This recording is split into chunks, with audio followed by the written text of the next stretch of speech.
Now there should be audio on YouTube. Manuel, thank you so much for the double check right there. I appreciate that. Okay, should have audio now. We should have audio everywhere. Israel's in the building. What's up, Israel? Thanks for tapping in. Marvelous is in the building. Welcome in, Marvelous. I see the meter over on YouTube, but y'all just confirm for me over on the red app and purple app. Let me know if y'all are hearing audio, if you're seeing everything that you need to. I appreciate y'all tapping in. Thank y'all so much for joining the stream today. We are going to get moving with some music later on, but if y'all are coming in for the first time, I would love to just chat with y'all for a little bit. Would love to see where y'all are coming in from, where y'all are joining from. If you make music, what kind of music do you make? Let's get into some conversation here, and then beautiful. Thank you so much. I appreciate you checking. I've got 4 different things going on at the same time, so I appreciate you looking out for me. You got my back. I appreciate that. Let me know if y'all are joining, where y'all are joining from. Let me know if you make music, what kind of music you make, and we will dive into consultations and the format of the live stream and all of that here in just a little bit. But for now, just going to chat for a little bit. Get to know y'all a little bit better, chat with the community a little bit, and then we'll dive into some music and some consultations and stuff in just a bit. In a couple minutes, I'll explain the whole structure of the live stream and stuff like that. Shannon, thank you so much for joining the live stream. I appreciate you, Shannon Young. Welcome in.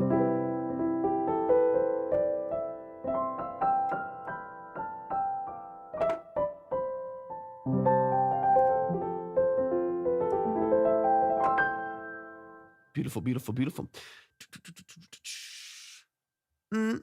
Israel, I'll dive into the structure of the live stream in just a little bit. I'll let everybody know how to send in their music. If you do want to send in your music, if you want to know kind of the format and the structure of the live stream, I'll explain all of that in just the next like 3 or 4 minutes or so. Tiger's in the building. What's up, Tiger? Welcome into the stream. I appreciate y'all tapping in. Tom is in the building. What's up, Tom? Let me get a couple things organized here. Dun, dun, dun. Fetus is in the building. What's up? What's up? What's up? Welcome in. Let me just tap into a couple things here. 440 Recording Lab in the building. Thank you so much for tapping into the stream. I really appreciate you being here. Let me update this over here. Let's see. There we go. Ryan's in the building. What's up, Ryan? Welcome into the stream. I appreciate you being here. What are y'all up to today? I want to talk to y'all a little bit. I want to get into some of the details here. Hopefully the algorithm will kick up and we'll get things flowing here. Iga's in here. RJ, welcome into the building. We are live right now. Bjorn's in the building. We're live here on TikTok. We're live on the red app and the purple app. If y'all are coming in for the first time, let me know where you're joining from. If you make music, talk to me about talk to me about the kind of music that you make. Would love to chat with y'all for a little bit. Santi's in the building. Santi, I'll explain. Iga, thanks for tapping in. I'll explain the whole live stream here in like 2 minutes. In 2 minutes, I'll open up the lines and I'll explain the whole structure of the live stream. All of the details are at my profile if you go to the link, but I can explain all of the format in just a couple minutes here. Iga, I appreciate you tapping in. Liam is in the building. I appreciate you hopping in as well. Santi's in here. What's up, Santi? Welcome into the stream. Yeah, absolutely any genre, any level of preparedness, absolutely any level of quality, any style, so on and so on. And I'll explain all that in a sec. Let me pull this up real quick. Let me make sure I've got my email refreshed and that I have everything updated. Let's go, Santi. That's beautiful. I love that. Shout out to putting the dad on. I love that. Liam, thank you for the follow. I really appreciate that. Thank you for tapping in and thank you for the follow. That means a lot. Absolutely, Iga. All genres. All genres, all genres. Okay. Let's see a couple things here. Yay. Santi, thank you for the follow.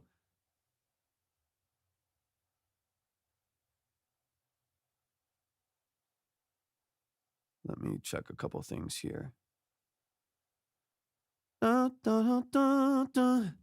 Amir, what's up, Amir? Appreciate you tapping in. Thank you, Santi. I appreciate it. Okay, give me 1 minute. I'm just updating a couple things. I'm checking this email over here. Let's see, March 1st. What is today? Is it the 3rd already? All right, let me get a couple things updated, and then I'll explain the live stream, and we'll get everything moving. Potter's in the building. What's up, Potter? Welcome into the stream. If y'all are over on TikTok, do me a huge favor. Make sure y'all are tapping the screen like crazy. Tap, tap, tap the screen like the live. Share out the live with a few people, and then don't forget to send in your heart rate for the day. It does really help out the live stream quite a bit. Helps open up the algorithm a little bit more. So I would greatly appreciate it if y'all would like, share out the live, and send in your heart rate. It is 1 penny, but it does really help out boosting the live. And then we'll get things flowing here in just 1 second. I just got to make sure this is updated over here, and then we'll dive in. We'll dive in. Let's see. Tuffy. What's up, Tuffy? Appreciate you tapping in. Okay, that is updated.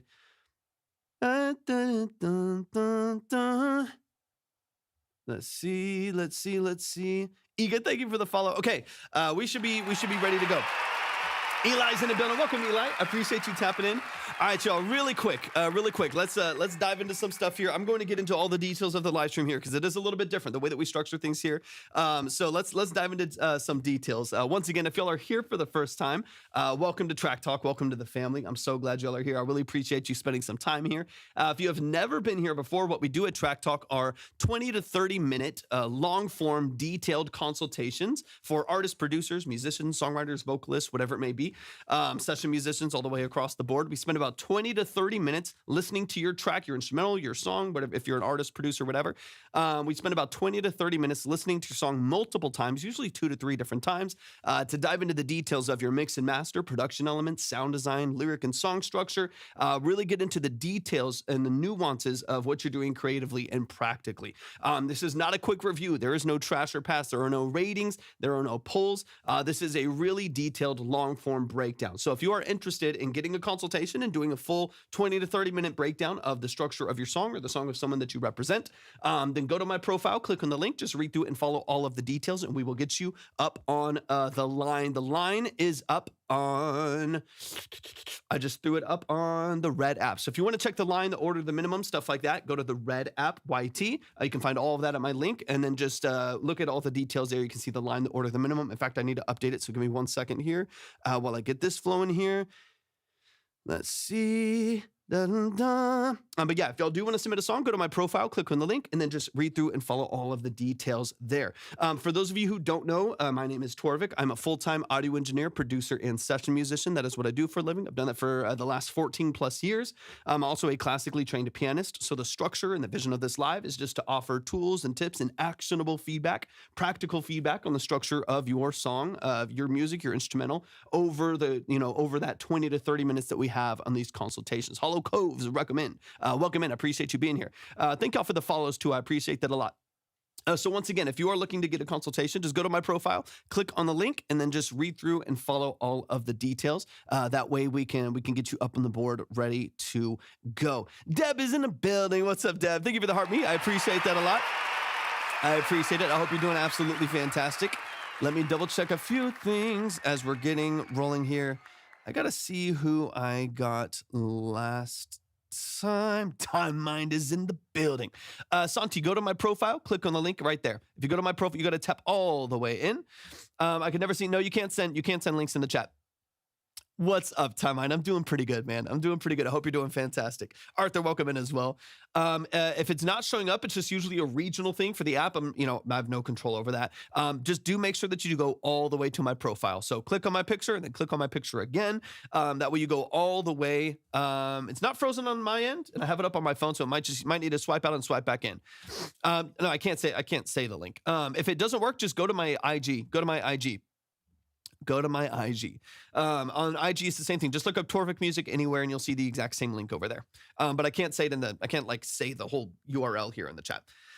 I'm getting to do a review for messaging speakers, so let's go. Which ones? Anyone who I know is pretty boutique. Is it Rich VA? Welcome in. I appreciate you tapping in. But yeah, for whatever reason, the link is not showing up. Again, it's usually just a weird, random regional thing. If it's giving you any issues, then just go over to my IG, look up Torvik Music. It's the same link over there, and it usually shows up. Usually shows up for people if for any reason it's not popping up here. But y'all keep tapping the screen. Let's try to get to 2,000 likes. We'll get things moving here in just a minute. Mia's in the building. What's up, Mia? Thanks for tapping into the stream. Yeah, it's good on my end. It's good on my end. River UK, welcome in. Welcome in, welcome in. You can't see anything. Can't see anything. Yeah, try swiping out and swiping back. Try closing out the app and coming back in. Because I have it on my phone, and it's fine here. And welcome in as well. I appreciate you tapping in. How are y'all feeling today? Once again, if you do want to submit for a consultation, just go to my profile, click on the link, and read through and follow the details there. We'll get you up on the board, ready to go.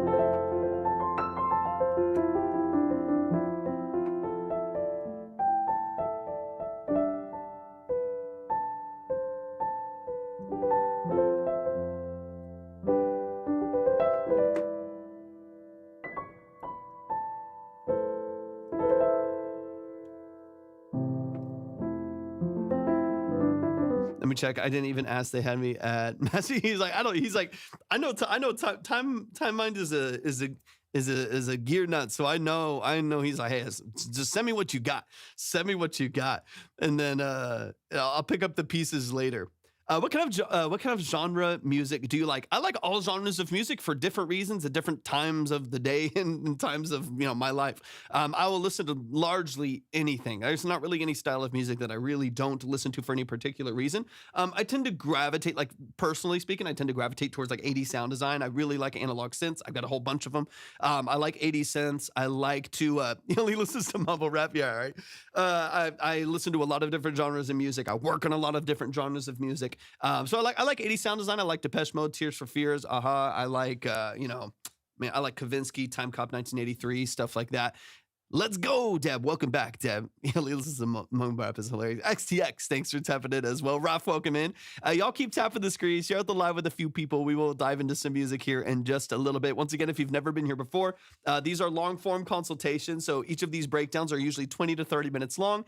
They are detailed multiple listens through your song, consultations on the structure of your music. So if you are looking to really get into the details and the nuances of what you're doing creatively, Deb, thank you so much for the roses. I appreciate it. Then go to my profile, click on the link, and read through and follow the details there. And hopefully we can get into a couple tracks today. Let me get a couple things moving here too. It's called the Evolution Mastering Package, whatever that is. Well, I'm going to look it up right now. Time mind. The Evolution Mastering Package. I would love to get into some like audio reviews and stuff like that. It's fun. That's fun. That'd be fun. I need to build up a little bit more of a platform first, most likely. Full night. We don't listen to popular artists here unless it's someone you're directly connected to. Like we've had people that like manage some artists that come in and they help put their artist on, do like mixed breakdowns before it releases to distribution and stuff like that. But if you do make music or you know someone that makes music, all the submission stuff, no, you're totally good. Don't be sorry at all. I'm glad you're here. Judah, welcome in. Excuse me. But if anybody ever does want to submit, go to my profile, click on the link, and then read through and follow all the details. Ironically, they started sending me gear at 900 followers, so you're probably fine. Yeah, and I guess like I'm assuming most things they're having you do a breakdown over like a week or something like that, and then send it back, right? I'm assuming. Audio elevate mastering, but I'm not seeing it. Is it like not out?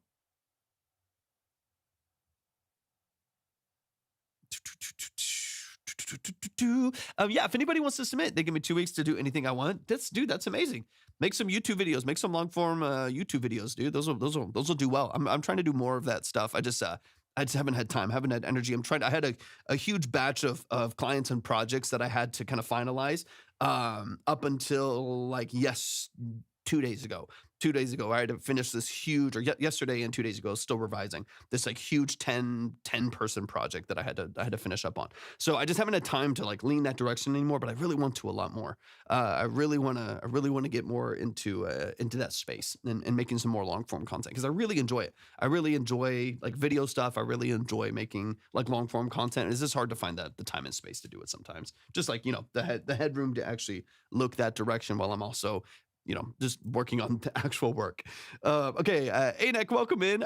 Mike, I appreciate you tapping in. Welcome into the stream, y'all. Y'all keep tapping the screen. If y'all are coming in for the first time, let me know if you make music. Let me know where you're from. I would love to know where you're joining from. And then if you make music, let me know what kind of music you make. If you would like to get into the consultations here in just a little bit. Do you have own music at Apple Music? Do I have music? I do have some released music. Being an artist is not my primary thing. It's not something that I personally do for a living. I do music for a living, but that's as a producer, an engineer, and session musician. That's how I actually make money. So I do have some music out. You can look up Torvik on any platform, Spotify, Apple, anything like that. You can look up Torvik, but it's just not something that I prioritize at all. It's something that I rarely get the chance to do, and even more rarely than that do I get a chance to like promote and actually try to put effort into. This is not something that I do professionally, but music, production, session music work, like session instrument work, mixing and mastering, that is what I do full time.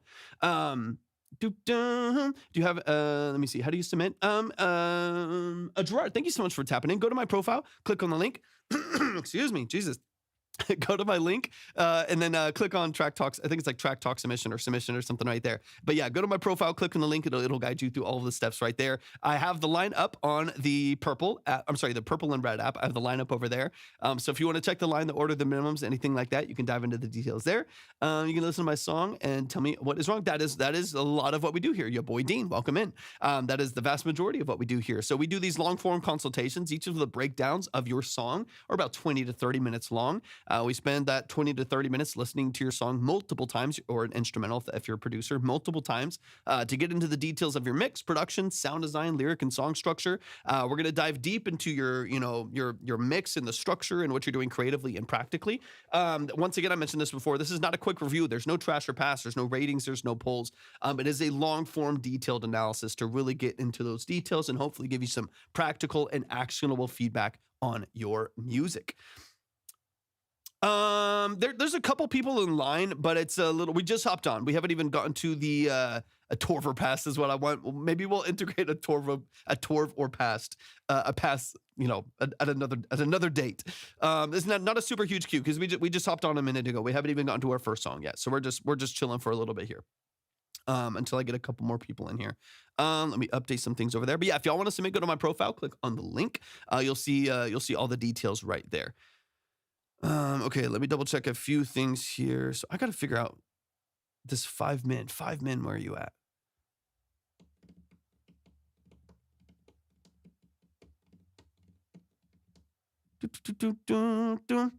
New album value. As soon as I'm listening, and your music is. No, that's not me. Hold on. What is it? Unless someone stole my. Unless they stole my music. Let me see. Jane is welcome in. I appreciate you being here. Hold on one second. One second. Because I for sure do not. No, that's someone else. Someone else has the same name, but with a different accent. Must be another Norwegian artist. No, just no dots over the O. Just Torvik.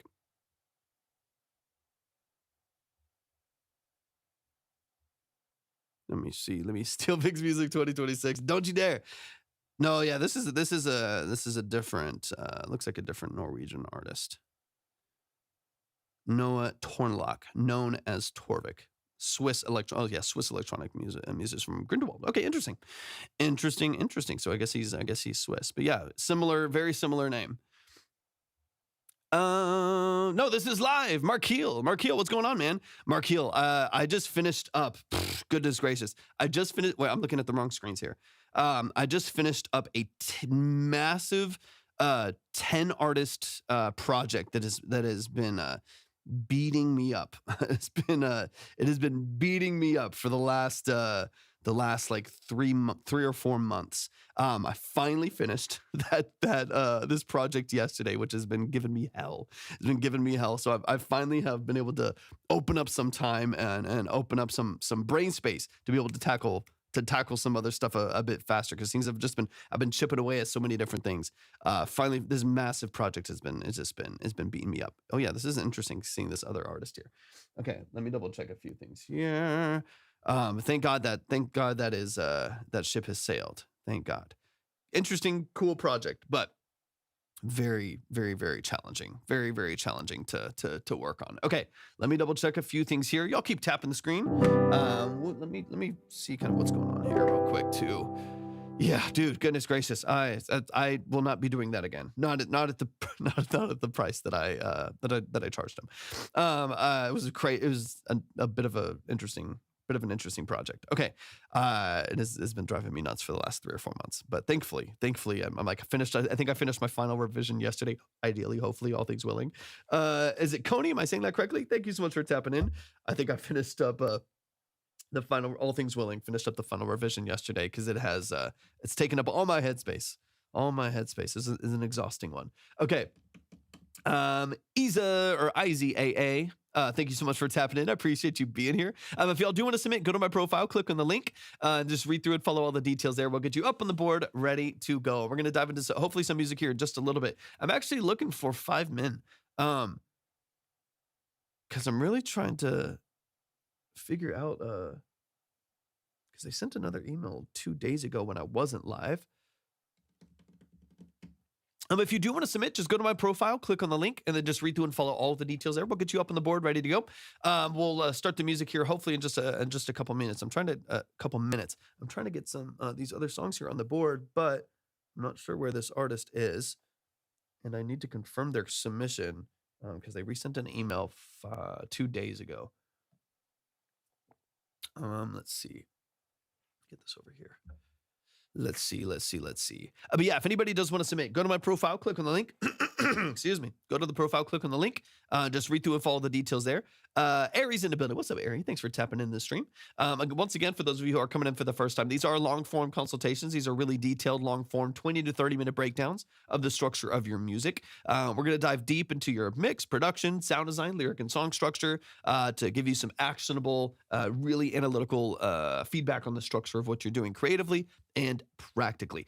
This is not a quick review. There's not a trash or pass or rating or a poll. Like, I'm not here to, Jaden, welcome in. I'm not here to hype you up. I'm not here to roast you. I'm not here to trash you. I'm not here to tear you down. I'm not here to give you exposure. If that happens, fantastic. But that's not my priority. It's not what I'm looking for at all. Martin, welcome in. That is not the priority of the way that we have structured the live stream. Our goal here is to offer some really specific and detailed and actionable feedback on the structure of your music, which takes a while. So we spend about 20 to 30 minutes, multiple listens on your song to really dive into those details and hopefully offer you some really specific feedback that helps you polish and improve on the structure of what you're doing. All right, but make sure y'all are tapping the screens here at the live with a few people, and hopefully we'll dive into some details here in just a minute. I'm gonna try to. We got Derek in the building. What's up, Derek? What's up, Derek? What's up, Derek? I got you, man. Let me get you up there. Absolutely. Excuse me. Absolutely, yeah. If anybody wants to submit, we're about to get into our first songs here. If anybody wants to submit, just go to my profile, click on the link, and then read through and follow all the details there. We'll get you up on the board. These are long form, like I said. These are really detailed consultations. So if you would like to submit, you definitely can. Just keep in mind that it will take probably 20 to 30 minutes to get through the song. Listen to it a couple times to really hone in on what they can do in order to improve and structure their music. So I want to make sure that we keep that in mind as well. Okay, Derek, I got you up there. You are ready to go. Ready to go. Good to see you, man. I hope you're doing fantastic today. And then y'all let me know if y'all see 5 Mint, because I'm getting, I think I asked them about their submission early on, and then they never confirmed anytime that I'm asking about their submission, they never confirm it. And then I just got another email. So I'm trying to get it figured out. So I want to make sure, because I always ask so I can confirm the names and get everyone in the right place, but I haven't seen that. Unless it's under a different name. M is in the building. Welcome in. Let's see.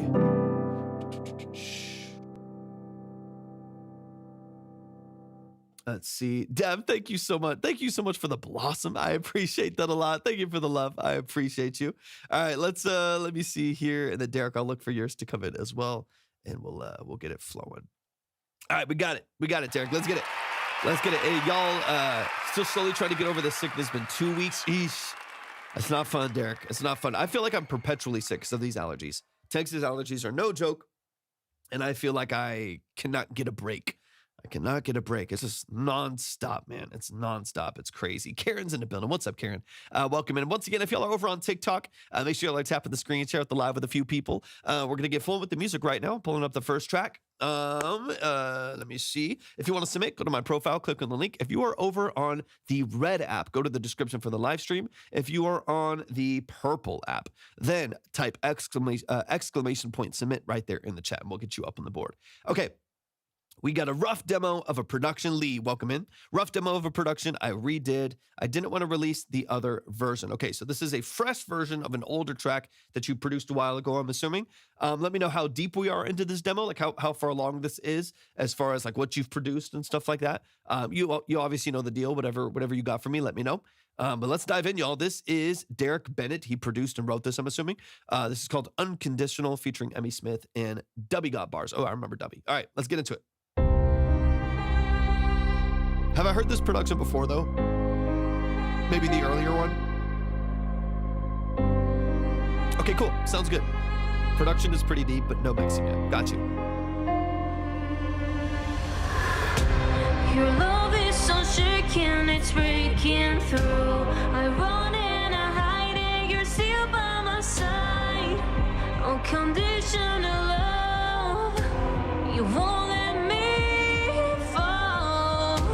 Your love is unshaken, it's breaking through. I run and I hide and you're still by my side. Unconditional love, you won't let me fall. Unconditional, God's love is clinical, sacrificial, it's spiritual. Jesus' blood is a miracle, love's unbreakable, indivisible. Born again, washed clean in the blood. He's the reason that I rose out of the mud. Unconditional, like a flood, I'm standing tall in the power of his love. It's called Unconditional by Derek Bennett. No shame, no guilt, my sins are forgiven. Through the fire, I'm forging his name. Royal of Christ, yeah, I'll never be the same. All right, lines updated, y'all. Alip, go to my profile, click on the link, and then just read through and follow the details.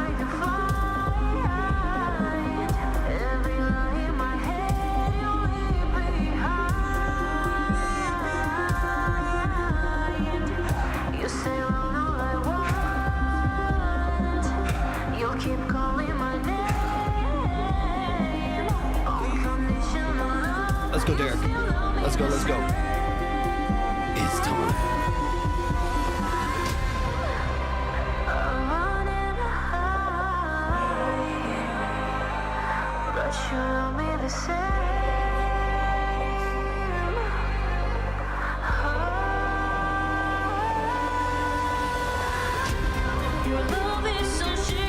John Raver, welcome in.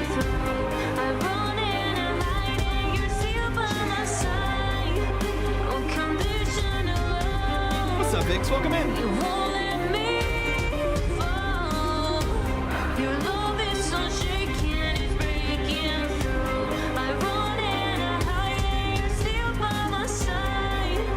Unconditional love, you won't let me fall.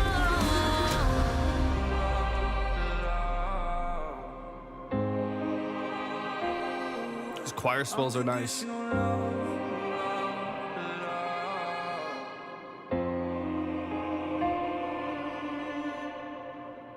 Yo, show some love, show some love, show some love.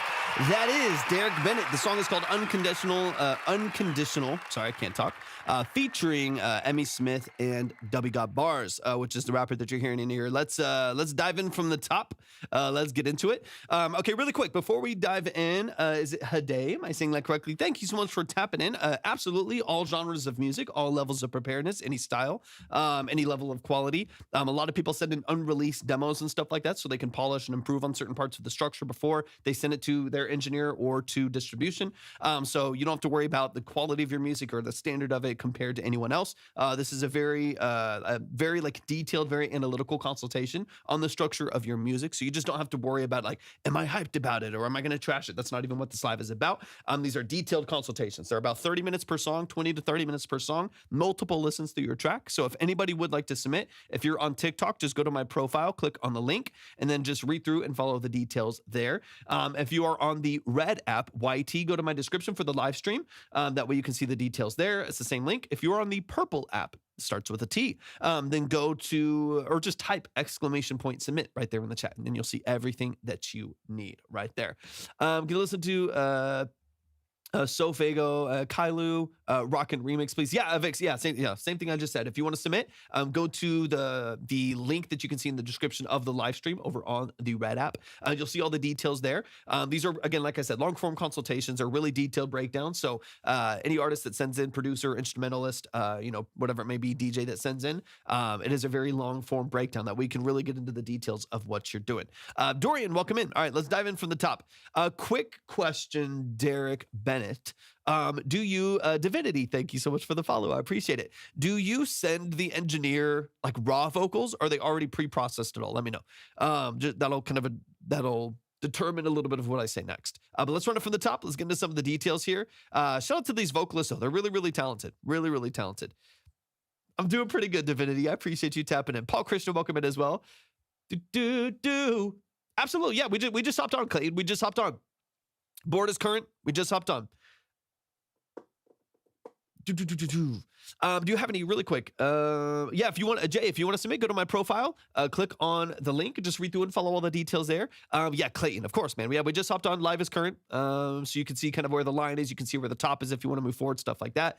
Do you have any suggestion for flat rate headphone for budget? Anna, welcome in. I appreciate you being here. If it's on it, please correct me. I want to make sure I get it right. What budget? What is the budget? Because my recommendations are very different from like $50 to like $500, so on and so on. Type exclamation point submit, Clayton, and then you got it. You'll have a pop up for you, and then Derek will dive into the song here in a second. I just want to see $150. If you are prioritizing tracking, then there's two options. I have some. Oh, actually, I don't know where they are. Where are my headphones? Where did I put my other? Oh, they're over. They're on a rack over on the other side. $150. Two options that will get if you're prioritizing like production and tracking and stuff like that, and basic mixing. Then I would prioritize probably the Biodynamic DT770 Pros. Those aren't my favorite, but I have a pair. They're just like 10 feet away from me over there. I have the DT770s in that same range for about $150, $160.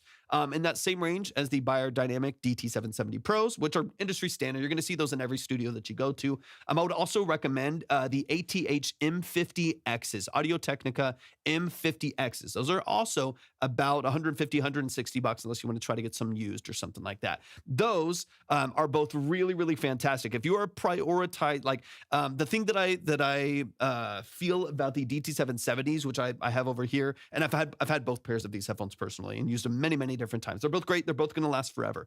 The DT770s to me are a little bit shrill. They really reveal like just unbeneficial resonances and harshness in the high end, right? So if you have harsh vocals and harsh sibilants and really tinny cymbals and drums and stuff like that, you're gonna hear it. You're gonna feel it in your mix.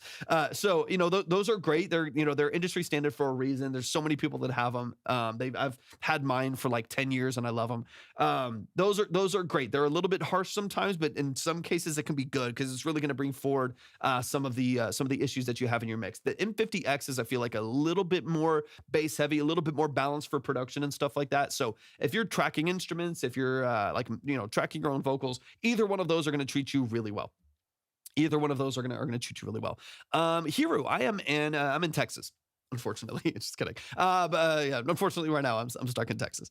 Since it's very core, I don't think. Yeah, of course, Divinity. Yeah. So if anybody wants to submit, we're doing these consultations. We're about to dive into some more music here in a second. If you want to submit for a consultation, go to my profile, click on the link, and just read through and follow the details. Unless you're on the purple app, type exclamation point submit. If you're on the red app, just go to the link in the description for the live stream. Okay, let me just see really quick. If you could only listen to one album for the rest of your life, what would it be? That's such a hard question, Anna. That's such a hard question. That to me, that feels impossible. It feels impossible to answer. I listen to so much music and I like so much music. I don't know. Because any music forever I'm gonna end up hating. So it's like, which one do I want to hate the least? Last. Okay, Derek Bennett, let's get into this music here. And I'll update the line here in a second. Shout out to the family, Derek Bennett. Let's dive into the music. And then one more time, you're totally good, Divinity. No worries at all. If y'all do want to submit your music for a consultation, just go to the link in my description or go to my profile, click on the link, and then just read through and follow all the details there. But we'll get you up on the board. Andre, thank you for the follow. I appreciate that a lot. All right, let's get back into this track. Got you, Clayton. Got you. I appreciate you. It's time.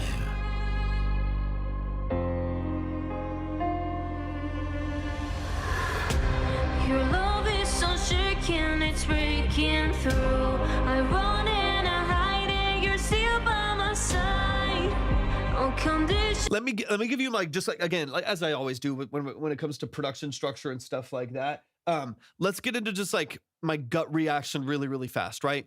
Again, you have a lot of incredible sound design. You have great vocals on here. All of this is demo. All of this is unmixed. So I'm not worried about too much. That's all going to happen. So I'm not too worried about it. From a production standpoint, I know that's our priority: production, structure, vocals, stuff like that. My gut reaction is that there's like too much like a build up and anticipation too fast, right? I want this vocal to kind of sit here without the drums for a second, because as soon as dun, dun, dun, dun. As soon as all of this starts coming into play, I already feel like I'm like in the bridge of the song. I already feel like I'm really deep into the structure, and that like I should have more context than I do. In my personal opinion, again, all of this is just personal opinion, I would love to hold off on some of the intensity of the percussion and allow some of the natural anticipation to build up first, right? Because as soon as we're dun, dun, dun, dun, dun, I feel like we're already in it, right? I'm already in the middle of it, and you're just now giving me context vocally and lyrically. Libby, thank you for the heart me. I appreciate it. So I would love for you to maybe hold off on that at least for like 4 to 8 measures. Hold off for like 4 to 8 measures at least to build up some anticipation with like the filtered kicks that you have in the background. Let some of that intensity build up, and then maybe hit with the more acoustic cinematic drum breaks a little bit later on, so it doesn't feel like it's hitting you too quickly here. But there's actually some time and space for like the energy to build and the anticipation to build. If you like give it away too fast, then I feel like you lose a little bit of that dynamic range, right? Because we're already in it, right? And again, this is song by song, just in this particular record. Your love is so shaking, it's breaking through. I run and I hide. Like I would love for us to kind of just sit in this.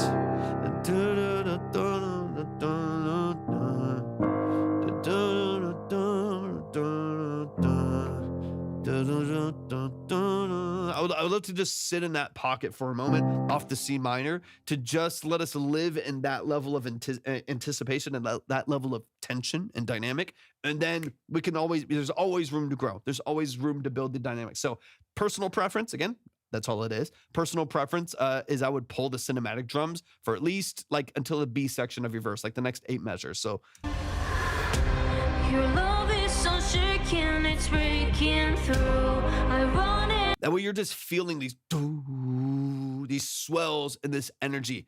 Maybe, yeah, let me hear when the rap comes in.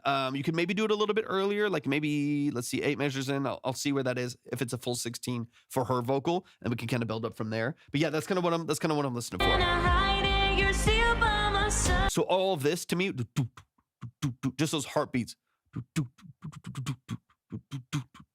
just that little bit of energy in the background with some these big swells, the choir movement, all of that beautiful stuff right there. Keep that as is. I love it. But maybe not, at least not as supported by cinematic drums right away. So again, so you have some time to actually build up some energy.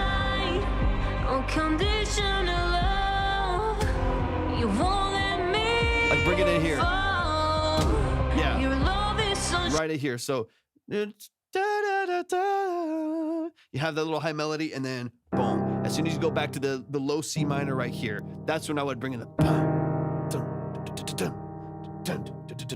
like start bringing in some of the energy right there, so it feels really supported. It feels really, really locked in. Clayton is over on the dark side. The red app, welcome in, man. Welcome in, welcome in, welcome in. All right, let's see. Let me move back over here just for a second. I know it is sometimes better over here, Clayton, just because of the ads. The ads can be kind of frustrating. love is so Yeah, if anybody, a Divinity, if anybody wants to submit your music or someone that you represent, then go to my profile, click on the link, and then just read through and follow all of the details there, and we'll get you up on the board. You can see the board, the line, order, minimums, all that stuff. You can see at the red app, YT, or the purple app starts with a T. Either one of those work. The red app doesn't have ads in the same way that the other app does, so that's pro for that. But if anybody wants to submit for a consultation, go to my profile, click on the link, and just read through and follow the details there. shaking, it's breaking through. I run So like you can and kick in I some of the energy here, right? Boom. You can bring in some of those cinematic drums here, and I feel like you will have earned it a little bit more. So again, we're stair-stepping a little bit more. Otherwise, you're here in this dynamic with cinematic drums and with bass, with pads, with strings, with choir, with vocal. We're there for like the full 16 measures, right? For the full 16 bars, we have all of that information there already, as opposed to 8 measures in, you add the cinematic drums, you have a transition, and you're stair-stepping those dynamics up a little bit more. hide it, you're still by my side. Unconditional love. You won't. And I mean, that's a nasty little that little note right there. I like it. It's nasty. It's got dissonance and tension, and it's a little bit of an accidental right there, that tension right there. I like it. I think it works well with the choir because it's supported by the low end. I like it. It's kind of nasty and has a lot of tension to it, but I can especially mixed in, I can appreciate what that offers the mix. Let me fall. Unconditional, God's love is clinical, sacrificial, it's spiritual. Jesus' blood is a miracle. Love's unbreakable, indivisible. Born again, washed clean in the blood. He's the reason that I rose out of the mud. Unconditional, like a flood. I'm standing tall in the power of his love. Same thing here, right? So here again, some of the little things that I'm listening for. Once he goes, da-da-da-da-da-da, once he hits this register, Standing tall. He's the reason that I rose out of the mud. Unconditional. He's the once he hits it, unconditional, once he's in that register, once he's in that range, it would be nice that lives in its own moment for just a second, right? And then before that, you pull away something again. Let's stair step like a little bit more, so it doesn't feel like once those two hooks come in, or once the rap vocal comes in, once Dubby's vocal comes in, it doesn't feel like it sits in the exact same space dynamically for the next 16 measures. Same with the vocal, right? If it's just here for 16 measures and then the rap vocal is here for 16 measures, I would love to get a little bit more movement. I would love to step up, step down, add something, take it away for a moment, add a little bit more when the rap vocal comes in, then go crazy for the last 8 measures. A little bit more give and take, a little bit less like rigidity and looping of these different elements. I think will make it feel more alive. I think it'll make it feel more interesting, even beyond what the vocals are doing. Because the vocals are doing some great stuff, but I want to make sure that the production doesn't feel too sterile, right? It doesn't feel too rigid, because there's a lot of cool things happening. So if we can add some little switches here where like maybe You won't let me fall. unconditional. Got like what if here you take out the hats, right?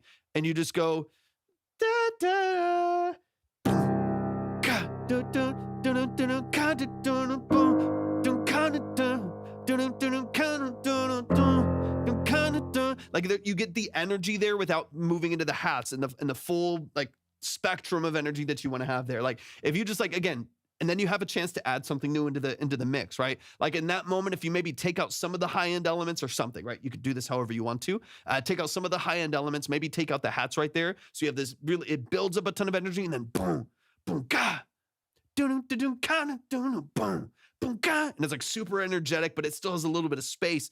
And then B section, 9 to 16 measures, right? On the last 8 measures of that verse with Dubby's vocal, you add in the hats right there. Yeah, you go, you add in the like 16th notes on the hat right there. And so you have this immediate build of energy. And now the song feels like every 4 to 8 measures, you're changing sound design a little bit. Every 4 to 8 measures, there's a little bit of movement, a little bit of growth, or maybe even shrinking of the dynamics. Like there's a little more give and take. There's a little bit more of a journey across your dynamics, as opposed to being like 16 measures here, 16 measures here, 8 measures here, 16 measures here, and it all feels like very like rigid in the way. Now there's some cool transitions, some risers, some buildups and stuff like that, but I think within the dynamics themselves, they're very straightforward. So I think if we can have a little bit more give and take out the hats for a moment, add them back in on the vocal texture earlier before when it's just her verse, finding a way to like give and take the dynamics there a little bit more, like taking out the cinematic drums for the first 8 measures. On the last 8 measures, add back in cinematic drums with like one other little high string, stuff like that, to just make it feel a little bit more vibrant, a little bit more alive. And then the mix will take care of itself. I'm not worried about that. That still needs to go to the engineer. Is it full? I said I can't read from this far. Thank you so much for the follow. I appreciate that a lot. And those of y'all that are asking about submission, if you want to submit, go to my profile, click on the link, just read through and follow all the details there. We'll get you up on the board, ready to go. All right, let's move forward here. He's the reason that I rose out of the What's up, mud. Stormy? Unconditional, like a flood. Like when he da da da da da, when he moves up on the high C minor here, the da da da da, when he moves there, I want that to feel bigger, and it's the same dynamic, right? So I want that to be a special moment when he hits that octave, or he jumps to a higher register, and he's almost doing like the third above his original vocal.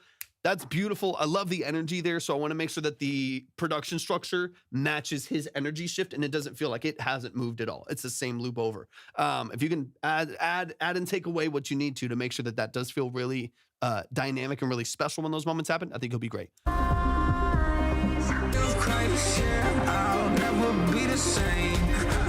Talk to me. Wanna follow your eyes when I hide the fire. And low, again, some of this is in the mix.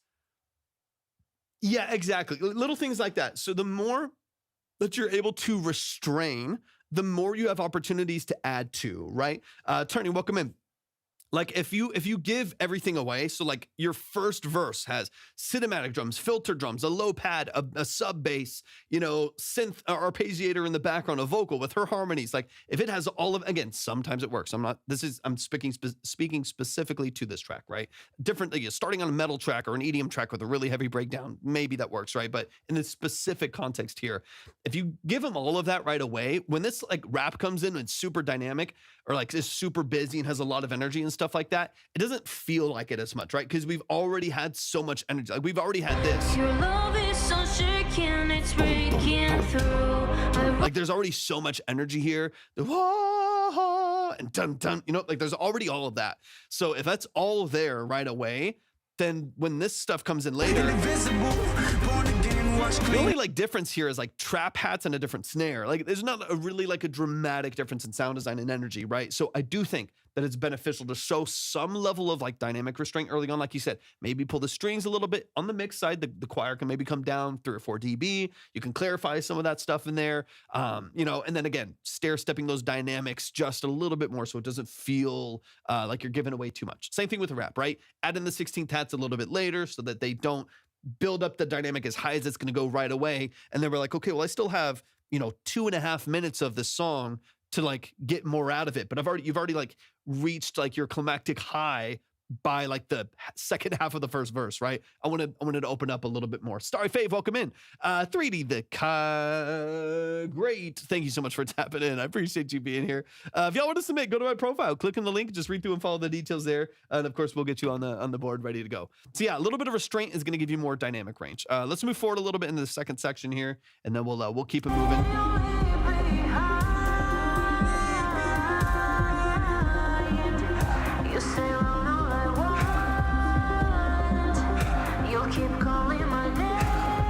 Like right now, again, even on the mixing side, there's so much like mid and low end energy here that it feels, again, very, very, very full. I think because it's like constant like sub bass that's really, really forward with low arpeggiators and choirs, you know, stabs and haze and stuff like that in the background. There's a lot of energy. There's a lot of structure. Again, not specifically a bad thing. We just need to have a little bit more give and take so that the whole song doesn't feel like a blob of noise right in the middle of the mix, right? So like here, like I need this to feel small for a moment because right now it's incredibly, incredibly dynamic. Like, I mean, and again, without like having the session and like knowing exactly what would sound good, like even like taking out the sub bass for a moment and just like living in the arpeggiator with the drums for a second, right? Just like you know,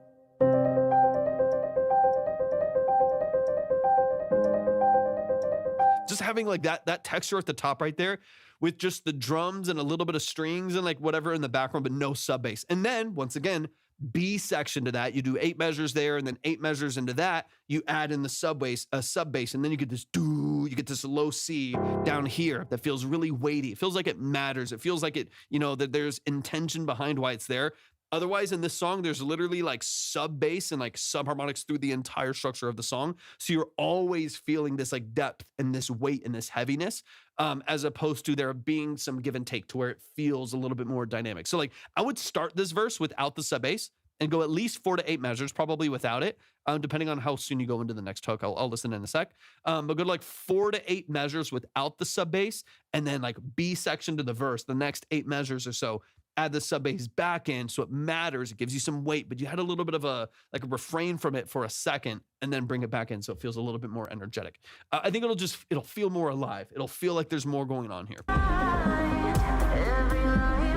And it'll also, clarifying all of that low end is going to make that arpeggiator sound super chunky and crispy. I love it. Like I think right now that movement gets like lost in all the heaviness of the sub bass, not just on the mixing side, but in its existence there. So if you can clarify some of that low end, you pull out the low end for those, you know, 8 measures or so, that little arpeggio is going to sound sick right there. It's going to sound super clean and clear. And then you can still have a lot of the other elements in there, but you can, again, compartmentalize just a little bit more.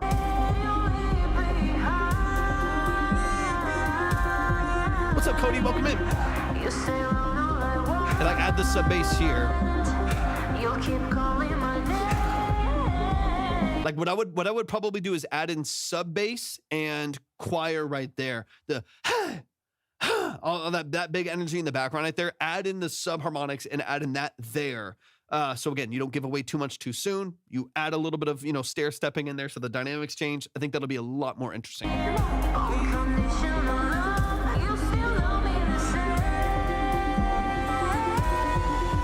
And also there you have a nice little like harmonic push that little push right there is beautiful. Make sure the music supports it. Right now, none of the other notes, they hang on there. Let me hear where the chord ends. So you can hear how the rest of the chords end on the F minor right there. Love me the same. So we need to make sure that when she moves there, when she's doing these like harmonics and these chromatic notes walking up, you need to make sure that the rest of the production matches it. So we need to get that like,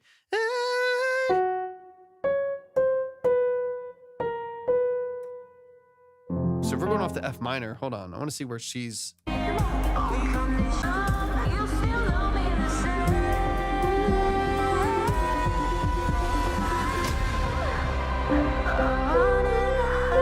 Yeah, so she's, so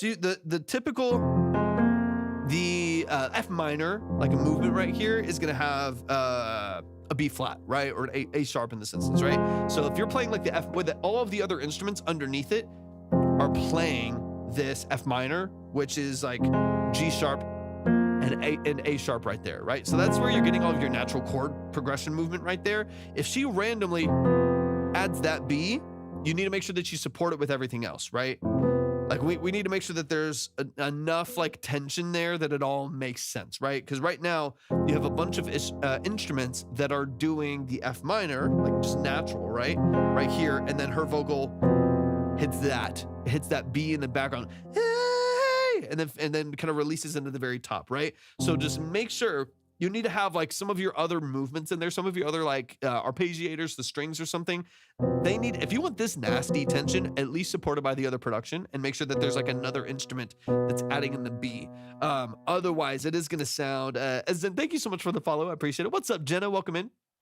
Otherwise, it has a lot of tension to it. Again, tension is beautiful. Tension is a good thing. I love tension. It's all good stuff, right? So all of that tension can be great, but it has to be supported by something. There needs to be a foundation for that tension. Otherwise, it just sounds bad, right? Like tension without context just sounds noisy, right? So that's where you want to make sure if you're going to like walk up here, like there, you can move to like a G sharp, G sharp diminish, and then something like that, right? Like,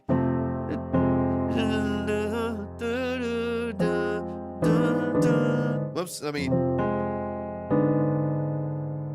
yeah, I mean,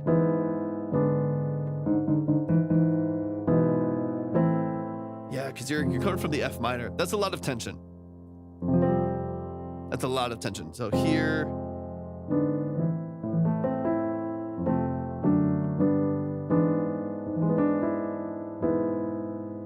you could do like, yeah, I mean, if you want to get the B, maybe do a G sharp diminish.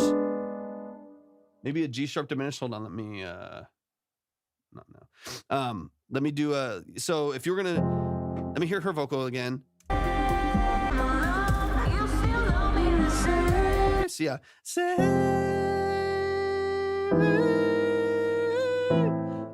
you can walk up there. There's still some tension, but again, all that to say, we need to get a B. We need to get a B into the rest of the chords. Kevin, welcome in. If y'all want to submit, go to my profile, click on the link, just read through and follow the details there. We'll get you up on the board.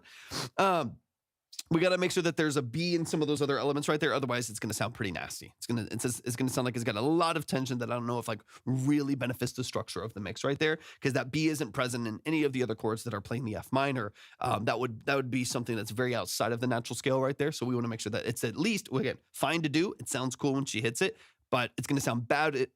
Her hitting it's going to sound bad if there's no support in the instrumentation. So make sure there's like a B somewhere in one of the other chords that's happening there. So it does feel like there's some support. All right, let me move into this last section here. Anton, thank you so much for the follow. I appreciate that. If anybody in here wants to submit your music for a consultation, just like we're doing now, 20 to 30 minute long form deep dive consultation, go to my profile, click on the link, just read through and follow all the details, and we'll get you up on the board.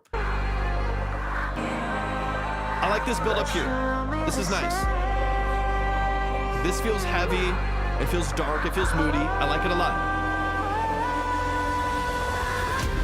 Your love is so shaken, it's breaking through. I run in and hide and you're still by my side.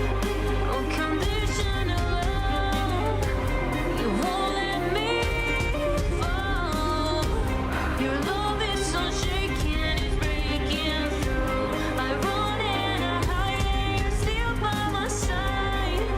Unconditional love, you won't let me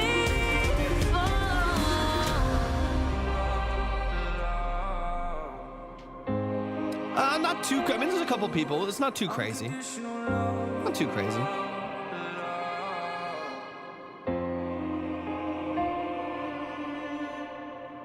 Let's go. Let's go. Let's go. Y'all show some love to Derek Bennett. Thank you for the follow. I appreciate that a lot. If y'all want to submit, go to my profile, click on the link, read through and follow the steps there. We'll get you up on the board. Don't spam the chat. That way you don't get muted by mod or anything like that. If you do want to submit, there's only one way to submit. Only one way. And that is to go to my profile, click on the link, and read through and follow the steps there. You don't submit in the chat. So just make sure you go to that profile, click on everything that you need to, read through all of those details. If you would like to see the line, some of you are asking about the line. If you want to see the line, the order minimum, stuff like that, go to my profile and then click on the red app, YT. I think it says line or check the line or something like that. You can check the line over on the other platform right there. That way you can see the order, where your song's at, stuff like that. Shout out to Derek Bennett, though. Shout out to Derek Bennett. I would love to. Is it Juicy? Am I saying that correctly? Thank you so much for tapping in, and thank you for the follow as well. Show some love to the family. That is Derek Bennett. He's an incredibly talented producer, writer, musician, man. Absolutely love hearing and seeing your growth as a musician, man, and as a producer and a writer. So a huge shout out to you, man. I think it's a really interesting song structure here. We just have to really be careful with dynamics so that you don't lose all of like the vibrancy and the life and the journey of the song if it just feels too big all the time, right? If it just feels like there's too much energy, too much information constantly, it will just become noise. And I would love to be along for the journey a little bit more. Please show some love to Derek. Shout out to Derek Bennett. Let's keep it going. I would love to hear a country song, but if hear a song from my country. If you want to submit music, go to my profile, Musical Playground. Thank you for the follow, and thank you for the heart me as well. I appreciate that. If you do want to submit, go to my profile, click on the link, and then read through and follow all of the details. We'll get you up on the board. These are detailed consultations. These are long form breakdowns, so about 20 to 30 minutes per artist. We're going to dive into your mix, production, sound design, lyric, and song structure. We're going to get into the nuances of what you're doing practically and what you're doing creatively to hopefully give some genuine, practical, professional, actionable feedback on the structure of your music. So if that's interesting to you, feel free to hang out in the chat for a bit, see what we're all about, see the structure of what we're doing. Or if you feel like you want to go ahead and get yourself up in the line, then go to my profile, click on the link, and then read through and follow those details. Okay, this is Clayton in the building. Clayton, hop in the chat. Just let me know that you're here. That way I can make sure I don't listen without you here. I'm going to go ahead and pull up the Untitled track here and get this open. We've got a demo from the man, the myth, the legend, Clayton in the building. Let me make sure he's here real quick, and then boom, yo, he's in the building. All right, this is he's a yo baby. I love Clayton. I remember sending this as a board tape to you guys the day I remember this. I remember this. These rough recordings. Oh, I'm snapped into it. Mufasa, thank you for the follow. Tyler, welcome into the chat. I remember you sent, I think you sent like 2 or 3. There was like 2 or 3 board demos that you had that were like rough tapes. They were rough tapes. I remember it was maybe, 8 months ago, something like that. To you guys, the day I wrote it and made this, I've got a good amount of work to do on it still because it's still a day one, but I hope you like it. Let's get into it. If you don't know Clayton, this is an amazing musician and writer. I think it's probably one of the, in my opinion, just personally, my humble opinion, one of the better songwriters that we have that come through this live stream. He's a very talented writer and poet, if you will. This is Dream, a demo by Clayton. Let's get into it. Still a demo.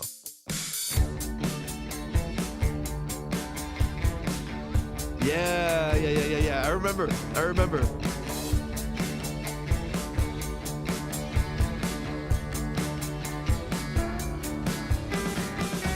Ain't been sleeping much. I just drive around. Got you, Logan. Got you. Thank you so much. Sun comes up, it feels like yesterday. Huh. I was in your arms and thinking maybe we could buy a real big house, or at least rent one out for a weekend. Wouldn't sleep that much there.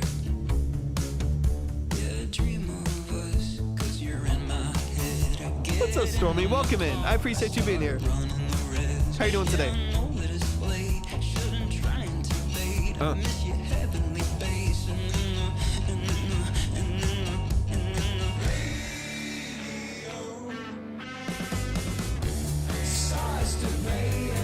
I'm doing pretty good.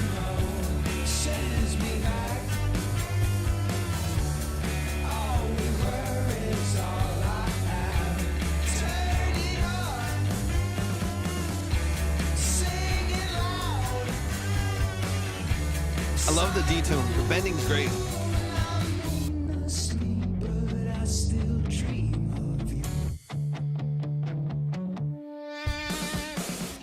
Found that picture of us. I love your writing so much, man. Watermarks cover it up now. Faded corners of love. My God, it messes me up that you're in my head. I get into my car, start running the reds. I carve a hole in my steering wheel, I pull my hair out. I swear that every station is turned up loud and they're talking about their.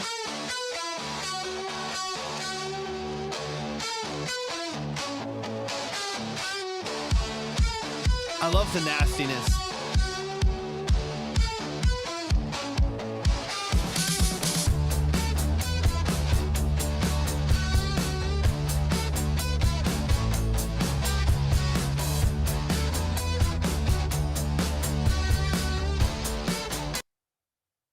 Yo, wait, hold on. What's going on with that, Clayton? What's going on with that? You can't tease me with a cutoff like that. What are we talking about? Do you have a longer version of this?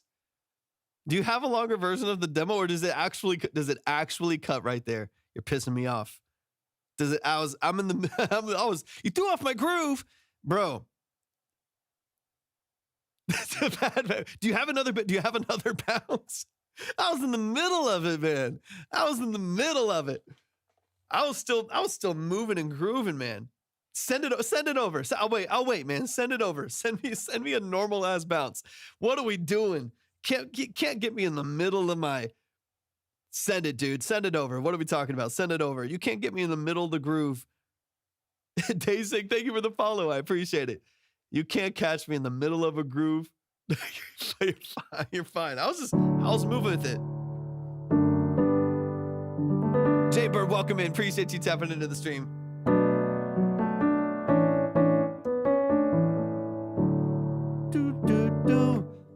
Yeah, send it over. Take your time. I'll wait.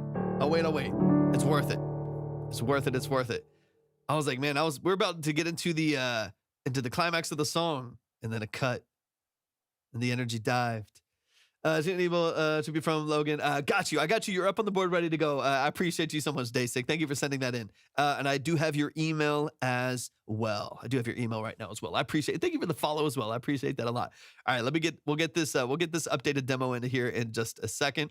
And y'all let me know if y'all see 5 Men, because I need to chat with them. I think there was a misunderstanding a couple weeks ago, and I want to make sure that we're good to go. Good to go. Let me see a couple things here.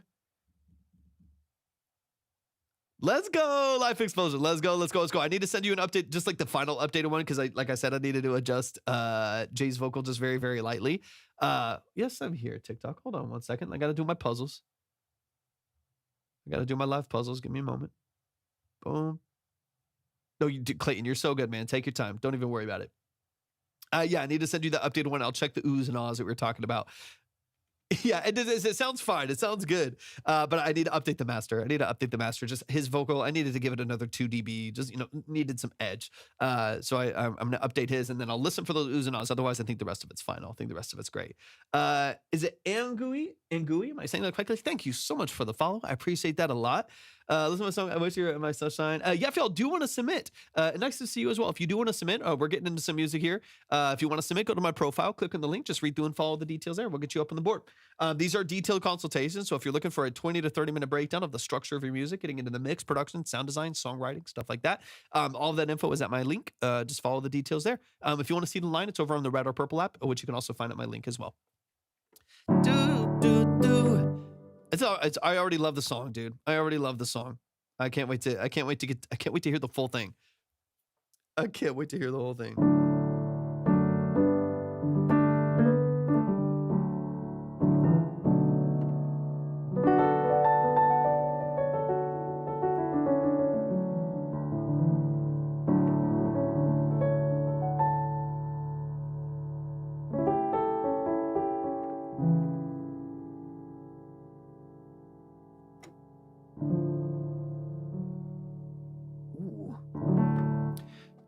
Dun, dun.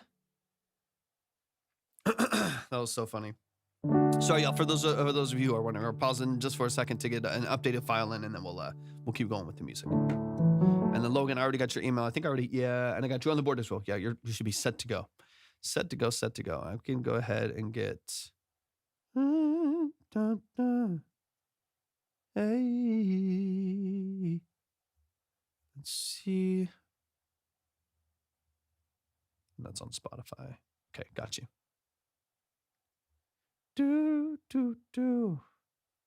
All right. We're going to hold on for just a second.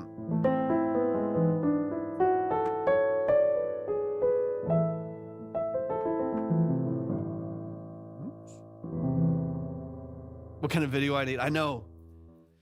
There's so many different things going on. Now's the fun part where you get to just push, right? Now you get to just now you just get to lock in. You get to lock in on your vision for like just promoting it and getting out to people and stuff like that. Free Willy's in the building. What's up, Free Willy? Thanks for tapping in, man. Now's the fun. When's your next audition? Are you still going with that Life Explosion?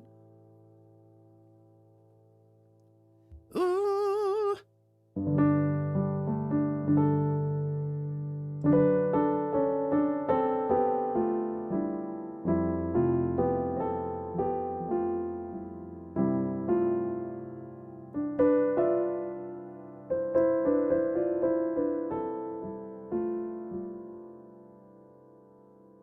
My world callbacks are this week. Film start third. Ooh, let's go. Dortmund, wondering why I haven't seen you in so long. This is my new account, my other one. Dang, Free Willy, I'm sorry to hear that, man. That sucks. That sucks, man. That's no fun at all, man. What'd you do?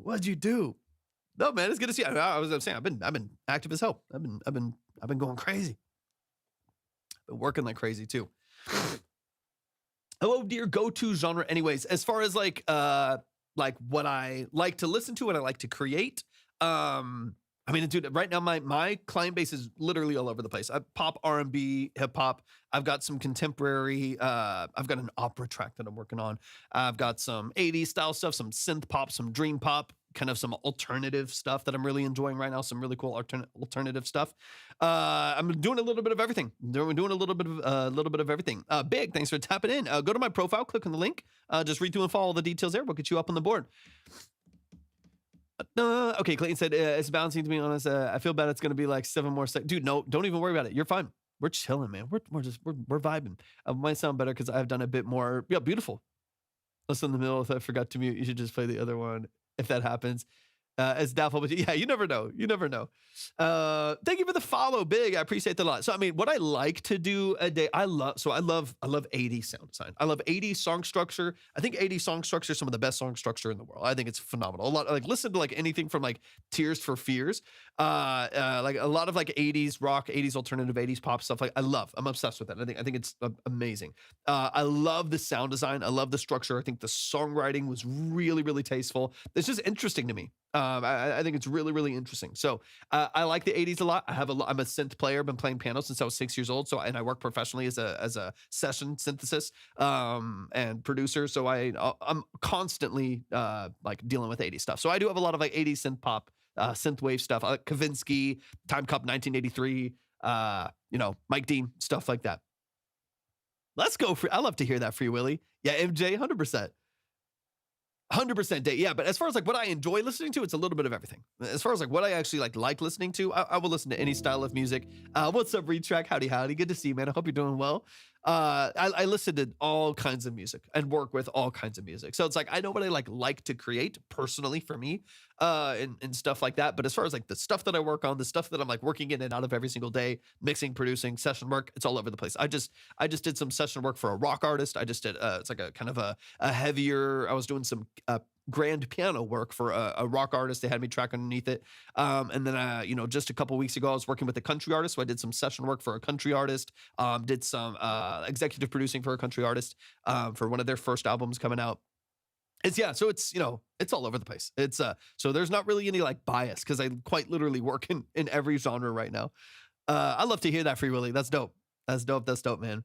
Okay. Yeah,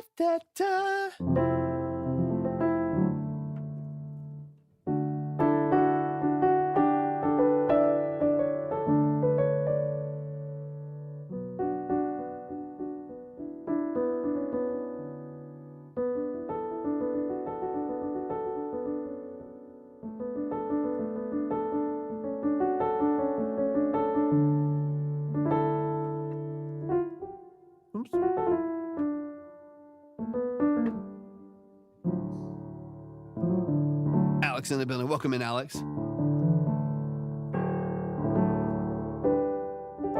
I'm in San Antonio, Texas for now. I will probably be here for another year or 2 years, something like that. Who knows where life takes you? Who knows? But right now I built out a production studio out of this house, so I'm not trying to move too soon. But yeah, San Antonio, Texas currently. Yeah. All right, let me refresh this real quick. Let me see. It did. Titled Yay. All right, let's get this downloaded. Let's see where we're at. No. You're whatever you think, DaySick, you're wrong. You're not. I promise you're not jealous. It's the grass is greener. That's all I'll say. The grass is greener on the other side. Don't be jealous. Never be jealous. If you have not ever experienced 108 degrees with 92% humidity, then don't be jealous. If you have not experienced 8 months straight of an average of 96 degrees, don't be jealous. At 80% humidity, don't be jealous. Okay, let's get this downloaded. You should be ready to go, Clayton. I got it right here. We're trying to move. We're trying to move north. Day. Grass may be greener, but the water bill is higher. That's true. I mean, just the utility costs here are crazy, man. It's crazy just because we, literally 10 months out of the year, it's like 80 degrees or hotter. I mean, it was, we're, early March. A couple days ago, it was 93 degrees. 93 degrees. And I'm just not meant for this state. I'm not meant for this state. We gotta go north. We would love to be like northwest, maybe like P&W kind of. All right, let's get into it. Let me see here. Let's go. We got a retrack. No way. We got a retrack production. Retrack. Let me get you up here, man. Let me get you up here.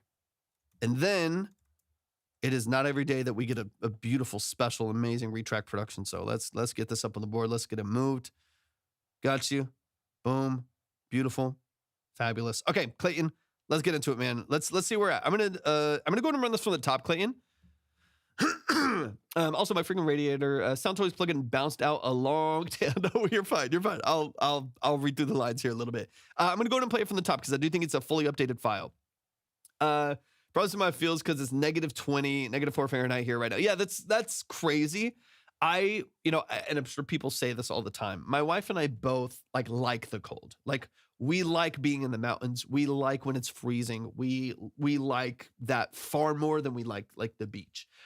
So and even though we enjoy the beach, we really do enjoy, like, we enjoy, spending time at the beach and stuff too. And we have some decent beaches, in Padre, close to Mexico and stuff like that. But we just don't, like, it's not like our natural state. It's not the way that we like enjoy living. So anyways, all of that aside, let's get into Dream version number 2.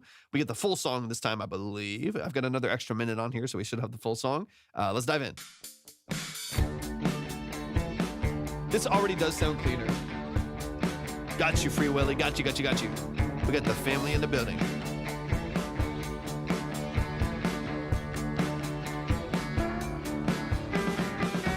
Ain't been sleeping much.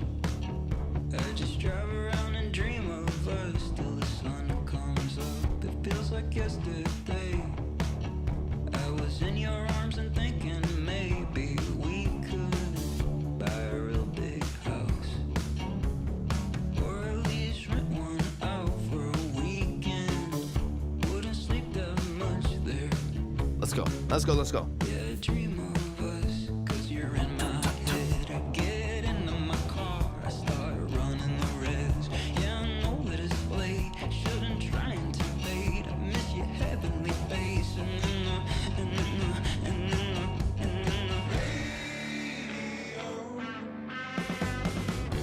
starts to play every song you know, sends me back. All we were is all I have. Turn it on, sing it loud. What's up, Red Vex? Welcome in. Let's go, Clayton. But I still dream of you.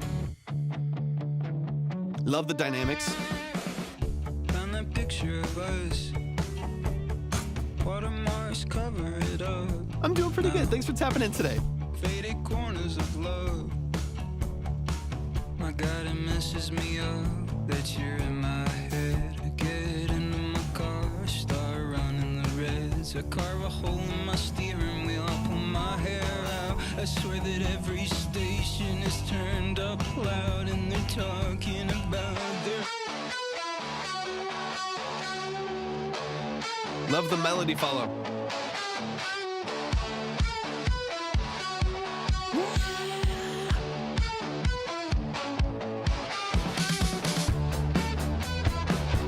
What's up, Mr. Dom? What's up, man? Good to see you. Super rough demo, too. Love the structure, though.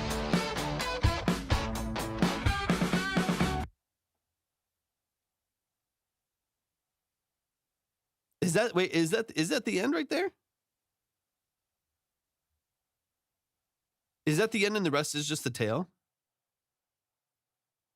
I want to, if that is, talk to me, man. Talk to me. We need one more hook. We need a double hook right there. Is it Red Vox or I think Red Vex. My favorite, I like a lot of 80s stuff. I like synthwave, dark wave stuff, vaporwave. Like, I like synths. I like a lot of 80s stuff. So, Kavinsky. I like, Time Cop 1983. I like Tears for Fears. I like Depeche Mode. There's a lot. I like, Mike Dean. I have some favorite producers and stuff like that, but I typically personally gravitate. I listen to a lot, but I typically gravitate towards like 80s like analog sound design. So these are for personal or for like prominent, like popular artists, Vex. These are for like independent underground musicians and artists and producers. So we're doing long form consultations on the structure of their music. We're getting into the details of their mix, production, and sound design, stuff like that. Cameo, what's up, Cameo? Good to see you, baby. We're getting into the details of their music. So if you make music or you know someone that makes music, that is the structure of this particular live stream, where we're really going to dive into the nuances and stuff from that standpoint. Okay, Clayton, talk to me. Is that the end of the song right there? It's just the instrumental at the end right there.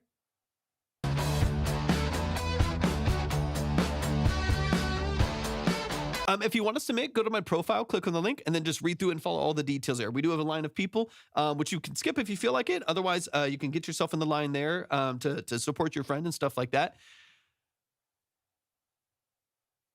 Oh, wait. Sabi's in the, what's up, Sabi? What's up? Okay, sounds good, Free Willy. But dude, okay, how about this, Clayton? How about this? How about I jump into another, do you have a little bit of time, Clayton? I want to hear that, dude. That's half the song right there. That's half the song right there. I want to hear that. Let's jump into another song, Clayton, and we'll come back.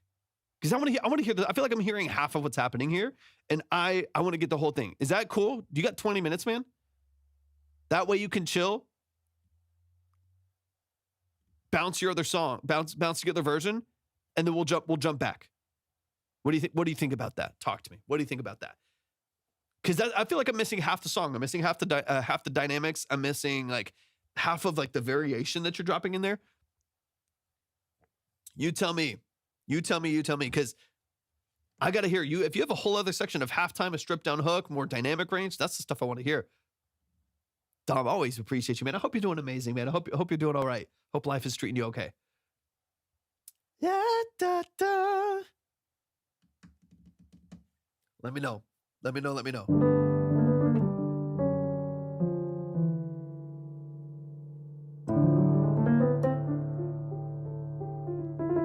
Oh, you know I'm ready, Dom. You know I'm always ready for a Dom track. Whether it's about wiping your ass as an adult or a kid or whatever it may be, you know I'm ready. For those of you who don't know Dom, that's not going to make any sense to you. And it's going to sound really weird. If you know Dom, it's going to make all the sense in the world. Whatever it's about. I got you, Willie. I got you. Yeah, whatever it happens to be about. You know I'm always ready. Yeah. Yeah. Do you use any AI programs? I do not personally. It's definitely wifey. It's good. Like whether it's about your child's first tonsil stone or whatever, I don't know, like whatever it may be about, Dom's gonna make a great track about it. Like whatever it might be about, Dom's gonna make a beautiful, beautiful track out of it. Okay, let me try to figure it out. Well, riddle me this. Yeah, but no, I don't use any AI in any capacity. It's the one idea. Well, riddle me this. That's the one idea I have for it. But I thought it could be interesting to start the song with that end riff as well. So I just love your take. Okay, Love Baby's in the building. They haven't yet. Read track. What's up, Love Baby? Good to see you, man. Try to figure it out, and I want to dive into that. I want to dive it because I agree. So there's a couple things I want to dive into, but I want to get the full picture of the song. So do what you need to do. We're going to come back to this, Clayton. We're going to run right back. Let's go, Love Baby. Come on, dude. It's been a minute. I hope you're doing fantastic. We're going to come back to it. I want to come back to your song, Clayton, because I want to get the full picture, and I want to dive into that idea because I do agree that because I was kind of thinking I would give you more notes after hearing the full spectrum of it. But if you want to dive into some notes, we'll just reference it after. Does that sound better to you? Dig into a couple notes here, and then whenever you send in the other one after our next consultation, I'll just play that track back really quick to get the full picture, and then go from there. Does that sound better? That way you don't have to wait around for the notes, and you can work on bouncing. Yeah. Let's go, Cameo. Let's go, man. I appreciate you so much. Let me get you up here. I got you. We got some of the family in here today. That makes me so happy. It makes me so happy. We got some of the OGs, some of the family in here. I love it when we get some new people on the board as well, of course. But I also love it when we got some of the OGs in the building. That's what, man. Seriously, man. I feel like I've seen like so much of your journey, man. So much of your journey is I've just been blessed to be a part of, man. Let's go. We got wipe. This is the, what would be so funny? Okay, sounds good, Clayton. What would be so funny if you started doing, in addition to what you already, literally ignore this idea, Dom. But it would be funny if you did like parodies of popular songs too. And wipe was like a version of WAP or something like that. Absolutely. Yeah, 100%. Absolutely. Most people do. Mr. Dom, I got you on the board, man. I appreciate you so much. Like you should have songs that are like variations of other ones. Like instead of wipe, instead of WAP, you had wipe, and you'd off like Meg Thee Stallion. Anyways, side note. Any other old hours in it? Yeah, I'm excited. Yeah, and Day, if anybody over, especially if you're on TikTok, if you want to see the line, go to the red app, YT, or the purple app. It starts with a T. You can find all of those at my profile, but you can constantly see the line, the order, the minimum, stuff like that. So you can see exactly where you're at. That way, you know if you need to wait a little bit, you can leave for an hour, or if you want to get yourself, right where you're at. I got a question. Okay, and then Clayton, we're gonna dive into this. We're gonna dive into your notes first, and then we'll hear your updated version. I got a question. Have you or do you know anyone who's tapped into EDM? I want to create an EDM record.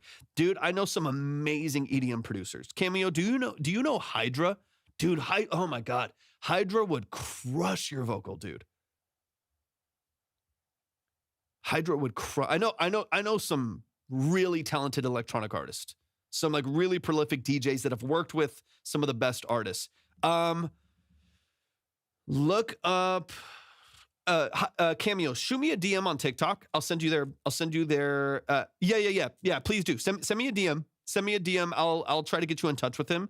I'm going to be working with him in the near future on some vocals for some like maybe potential sync projects and stuff like that. He's a great producer, like a really, really good producer. That would be someone that I would look to he's solid. He's like selling his business. He's got a whole full-time deal going on, but he like DJs and produces on the side, but he's worked in studio with like named, we're talking Kalani, Drake, like big names. He's a beast. So I would, he's gotten raw vocals from Coldplay, like Martin. So like we're talking about like great stuff, but yeah, he's talented. He's talented. He's crazy. Sounds good. Love it. Let me update you. And then Clayton, let's get into the track. Call myself a Weird Al Green. I should have really just parodied me. I mean, it's one of those things where it's like when people cover. Now there's pros and cons, right? Like if sometimes you cover and then your covers blow up and then that's all people know you for. This happened to Connor Price. Most of y'all know Connor Price.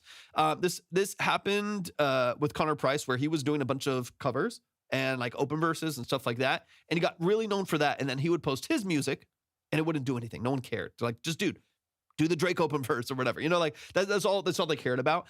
And until he started doing his skits and started bringing some of his acting expertise, because he's a professional actor as well, bringing his acting into his skits. And those are the things that started blowing up like crazy. And so I would, it definitely is, Willie. And if you're on the purple app and you run into ads and you're not subbed, because subs take away your ads if you want to, it's helpful. If you're subbed, it'll take away your ads over on the purple app, or the red app doesn't have ads over in the same capacity. So sometimes that can be helpful as well. Yeah, 100%. Anyway, so some of those people, like they got stuck. They got stuck doing open verses and covers and stuff like that. And then no one cared about the real stuff. So I do think it's worthwhile to fight for the real stuff sometimes, but it can be a way for you to just like plug into a baked in crowd. If you just randomly start like plugging into those things, you are plugging into a baked in audience that already likes that stuff. And so that is one of the benefits of like covers, right? Okay. Let me give me 2 seconds. Let me update this, and then Clayton, I got you. We're gonna get you moving. Love a boy, I got you right here. Or love a baby, not love a boy. Sorry, I was in Drake mode. Okay, let me get and I gotta update my minimums here in a second too. Love a baby. Let's go. I got you. Da, da, da. All right, let me get this moved into place. Boom. All right. I'm going to just because it's already stacked. I gotta update minimums. So minimums are updated. So just keep that in mind. And let's dive in. Okay. So notes, it'll help me with the process because what I'm seeing is all of the tracks back pasted. So this session is like 8 minutes long, even though it's like 3. Yeah. Okay. Got you. So the notes, it'd be best to get notes that I can cut the fluff. Beautiful. All right. Let's dive in. We got the full track here. So let's get into a couple notes. Okay. So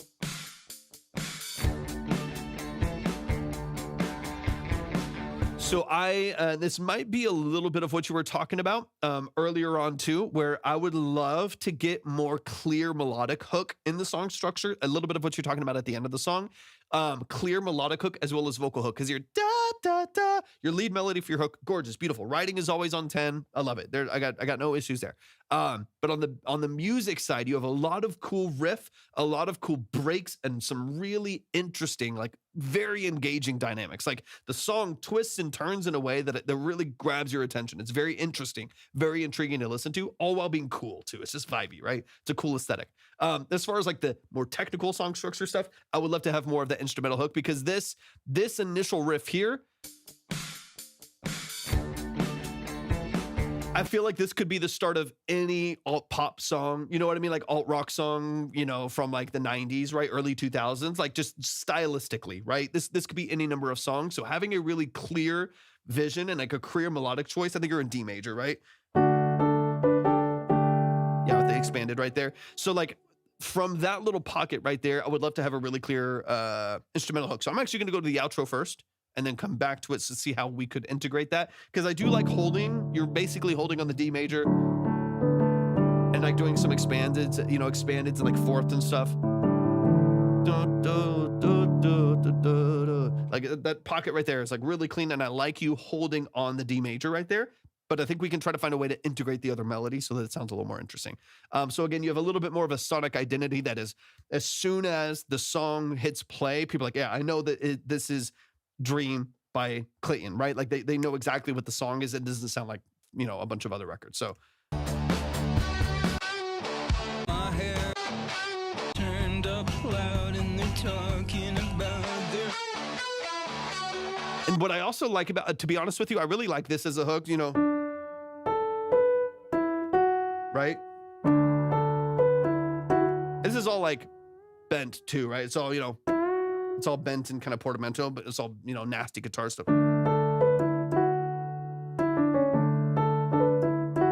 I like that as a melody because it also is your hook too, right? Let me, I'm going to chop around here a little bit.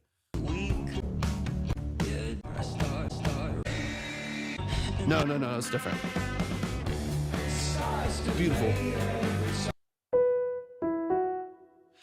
Same like rhythmic structure, different melodies, but I like it. Okay, so let me move to the outro here. Sounds good, Dave. Sounds good. Sounds good.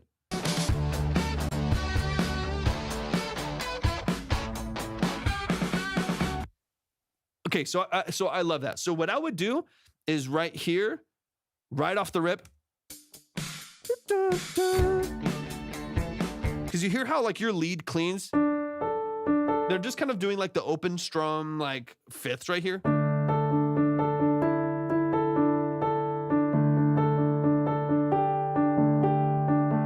They're just kind of there. They exist and they sound good. Sonically, I think they're doing some cool stuff, but I just want to hear him.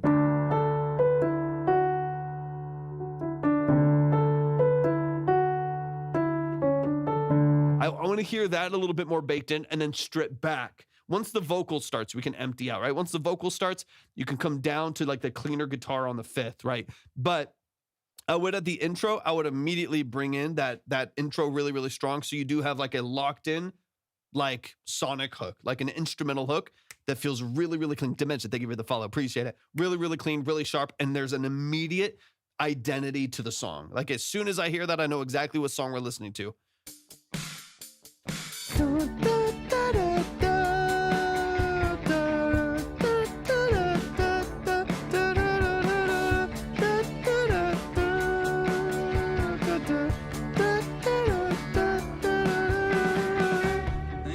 And then empty out just like this. Like, so that once this part of the structure is clean, like once this empties out here a little bit, perfect. Chef's kiss, lock it in, vocal takes over, you're fine.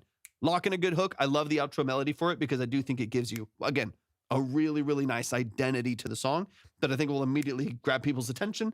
And it'll give you an ID that makes the song much, much, much more catchy. Also allows you to kind of bookend the song with, you know, some particular lines. Drive around and dream of us till the sun comes up. It feels like yesterday. I was in your arms and thinking maybe. It's on the YT. It's on the Red app, YT. If you go to my profile and click on the link, just go to the Red app, YT, and you'll see the line there. We could buy a real big house, or at least rent one out for a weekend. Wouldn't sleep that much there.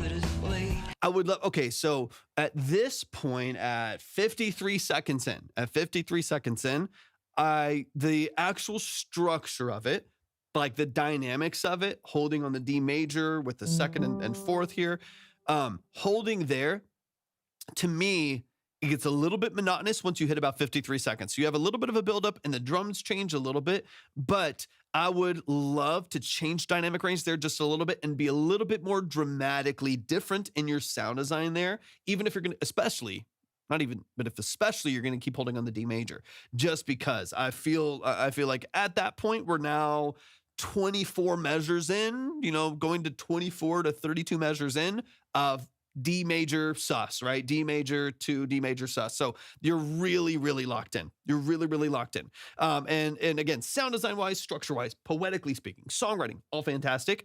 But we're going to need to change dynamic a little bit or change aesthetic, right? And change a little bit of the sound design there. So let me back it up a little bit because all this is great. When I get some time, I'll have to send you something. You're actually giving it advice. Other than I've seen doing this, don't. Dimension, I appreciate that a lot. Thank you so much. Yeah, there's a lot of spaces on here that do reviews and stuff like that. But I work full time as an engineer. I work full time as a producer and a session musician. So the whole space, we've been doing this for over 3 years in this format as like 30-minute consultations, long form consultations to ideally give producers and artists and musicians a really detailed long form 30-minute breakdown of their music and a full consultation.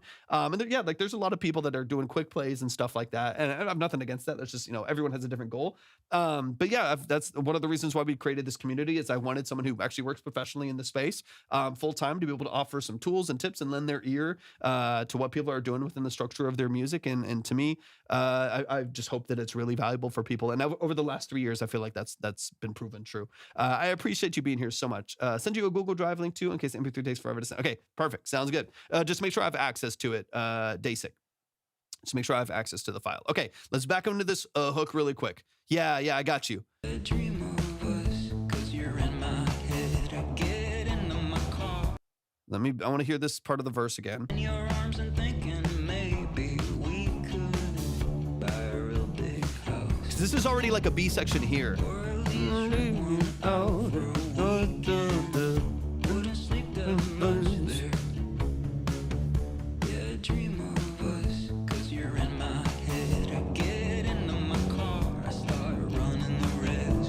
Yeah, I know that it's late, shouldn't try and too late. I miss you heavily. What do you think about this? I'm going to throw a little twist in the system. You don't have to do this, of course. What about, so in this case, Nashville number wise, I'm doing a 1/3. Yeah, 1/3. Yeah, 1/3 for 1. In order to. Okay, sounds good. I'll double check that here in a second once I get through the song so I can update the line. I appreciate you, Day. Maybe so 1/3. So in this case, it's going to be an F sharp bass line, G, D, F sharp, G, D. To switch energy right there at about 44 seconds so that you don't go too many bars without it. Just to throw an idea, it changes up the chord progression a little bit, offers a little bit of tension leading into your chorus, so it feels a little bit more engaging right there. I'll kind of show you what I'm talking about. So all of this is holding. Or at least rent one out for a weekend. Wouldn't sleep that much there. Right here. Dream of us, 1, 2, 'cause you're 3. in my head. I get into my car, I start running the res. Yeah, I know that it's late, shouldn't try and too late. I miss you heavily. So the idea of kind of like a saying out of my head. Saying out of my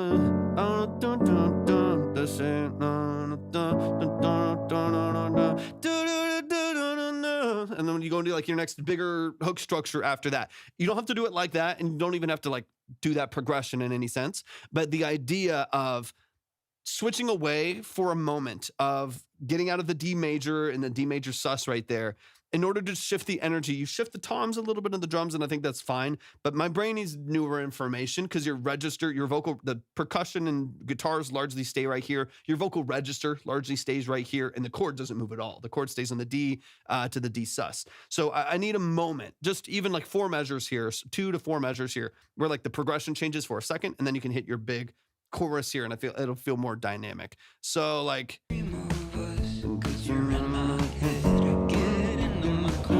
even stay here. F sharp to G. And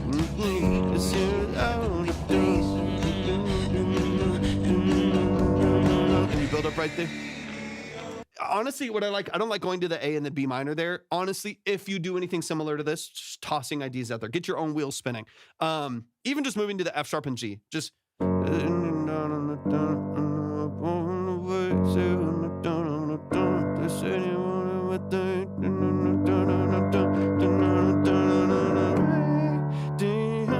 and then you switch right there. Like, even that little switch, I don't know, to me, it wakes it up a little bit because it's really cool, but then it's really cool for a long time. And then it slowly loses energy, slowly loses a little bit of steam there. So how I would probably do it is just a really, really small chord progression change there for like 4 measures. If I were doing it, I'd probably do an F sharp to G right there. Just that, and then switch back and forth, F sharp to G, hold on the G until you get into the hook, and then go back to the D to G right there.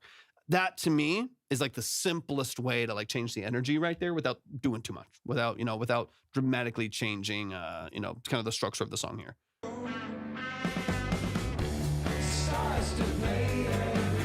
All of this I love, like all of the progression here, all of like the movement from the vocal here, I love so much.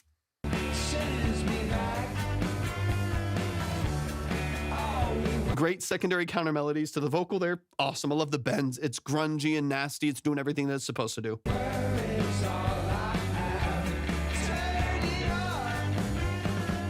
Love it. Love it. Love it.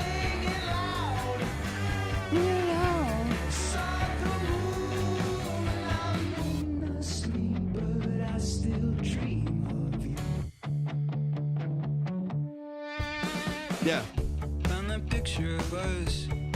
So all of this is great. I would keep you change progression on the chorus there from the D to the G with some other movements in there.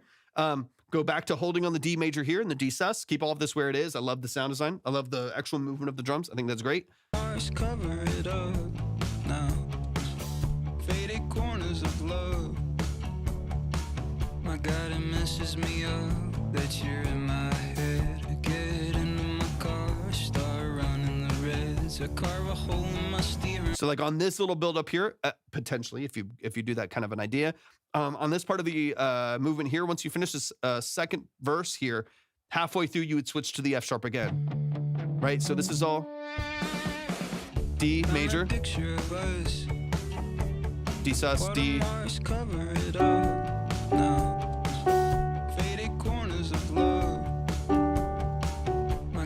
And here, F sharp, 2, 3, 4.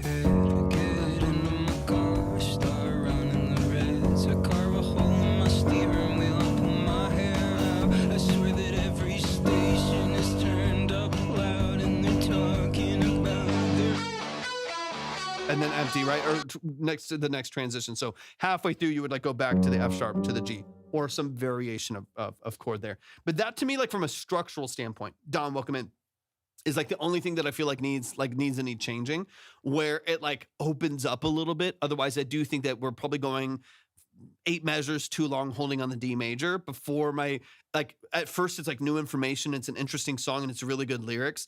And then after about 16 measures, 18 measures, the brain slowly starts to lose it, where I'm like, it's kind of, I get used to the register, I get used to the dynamic range, and my attention slowly falls off. And we just need the smallest change in there, the smallest little change in there to like regain attention, so we can kind of lock it back in, and then we can always open it back up from there. So for me, it's like bring the hook into the intro, maybe even the interlude, kind of like you did, da, da, da, da, and then go back and dun, dun, dun, dun, back in there, have that lead melody again in the intro, and then some small changes to dynamic range. Small changes to dynamic range, probably on like your pre-chorus going into your chorus, so it feels a little bit more interesting there on the progression side. Beyond that, I think structurally it's fantastic. I think it's really, really good. Lyrics are always great. The structure is interesting. It's dynamic. It's weird in some places, and I love it. It's bendy and grungy. It's not too over like processed or overproduced, even though I know this is an early demo. Brandy, what's up? I like the feel, and I like the energy around it. It's really, really interesting. Y'all show some love. Show some love. Show some love. Okay. I want you to see what you can do with the other track. Clayton, let me know what you can do with the other track. If you can send me the outro, awesome. Hopefully, I hope this was helpful in any sense. Let me know what you can do with the other track, and then I'll play the next artist, and then we'll see where we're at. The thing I'm running into is the guitar hook and the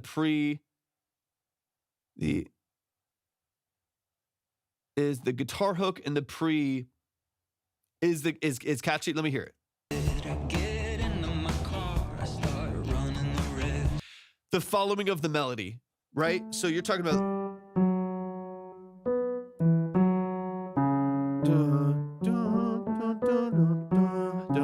right? You're talking about that melody where the guitar follows it?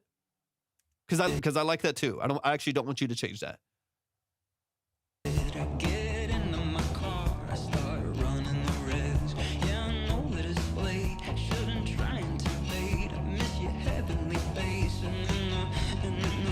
That's the melody. Yeah. I don't want you to change that. So what I would do is keep following it with the guitar and just change it on the bass. Literally, because that's the only other element, right?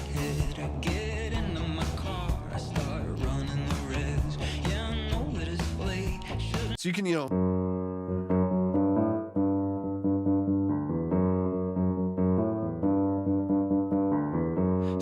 so that low bass, you could follow the progression, right? So the low bass would follow with the new progression. So you'd have like the so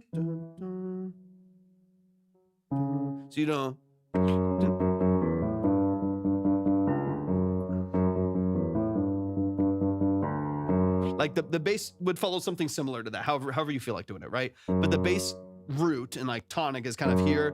Dun, dun, that's what it's doing. In between that, you can still follow some of the other melody of the dun, dun, dun, dun, dun, dun.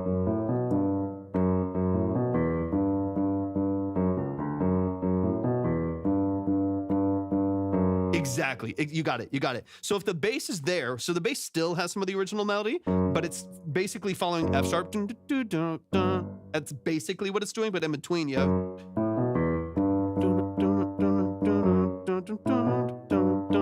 and then the guitar is still following. Like, I love the guitar. I don't want you to touch it. The guitar that's following the vocal melody, love, obsessed with. That to me is great because that does offer it some tension. That offers it a little bit of anticipation. Keep that. Because I agree completely with you. I think that's really cool when you started following that melody there. So just use the bass. So like a lot of what we're talking about here is like changing one little pocket, like changing one guitar melody in the intro, changing one bass line to change the progression a little bit, so that the buildup feels a little bit more interesting, and you change the movement on the pre-chorus right there, on the buildup to the chorus. But those main pockets, I want you to keep the same. Keep the same buildup. Keep the same keep the same melody on the guitar. Just the bass. So let me hear the melody real for 2 seconds. I'll move on. You're in my head, I get into my So you'd basically have. Let me see. So you would essentially have.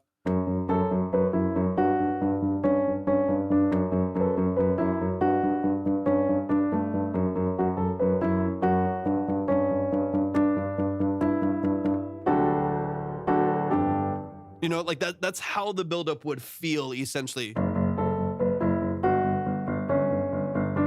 You get the seventh tension there, too.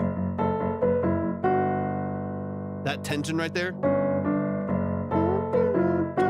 Build up. And then you transition really smooth right there, straight into the D major to the G major again. That, to me, like cleans the whole thing up, right? And it makes it different. It makes it more interesting. It separates your hook from your verses a little bit more. It separates the dynamics a little bit more. Now you have like 3 or 4 distinct progressions in here that to me feel really clean. That doesn't mold together too much of just holding on the D major or switching to the G back and forth too much. Feels a little bit more like more interesting, a little bit more dynamic. Does that feel good? Let me know. Let me go ahead and pull up the next track too. Shout out to Clayton, man. Clayton, you're a beast. I absolutely adore your music. I love your writing. I love your voice. Musicianship to me is so raw. It's so organic. That's some of my favorite stuff. about what you do, favorite parts about what you do musically. It's so creative and so interesting and different. You're one of those artists that throws a lot at the wall to see what sticks. And to me, that's one of my favorite things about listening to your music. It does feel fresh. It feels quirky. It feels interesting, and it feels really dynamic. I love that. I would rather that I'd rather that over like sterile, stale, like compartmentalized, like, robotic, sterile music. So I absolutely love, man. Little new headphones and yeah, I've had these for like, I think 2 or 3 years now, Free Will. Yeah, probably about 3 years, two or 3 years that I've had these now. I love them, man. I love them. They sound amazing. Tell me more, Clayton. Tell me more. Brandy, thank you so much. I appreciate you a lot. And thank you for tapping back into the stream. I really appreciate that. If y'all are over on TikTok too, we've been on for a couple hours already. We got to get the likes up. So tap the screen, share out the live with a few people. Don't forget to send in your heartbeat for the day. It really does help out. West Coast, man, tell me where. If you make your way central at all, please let us know, dude. Please let us know. We're in Texas.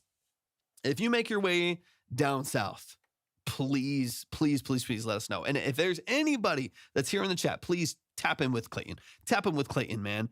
OKC to San Diego. OKC. I don't know if we're planning on going to Dallas anytime soon because I don't think you know, but we moved back to San Antonio. So we're a little bit farther south now. We gotta see a Clayton show soon. We gotta make it happen. Y'all please show some love to the family, man. It's all love from this, and we love and adore Clayton. He's just a creative through and through. Brandy, thank you for the heart me. I appreciate you a lot. Creative through and through. If you're on the West Coast, you got to check out Clayton. Check him out live, man. He's even better live. Like just like the energy, the charisma, even better live. So please check it out. New Mexico's about 12 hours. New Mexico's about 12 hours because we're south. We're in San Antonio, so we're South Texas. We were in Dallas up until about 8 or 9 months ago. But yeah, we're south. We're south now. So closest would probably be Oklahoma. Oklahoma would probably be the closest, if I'm not mistaken. OKC. But even that's probably still 8, 9, probably 9 hours still. Not driving. Yeah, probably driving. You're gonna be. What are you doing in San Antonio, Cameo? What are you doing in San Antonio? Talk to me. Okay, let's keep it moving. I think they're going to be touring through New Mexico. They're Clayton. They're over on the Red app right now. They're going to be touring through New Mexico. But yeah, they're doing a West Coast tour though. So if you want to see them live, which I highly encourage you to do, let's go, dude. Let's go. I'll see what we got going on. Because we don't do anything. I'll say we work literally 24 hours a day every day. So we don't have a whole lot of time, but I'll see what we're doing, man. It would just be cool to say what's up. The band I'm hitting the road with has a show the day before in Austin. Are you gonna be with them then, Clayton? I would love to just meet, man. Shoot me a message. Shoot me a message, Clayton. Shoot me a message. Let me get this updated real quick. And Logan, I got you. Are you good? So wait, you're gonna be with him, Clayton? Shoot me a message. Because we could probably, we have family in Austin. We might be able to make that happen. I would love to see you do your thing. But I also understand if that's not happening right then. But I would love to say what's up, man. It'd be cool. I really want to connect with more people. It's weird. The internet's a weird space. I've got my, you got to have your guard up a little bit, but there's some people in here that y'all are family, and I want to say what's up. I know who y'all are. We've talked more than this, and I would love to support y'all in any way that I can. And then Clayton, if you want to, I don't know if you're busy, but if you want to, try to work out that track and send me, and I'll pop back into it just to hear the outro really quick, just to hear what it is. We don't even have to go over notes. I think I've done enough notes. Feel free to try to bounce it and send it over, and then after this next breakdown, we can hop back into it for a second and hear the outro. Completely up to you. Otherwise, man, it's all love from this side. Love and appreciate you. All right, we got more music to get to. Starvers in the building. We got Logan's in the building. Okay, so you want two? Let me see really quick. Let me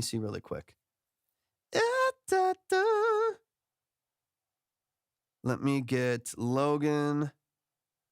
Let me get this organized. Give me a second. I'm just gonna make sure I got everything lined up here.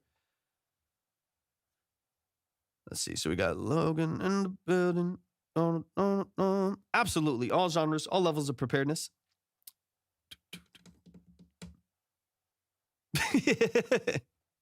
All right, let me see. He said, get your money up.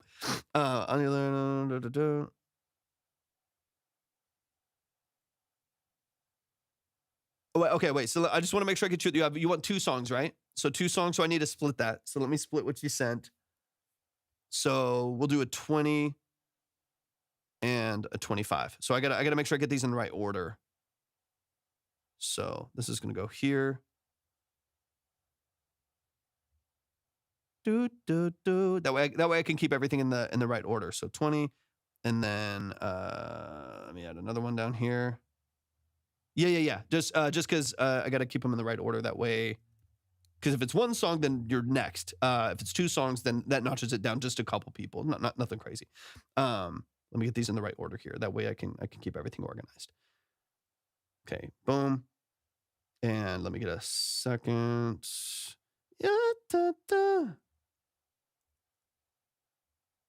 What I'll do is I'll just times 2 you right here. I'll take care of the 5. Just makes it easier for both of us. I'm just gonna times 2 you on the 25. I'll add that 5 to yours, so you don't have to worry about it. This is gonna make my life a lot easier. So I'm just gonna keep you right there, so we don't have like 2.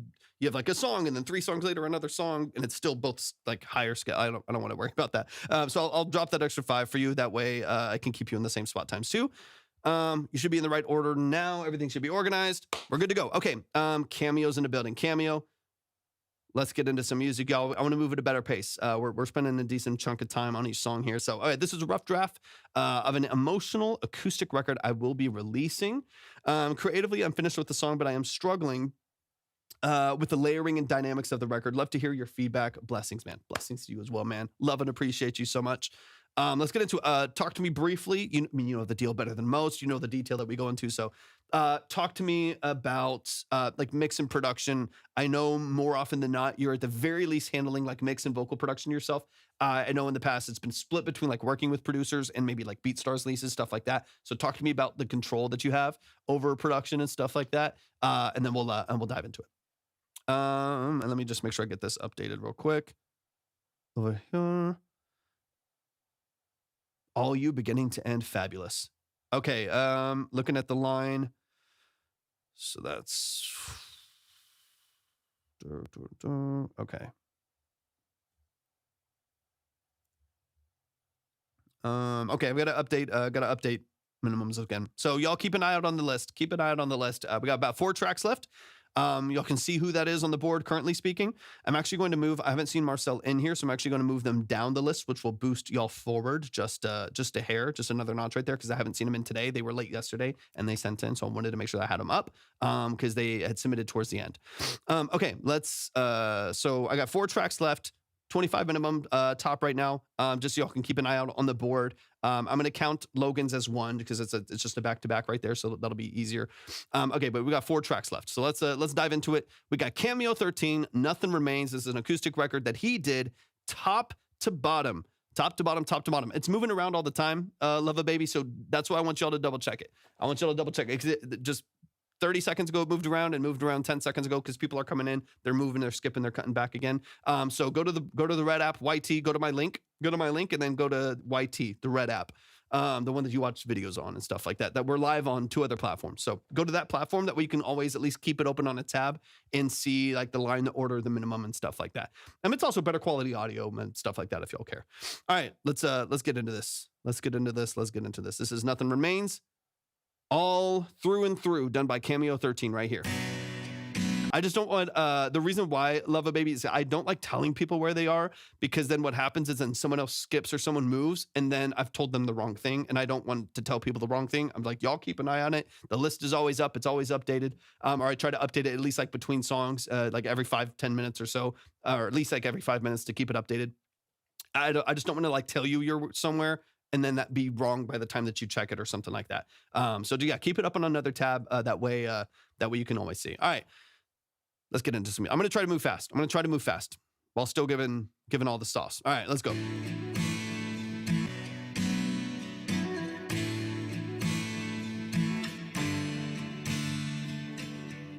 Got you, Willie. Got you.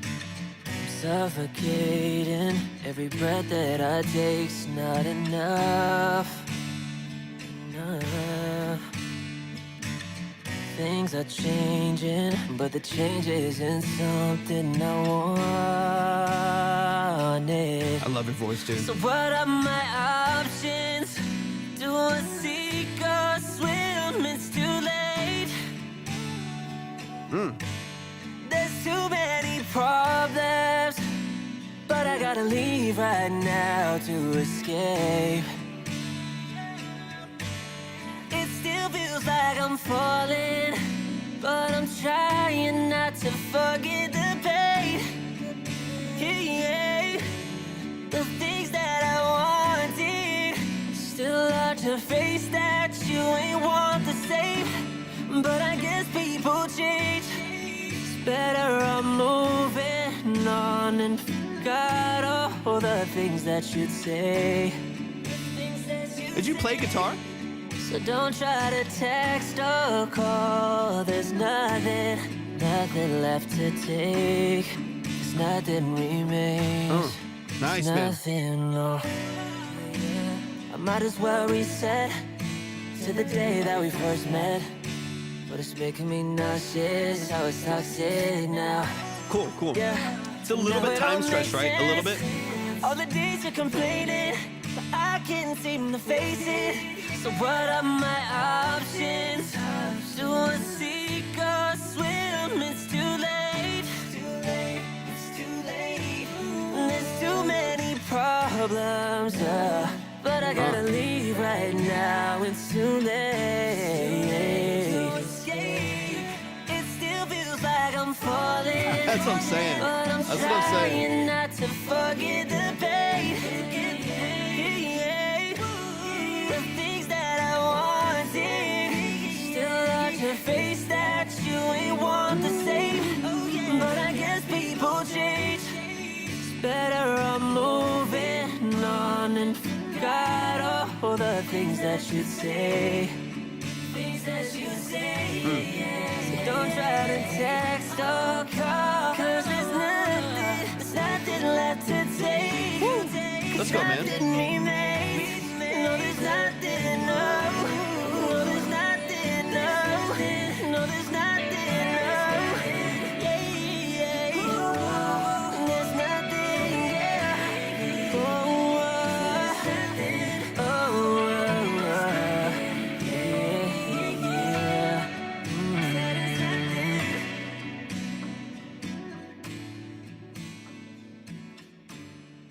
Let's go. What's up, Grady? Welcome in, man. Let's go. Y'all, please show some love. Show some love. This is Cameo13 right here in the chat. One of the OGs, man. One of the family. Okay, love it. Let me double check. And then really quick, is that you, AW? Because I think it's a different name, right? Let me just double check real quick. So I can get this organized. But please, yeah, got you. That's you. Okay, just want to make sure I get the right name connected to everything there. Let me get you moved up. Dude, so catchy. This is also showing me too, like, how much potential you have, like, in like the punk rock space a little bit too, Cameo. Like I get in like the alt rock, modern, like pop rock space. You've got some chops, man. Like hearing this acoustically, this reminds me of like an acoustic version of like a pop rock song. Like, I don't know, like early 2000s, 2010s pop rock. Like there's a lot of, yeah, that's what I'm saying, dude. There's a lot of potential. I need that voice on a few songs. I'm telling you, Dom, reach out. Cameo's the family. They've literally been here for like 3 years from the beginning of doing this live stream, man. That's the family right there. Hearing you sing like this is kind of making me want to hear you on a rock record. You know what I'm saying? Like it's cool. It's really cool. Let's run it back. Let's dig into some details here. I understand a little bit of what you're talking about with dynamics. I think part of what is causing you to feel some restraint in the dynamics is maybe a couple things, but one in particular is that for most of your hook structures to feel to feel like it grows and it opens up and it reduces in energy and stuff like that. You're doing a lot of, especially your earlier hooks, you're doing a lot of ad libs, so a lot of accents, a lot of ad libs, and not a lot of layers. I would love to do both. I would love to do both, but I would definitely compartmentalize your hooks to have like strict doubles, octaves, and harmonies that live there all the time with ad libs, with some interludes and stuff like that, but keep the hook a little bit more tied together with some of the floating away that you're doing, which I love. I think your ad libs are great. They're tasteful. They're not too much.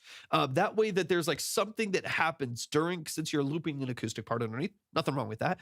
You're looping an acoustic underneath, so nothing about the dynamics and the music changes largely. It's all up to your vocal. So you need to layer your vocal and or layer production. There's no real way around it. Both might be good. You know, like it could be nice to like, I think it's B minor, right? Even just duh, duh, duh, duh, duh, right? It could be nice to even just have like a third, you know, even just that going in on the hook as opposed to just layering the vocals.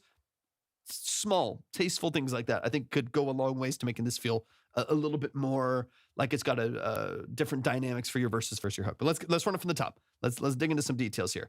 I love this for you though, man. Like I really enjoy the style. I really enjoy. I usually hear, for those of you who haven't heard Cameo before, I would say typically I would say like dark pop. R&B is kind of his sweet spot, his wheelhouse, like dark R&B and stuff like that.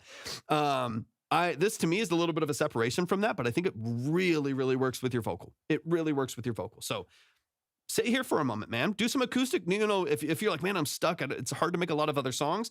Do a couple acoustic versions of some of the songs you already have, you know, and give them a second life. This is really cool, man.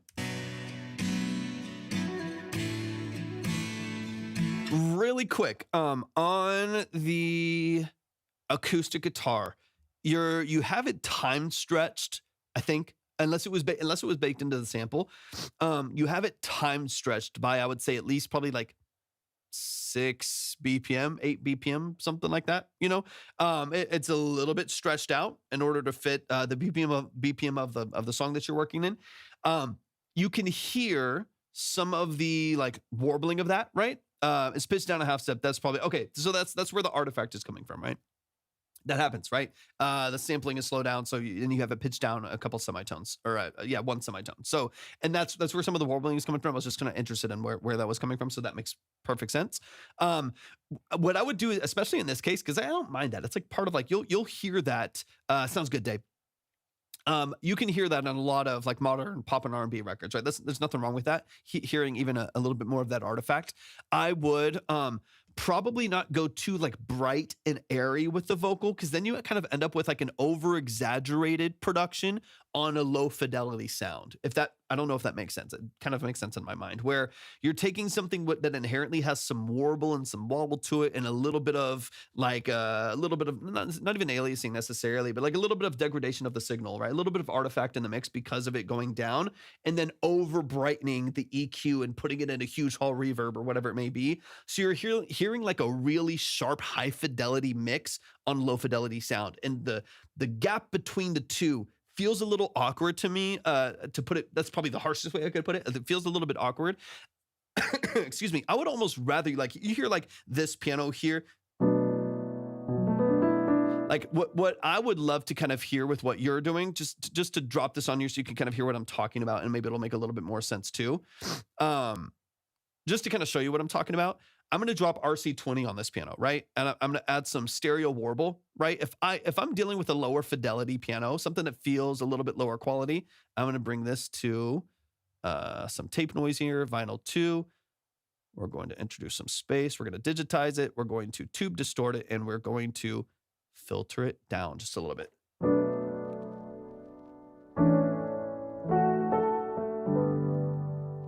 We can even push this a little bit more. Let's darken it a little bit. Let's crunch it up. Just to kind of an example.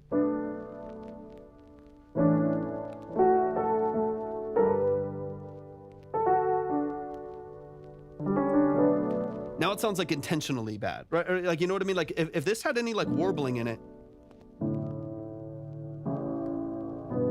it would sound more intentional, just because the processing isn't like separate from it, right? I'm going to toss that on there. I'm going to delete it right now. Just so you kind of get the, you're right.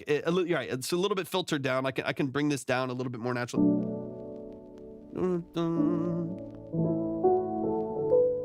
little bit more lo-fi, low fidelity, right? So I'm not looking for you to go lo-fi with the acoustic, but I think you can play around with not exaggerating your EQ curves. I don't think you need it, right? I don't think you need this really like bright, sharp guitar because it's not competing against anything. In the style that you're doing, your vocal is already really bright and punchy. It slices over the top of the mix beautifully. I think like that's where you want to live. So you don't really need to, I wouldn't necessarily introduce a really, really bright element like the guitar to compete with that. I would give it a little bit of space. I would let it kind of live in its own world. So you have a little bit of a warmer production on the acoustics, not filtered down because you still need the dynamics. So we're going to talk about that. You still need it to be kind of bright, right? You still need it to have some dynamics, but you don't want it to like be super, super shrill and bright.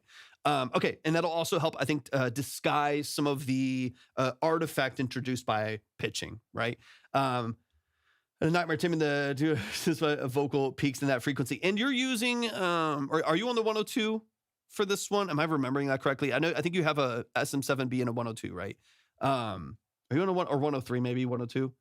Oh, you're on the Rode. Okay. And that's like, it's a pretty bright microphone, but kind of the space that you live in there, just depending on, your proximity and stuff like that can give you some issues. I would also, another thing I would say too, is if you find yourself challenged with it, back off the mic a bit, change your gain staging and back off the mic a little bit. I feel like more often than not, unbeneficial resonances and like harshness is coming through, sibilants, plosives, those P's and B's, S's, T's, K's, C's, just ringing and resonance. A lot of times it happens because you're right on the mic and there's no room for any of that frequency to like disperse and actually diffuse. So you might already be farther away, but honestly, back like 8 to 10 inches away from the microphone, pop filter set, and then back off a bit.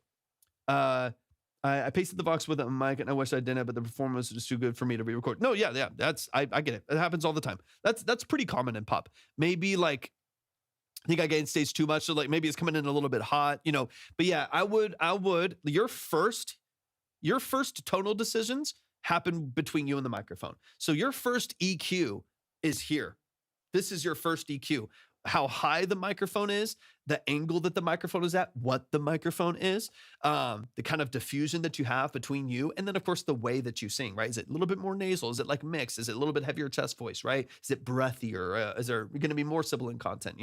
Stuff like that. Your first EQ, your first decision that changes, is this boomy and muddy, or is it a little bit thinner and brighter, airy? Is it like energetic and plosive because you're close, or is there more like proximity effect on a cardioid microphone, or do you back off a little bit and it's a little bit more natural and there's more space for diffusion? Your first analog chain is between you and your analog microphone, right? So make intentional, practical decisions when you're recording, and you will probably fix like 70% of the issues that you run into in the box just by like stepping back just a little bit, angling the microphone like 15 degrees down, so that you're not getting as much like direct energy on the microphone, right? You're not getting as many plosives, as much harsh sibilants, your mids aren't ringing as much, stuff like that, right? So that your first decision is right there on the mic. That shows too, once I'm done compressing and adding things to the main channel, yep, 100%, because when you're compressing, right, you're only increasing energy on the things that you tracked, right? Like, and then you got to surgically carve, right? You know what I mean? Like that to me is one of the most, fundamental things that anybody should focus on is your source, is your tracking, the decisions that you're making there. Because literally, right? So if you're too close, if you're moving in around, the microphone too much, if you're spitting all over the microphone because you've got so much energy or whatever, right? All of that is only going to be brought to the surface once you start controlling your dynamic range and bringing up some of that low level information. So again, if you feel like you are doing surgical, like really, really like deep diving into your vocal mix to fix things, the source is the thing that needs to be fixed, not necessarily the plugins that you have or like just using Soothe on everything to like try to control it, right? Anyway, because I just have been here so many times, right? And again, I'm not saying you have to re-record, but especially if you really like your takes. Sometimes it's beneficial to be a little bit more surgical. That's fine. I totally understand that. But I also understand that there's been times where I've like spent an hour and a half EQing and saturating a kick drum before I'm like, I should probably just choose the kick I want, or I probably just need a different sample that's closer to what I want it to be. And then I'm not destroying the signal with, with processing and stuff like that. So anyways, all of that to say, source matters over everything. So if you feel like updating anything, update source, and it'll be a lot easier for you later on. Okay, let's dig a little bit deeper into this really quick. Your song structure, I know I'm like, fuck, I want to keep it, but goodness, I had to throw on multi-EQ on the mic. Yeah. I mean, you know me, I'm a bit, I see both sides because I have been the artist comping 50 times to make something sound good. And I'm also the engineer on the other side of fixing everyone's records. So on the engineering side, I'm like, re-record. The song doesn't have to come out tomorrow. It doesn't have to come out in 2 weeks. It doesn't have to come out in 2 months. You might push the song 3 months out and record another song that you finish faster, that you're more proud of, that you put out in 2 weeks. And then the song comes out and it'll come out. It'll be great. Like, I think this is worth it, and your voice is worth it to get it right, to be honest. I think you're worth it, man. Like, put in the effort, put in the time, recomp it, get a great take, control your environment, control your tracking, all of that stuff. It's worth it, man. It's worth it. Like, I know I'm right, and that's why it hurts. The best love hurts, man. You know what I'm saying? Like, I know it's worth it. Exactly.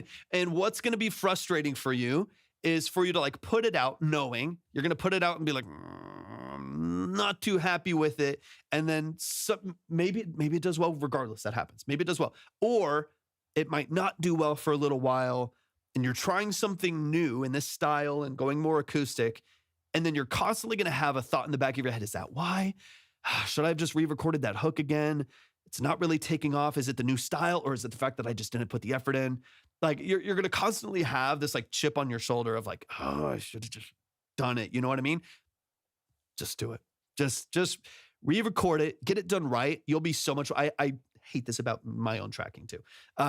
You'll be so much happier. You'll be so much more confident in the end with your own marketing and stuff, because you'll know this is great. It sounds good. It sounds amazing. Yep, I got you. Okay, let's get into structure, right? So I think the acoustic guitar, just don't go too extreme with it. It's fine. Like, the loop itself is fine. Processing is fine, right? It's pretty simple.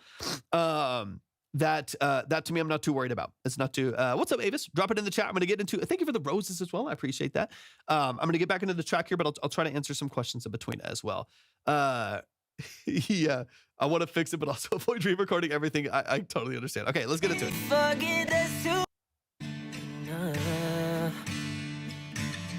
Things are changing. Is there, really quick, is there reverb already on the guitar?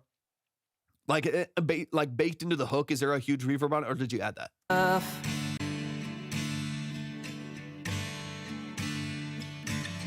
suffocating. Every breath that I take's not enough.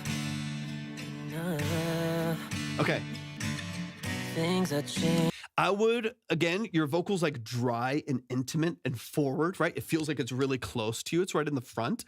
But the guitar feels huge, partially because of the sample itself, right? The guitar is already just open strum. It's as bright as it's going to get for the whole record. I would bring that down. I'd bring the, like, your wet on the reverb down by a good like 10% or so. Like, dry it up a little bit so it feels more connected to the vocal. Right now it feels set in huge space, and then your vocal's very dry and forward, so it feels a little bit disconnected. I think if you just kind of bring them back together, still some reverb, right? And find just the sweet spot. And you can always automate this as well, right? So just as a loose example, you might have it at like 7% on the verses, so it feels really close. And then you want to go a little bit more anthemic on your hook. You add in vocal layers, you add in a piano with a third, and you add in a little bit more reverb on the guitar and vocals. And then the mix kind of expands on the hook. Little automations like that can help it feel a little bit more alive, a little bit more interesting, so it doesn't feel too strict, right? Because right now I feel like there's a little bit of a disconnect from how forward your vocal is versus how spacey the guitar is. And you only have the guitar, so I do want it to feel still a bit grounded. I'm trying to have them even. I have a compressor set for them to not get drowned by the beat, but sometimes they just don't sound right, sound good acapella wise, but they vary like crazy either way. Thank you for the follow, Avis. I would typically have multiple stages of compression. Okay, so I would make sure that when you are doing your compression, you have, I usually would recommend 2 compressors, sometimes more. I currently have an analog compressor outboard, a tube compressor outboard that's catching some peaks of my vocal, and then I have 2 more compressors in the DAW that are processing my vocal. This just helps with control, and they're doing different things. Some are very fast, and they're just grabbing on some of the peaks that leap out of the mix. And then I have other compressors that are a little bit slower attack, slower release, and those are like smoothing everything out and keeping it like really even and open. And the results of that is I can talk really quiet, like I can almost like whisper, vocal fry, and I can also talk loud. And you're not actually you'll hear a change in you'll hear a change in energy, but not necessarily a huge change in amplitude. My vocal's very even, right? That's what you want. You want to be able to go into like a high hook of your vocal, and it's really smooth and really even. And you also want to be able to go into a more intimate verse, and to not feel like your vocal is like jumping out of the mix or falling out of the mix into the production. So I would just typically have multiple stages of compression that tackle different things. And there's tons of YouTube videos on that too, that you can, dive into a little bit more detail right there, that can just kind of catch some of the peaks, and then another one to kind of smooth it out. So in like my case, I have my ART tube compressor on the outside that's just grabbing my vocal a little bit, like 2 dBs, just kissing it. And then in the box, I have an 1176 and an LA2A that are just smoothing everything out for me. So then my vocal sounds really even and really smooth. I think I have a light limiter on the guitar. Not sure if that's a good idea. I wouldn't have a limiter on your vocal typically unless you really know what you're doing with it. Limiter is brick wall. A limiter is going to create a ceiling for your vocal that's going to really crush it if it moves past it. So you can use that for taming peaks. You can use that for that like little 2 dB at the top to just control it. But I would typically recommend a compressor, 3-to-1 ratio, put your attack kind of in the middle, release maybe a little bit faster, and then you can do another one that kind of grabs it a little bit more. But your issue is with dynamic range, and you need multiple stages to help control that. Typically, if you're looking for a really smooth, natural vocal. Yeah, I mean, the limiter, it's not a bad idea. It's just an idea, right? Like it's just, it depends on if you want a kind of like snappy, crushed guitar, right? Like you want it to have a brick wall and you're just getting it louder. Now, if you want a little bit of like a smoother response from that guitar, sounds a little bit more natural, throw like an LA2A emulation on there. Throw like a, depending on what you're using, UAD LA2A or something similar. That's nice and smooth. That'll saturate a little bit. It'll make it sound a little bit more harmonic and musical. That to me is probably a better option than like a limiter on it, and you can still push the gain. So like you can give it like on an LA2A. I use the LA2 on everything. On an LA2A, you can really, really push the reduction on it 5, 7, 8 dB, and it still sounds very natural, and nice and smooth and controlled and well saturated. So I would recommend something like that as opposed to like a limiter that's just going to crush it. It's going to hit that ceiling and it's going to shatter your signal and clip it. I would prefer something a little bit smoother. Danielle, what's up, Danielle? Welcome into the stream. I hope you're doing amazing. That's what I would prefer. Okay, let me get a little bit deeper. Let me get a little deeper into the song, so we can tackle some of these other things. I'm taking way too long today, y'all. I forgot to take my stuff. Okay. There's too many problems, but I gotta leave right now to escape. It still feels like I'm falling, but I'm trying. Like all of this energy right here is beautiful. I mean, I love it. The structure is beautiful. It's so musical. Your melodies have always been one of my favorite things about what you're doing. I'm a struggling independent artist. Yeah, facts, man. We all struggle, man. This is part of the journey. And again, like that's the point of this live and so many other things that we do is like you just keep chipping away at it, right? Like once you understand it, and you can take that tool with you always, right?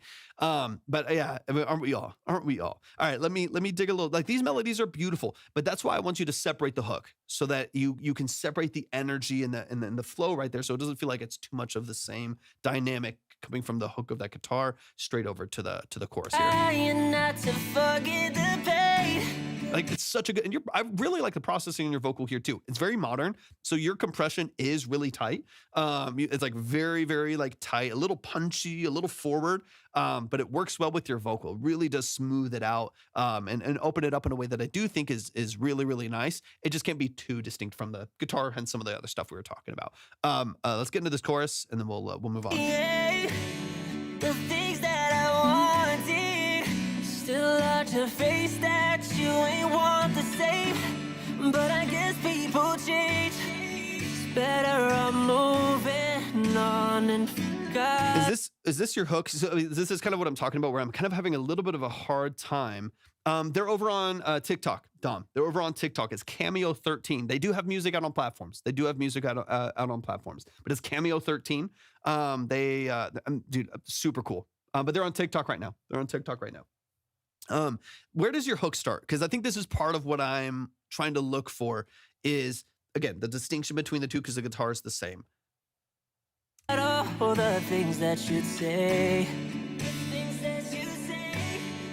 So don't try to text or call. There's nothing left to take. Yeah, I love the 2/8, Willie. There's nothing remains. Okay. There's nothing, no. The things that you're not to, it still feels like. There. Okay, so this is your hook here. It still feels like I'm falling, but I'm trying not to forget the pain. Got you. Yeah. The things that I wanted still hard to face that. I'm gonna if you re-record, Cameo, this is up to you. I'm just saying if you re-record the hook, I would recommend you don't have the same melody structure more than once. I'm not saying you have to. If you do, and I would encourage you to, if you re-record, I would keep the same melody structure B section of the hook, because you don't have any repeated, like true repeated melody. So you change it again on the second. Yo, Daniel with the star map. Danielle, thank you so much. I appreciate you. Thank you for the love. Shout out to Danielle. I appreciate that. You don't have the same repeated melody structure there twice. And that to me, that's amazing. I appreciate your generosity so much. That to me is what's going to make this stick, right? B minor, right?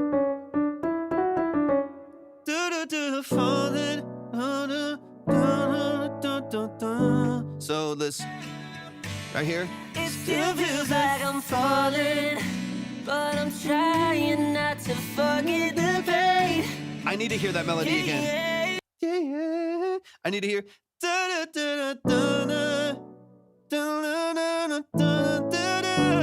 I need to hear that again, because that to me is the sticky part, right? You have all these beautiful melodies, and you have such a good voice that every time you sing another melody, I like the other melody, but I need that sticky element, right? I need that glue to just get that.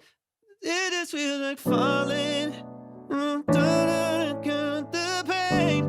They have that melody. Oh, I need to hear that. I need that dip right there, because that to me is what makes it a hook. Otherwise, if the melody is morphing and changing every time, it still sounds beautiful. Sonically, it sounds beautiful because you have a great voice. So everything you do sounds good, but I worry about the forgettability of it just because there's not the repetition. So structurally speaking, I would encourage you to at least have those two repeated melodies there. You can float away a little bit outside of that, but have those two repeated melodies and then add ad-libs to make it more interesting. Like I love the ooh, all those extra things in the background, beautiful, love it.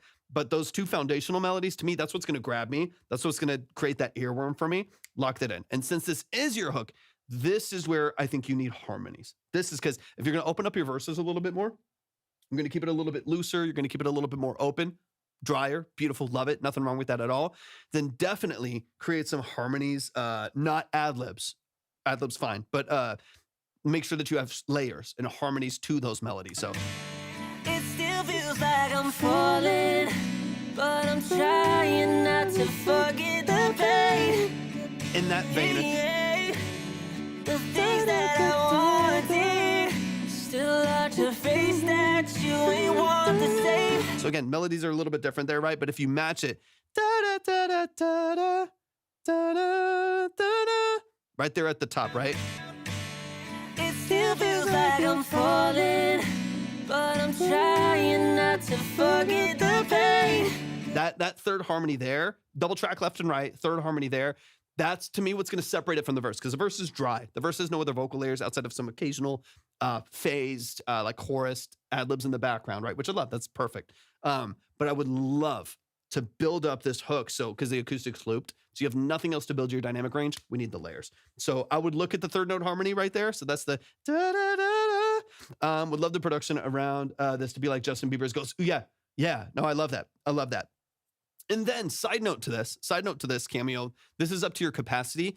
I would love speaking of third note harmonies. Yep, I think the layer to me is kind of like a non-negotiable. We need the harmonies there. And then I also want a third. I want the low octave with a third for like a piano underneath it. Here. Even just that. You don't have to do anything crazy. Write it in MIDI.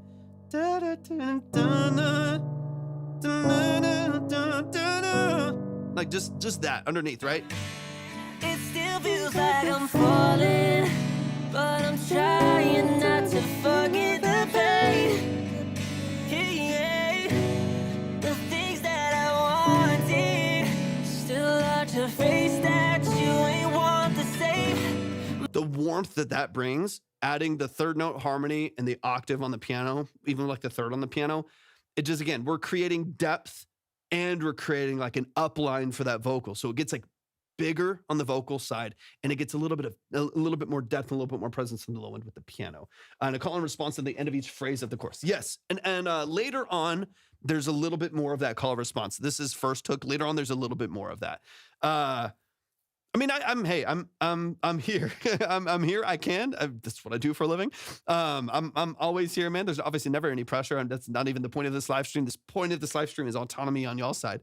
If y'all ever need help, that's literally what I do. So there's always an opportunity there. But I think you could probably even just drop in. This is a B octave. This is a BAG on the. You could literally write this in MIDI. You could probably hire someone for cheap on Fiverr, or there's always ways, man. I can help you out too.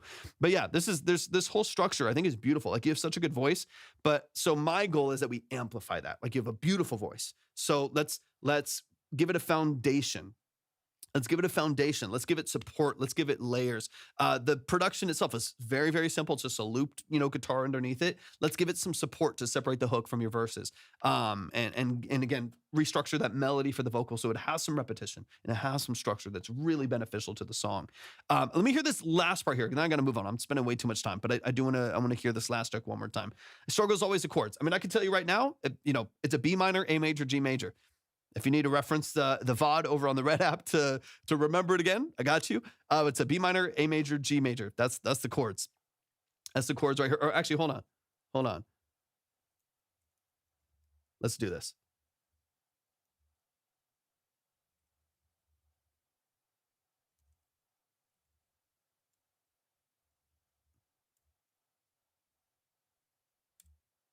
Boom. Okay. Screenshot that if you need to. I got you. Screenshot that right there in the chat. B minor, A major, G major. That's your whole hook. That's this right here. B minor, A major, G minor. Look up how to drop that into a piano roll. Filter the piano all the way down. Boom, done. You got it. And just, this is a nice dark upright piano. This is a little bit more mellow. I would recommend something like that. I don't think you want like a bright, tinny grand piano. I think you want something a little bit darker, a little bit more moody. The song's moody. So something a little bit simpler and darker. You can always like filter the EQ down, kind of like I did earlier with RC20, something like that. Okay, let's get into the last section here. I gotta move on. It still feels like I'm falling, but I'm like, there's a little bit of those echoes in there that I really like. So once you bring in more of that energy, I think it's fantastic. It's really nice.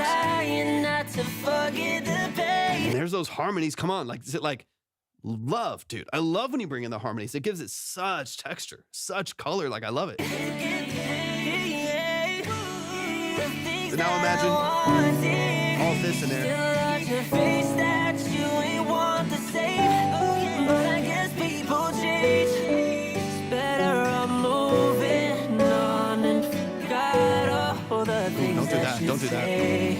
Yeah, with a little tremolo to it, a little phase and a little tremolo. Come on, you know what? Yeah, 100%. So don't try to text or call, 'cause there's nothing left to take.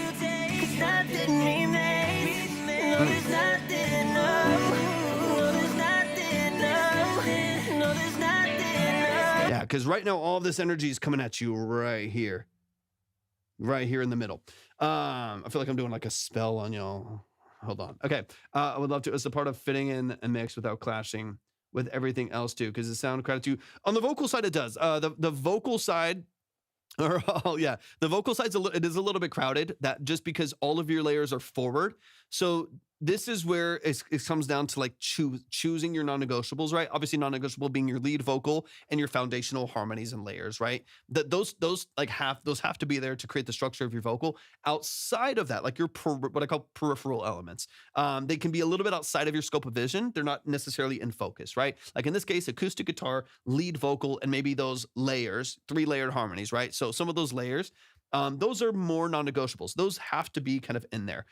Low octave, I think, is really important to that vocal. That gives you some weight to your vocal mix. Your harmonies and ad-libs can probably pull back by 2 or 3 dB. Those can empty out just a little bit. They'll still be there, but they won't crowd the energy as much. I would also recommend that you send your harmonies to an aux, a BGV aux, a bus on their own, that you process them separately if you're not already. I would recommend most people do this. Got you. I got you. Send all of those vocals over to a bus. Yeah, I usually have a lead vocal bus. If I have a couple layers of like overlapping comps of vocals for lead vocal, I have a lead vocal bus and a BGV bus. On the BGVs, this is where you can create space for the lead vocal so they don't interrupt. I typically use like a mid-side for this so that I can carve a little bit of space for that vocal to sit. If you mid-side might be a whole other mixing conversation, right? You don't have to go that complex unless you do understand it at least a little bit. But on that bus, I'll usually pull out a little bit more of the low end because I don't need that information. Like I don't need a ton of like really big juicy vocals there. I just need the information. I need it to feel wide. I need it to feel bright. And so you can like 100 to 300 hertz, you can pull that back. Start with like a dB and a half, 2 dB. You don't want it to be gone, but or too thin, but pull a little bit of the low end mud out of the way. So again, you don't get any of that extra boominess in the background of the vocal. And then on the mid side, what I typically do on the mid side is what I do is where most of the fundamental frequency of the lead vocal lies, which is between 600 and 1200 hertz ish, 600 and 1200 hertz. On the BGVs, I will carve that out of the middle channel, out of the center channel, right? You have mid and you have side, like your full stereo image and then your mid profile. Exactly. So you want it to stay bright and you want it to stay wide, but you don't want it to interrupt the lead vocal and sound muddy and like they're all clashing together, right? So on that bus, I will carve, usually I would say probably about 3 or 4 dB, center only between 600 and 1000 hertz, 600 and 1200 hertz right there. So all of your background vocals, you're going to hollow out space where the mono lead vocal sits. The mono lead vocal is right here, and we're carving space in the background vocals in the center channel where they live. And then I'm going to move into the side profile. I'm going to increase that same frequency or maybe even a little bit brighter. So I'm going to take that information where the lead vocal sits, I'm going to take it away from the backgrounds and bring it out to the outside of the mix. I'm just pivoting it to the outside of the mix through the side profile. And that is going to allow your background vocals to feel incredibly like wide and super vibrant, but they're not stepping on the center channel. The center channel's got space in it. It's got all this room between 600 and 1200 hertz that the lead vocal just shines in. It sits super far forward, right? And that's gonna give you a lot more clarity and a lot more like separation and distinction in your mix. I do this all the time, especially because I work with a lot of synths in my music. Excuse me. So I need to carve space because I have a lot of elements sitting in the mid channel, right? Like in the mid frequencies. If I did it on the harmony separately, do I remove those EQs? So this is more a stereo spectrum EQ than a color EQ. Okay. So like I would keep the EQs that you have on there. So if you have like colored them the way that you want to, right? If you have like given them the tonal qualities, like they're as bright as you want them to be, keep that there, right? If you have like some like reductive EQ or additive EQ there that you have made them sound how you want to, then I would probably just add I mean, you could technically do it within FabFilter, could get a little messy. But if you want to, you could just add another one. You know, this song to song, project to project, depends on how things have been processed. But I would probably just on that bus, have a standalone. So you've already EQ'd them on their own channels, then you send them all to the same place and process them under that umbrella, right? So brighten them up over here, EQ them over here, and then on the bus, carve some space. Add stereo shaper for those frequencies or stereo EQ. It would just be your standard, it would be a stereo EQ. So let me show, do you have FabFilter? It's time, we're switching. And you don't have to have FabFilter. You don't have to, but I'll show you exactly what I'm talking about. Boom. Okay, so you have everything you need. Okay, so we're right here. Where's my piano channel? Here's my piano channel right here. All right. It's time. We're here. Dude, of course, man. I've got you. I know I'm spending a lot of time, but we got to make it happen. Okay, boom. Here's a stereo EQ. This is Pro Q3. That's all you need. All right, so what I'm doing, so let's imagine this is your bus. All you're literally gonna do right here, center channel, make sure it's on a stereo. Obviously, it's gotta be a stereo bus for this to affect stereo imaging. So right in here, what you're gonna do is you're gonna right click here. Once you right click, you're gonna come down here and you can go to stereo placement. So right here, we're affecting mid channel, right? Not side, not full stereo. So stereo is full image. Stereo is the full image, center channel all the way to right. And then you have your side image and you have your center profile, right? So in this side, we're doing mid channel. And I'm gonna go here from about, I'm gonna move this is about, 600 Hertz right in here. How are you able to have sound come out stream on Pro Tools? I'm just running everything through OBS. Audio capture on OBS. Yeah. So it's just capturing my whole computer. So anything on my computer. So I can play Spotify, I can play my mic, I can play Pro Tools. I can play my piano right here. And it's just the whole computer's audio is captured. I'm sending it to OBS. Okay, so right here, here's, we've got about 600 Hertz right here in the middle, right? So I'm gonna come a little bit lower than that right in this pocket here. I'm gonna go as high as about 1200 Hertz. So this is a decent little pocket right in here. Yep, so I'm pulling energy away, again, BGV bus. On the BGV bus, pulling energy away from center channel right here. So this is gonna carve space. So your lead vocal is gonna sit right here. I'm on a Mac, so I don't know exactly how it works. So on the Mac, I have Mac OS audio capture. On a Mac, I have a M2 Max MacBook Pro. On this, I can do, depending on the update and stuff like that, I can do full audio capture on the whole entire, just baked into the MacBook interface. So if you have a PC, it might be a little bit different. If it's depending on how updated it is, depending on the chip, you might not have that, or you might need to just find an audio router plugin that allows you to do that. So just look up a full desktop audio router plugin or something that you can get for Windows, and I promise you it exists out there. There's probably some free ones, but that's just baked into MacBook. So that's what I'm using. I'm just capturing anything going through the computer, going through my audio interface, everything going through my audio interface. So all the synths, all the guitars, everything, it's running straight through here, and then I'm just streaming straight to TikTok Studio. Okay, so center channel's coming out because this right here in the middle. Right there, I'm backwards on my screen, boom, right there in the middle, that's where your lead vocal is gonna sit, right? So what I wanna do is I wanna take this information that I pulled away from the mid channel and I wanna place it back in the side channel so that I can regain a little bit more of that vibrancy that maybe I'm losing, right? Sometimes I'll go a little bit higher. So what I'll do, I'm just gonna add another right here. I'm gonna right click on this second node right here, the second bell curve right here, and I'm gonna go down to stereo placement. How many Torviks to get a dude? I would Time Mine. Let's win a Grammy together. Let's win a Grammy. How about it, Time Mine? Let's win a Grammy together.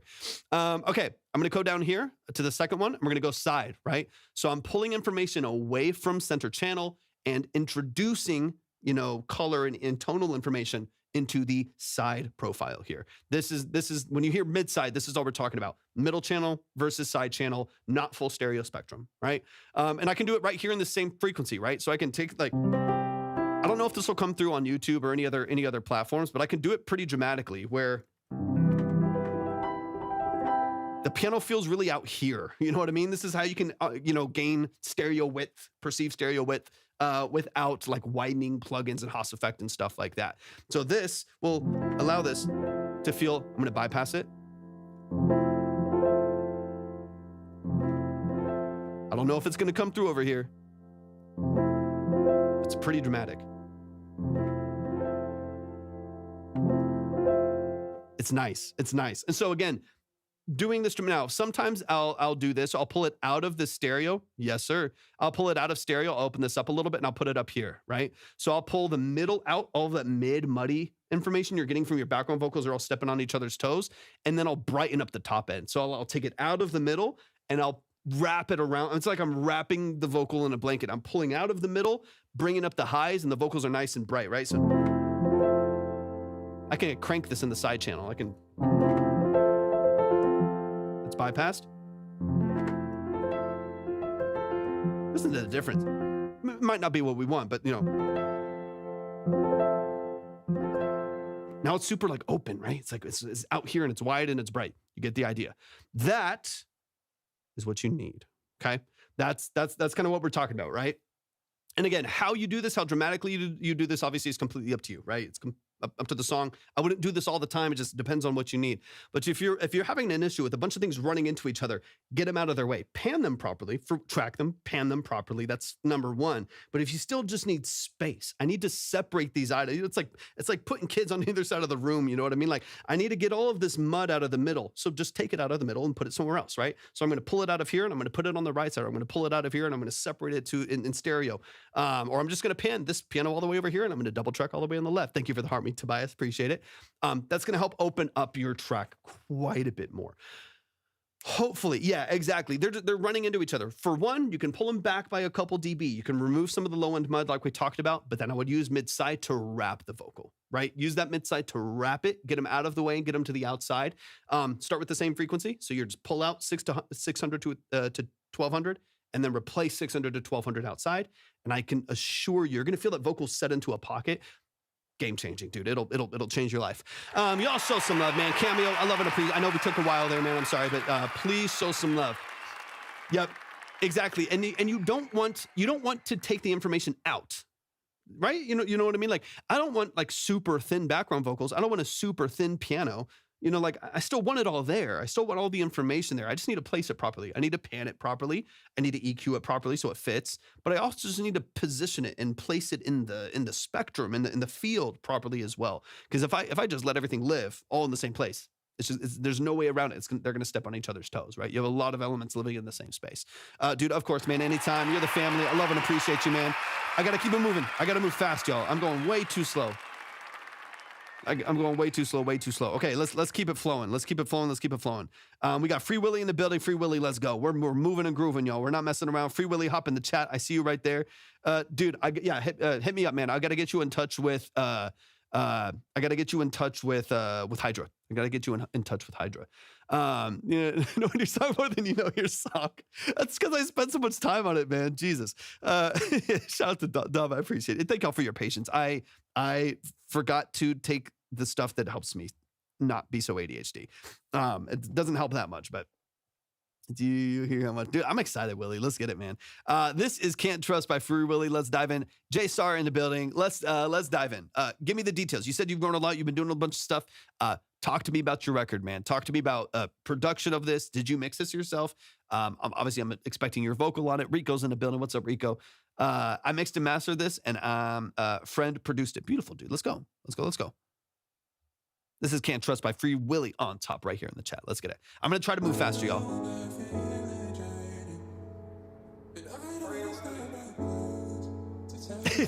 Dude, it's brutal. It's brutal. I don't have any, I can't say too much on TikTok because they're weird about it sometimes. I don't have anything that actually helps, but there's things that I can do that at least help me like focus a little bit better and my brain not feel like I have 17 tabs open. And it's not a whole lot of fun. So I'm trying to figure that out. But when I start ranting and repeating things 82 times before I move on, that's why. I learned more here than I did in all of my music classes. Dom, that's like crazy love, man. I appreciate that a lot, man. All right, Free Willy, let's get it. This is not your vocal early, right? This is a sample on the beat, on the production that your producer threw together, right?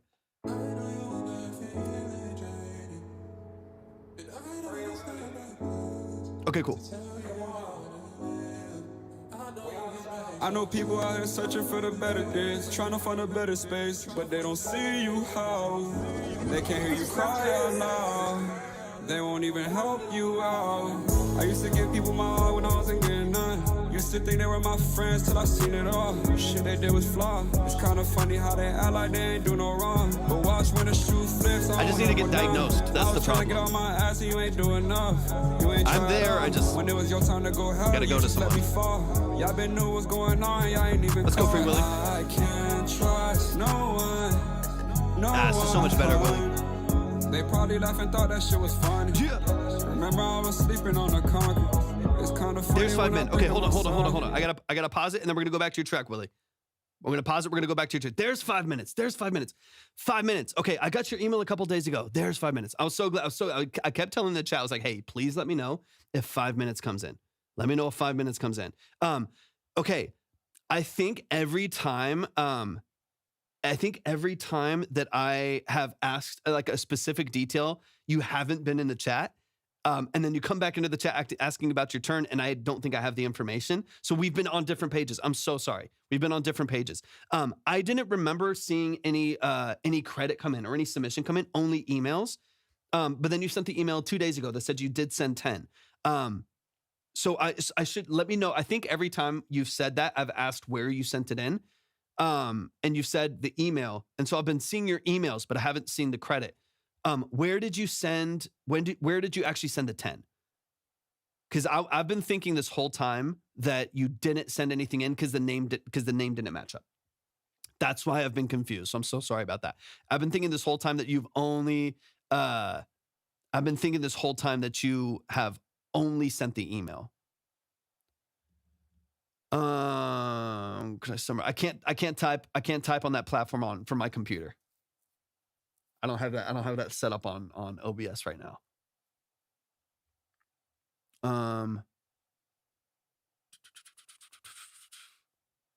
Just where did you send the 10? And what's the name? Because I think that's why I was confused. Because I didn't see a name that matched anything, and so I didn't have anything to put up on the line. And then Willie, we're gonna get straight back in your track. Dom, you're coming up next. I'm gonna close up the line here in a little bit, y'all, because I only have time for a few. But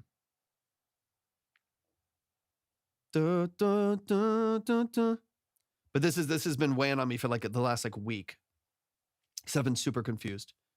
Because I want to make sure that I get 5 men on the board. But it just hasn't been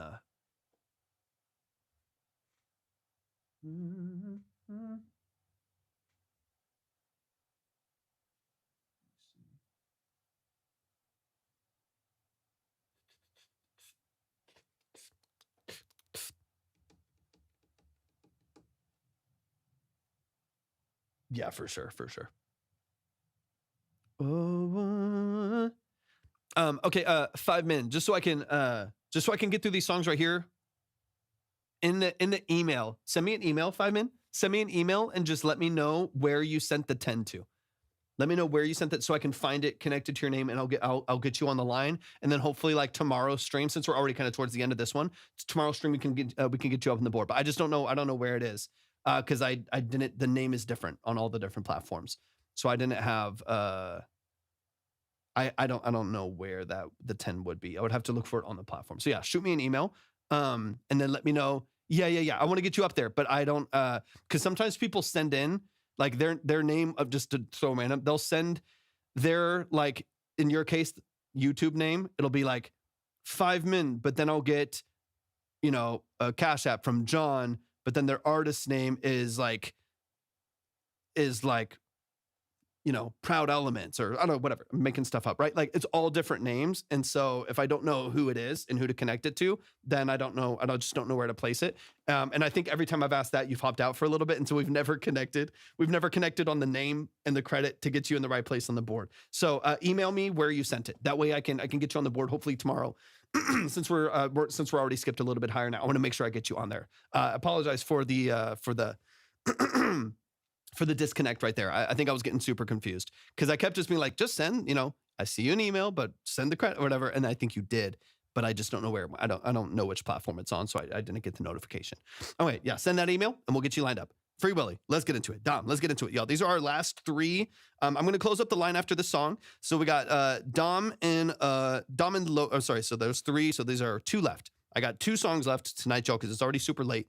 For me, I've already been working just way too long today.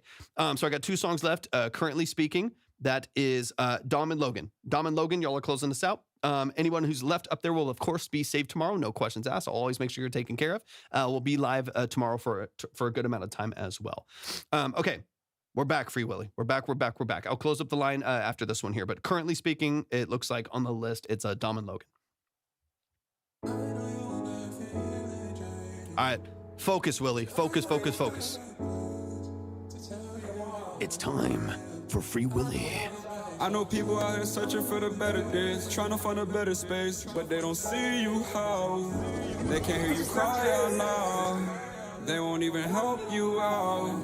I used to give people my heart when I wasn't getting none. Used used to think they were my friends till I seen it all. Shit they did was flawed. It's kinda funny how they act like they ain't do no wrong. But watch when the shoe flips, I won't help with none. I was trying to get on my ass and you ain't do enough. You ain't try at all. When it was your time to go hell, you just let me fall. Y'all been knew what's going on, y'all ain't even called. I can't trust no one, no one. They probably laughed and thought that shit was funny. Remember I was sleeping on the concrete. It's kinda funny when I think to myself, cause I done beat I want the that hook odds melody and I again. didn't need help. And I done lost everything. And I can't lie, being homeless was embarrassing. Now this shit is part of me. Poverty's a part of me. Honestly, I could say that I'm thankful. Start verse here. Cause it taught me so much about my circle. Cause some friends from your hometown wanna hurt you. I think about it from my nightmares too. I was starving out for weeks, I ain't had no food. I was risking my life just stealing shit. And I ain't care about the risk cause I wasn't having shit. See, I done prayed every time when I was doing wrong. I'm asking God every day to just keep me strong. Don't see no obstacle, do the impossible. Feeling unstoppable. Let's go, Willie. Come on, man. That's why every day I pray to him and it Huge always improvement, warms my man. heart. Now I got the energy and I'm finna make my mark. Trying to chase the better me is the only way you start. Gotta keep my distance, only way to protect my heart. That's why I can't trust no one, no one, no one. Crazy improvement, man. No, I can't There it is. trust no one. I need that. No one, no one, no one, no. You.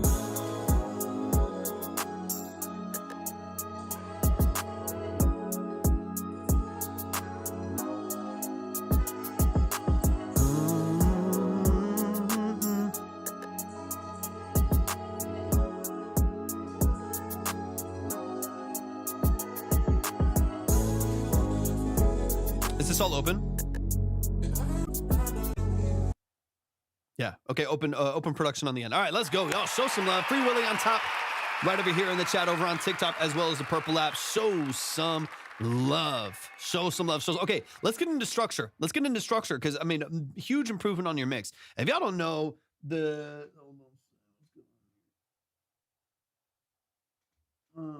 Just getting so many spam calls, Jesus.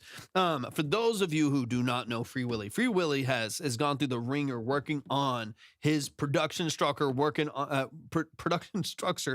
working on his mixes and stuff like that, man. I've seen Willie go through the journey. I've seen him grow. I've seen him improve, man. So props to you, man. All love and all flowers to you, man. You've really put in the work. Genuinely, I've put in the work, man. So I'm so proud of you. Let's run it from the top. Let's talk about some vocal structure here. Your that hook.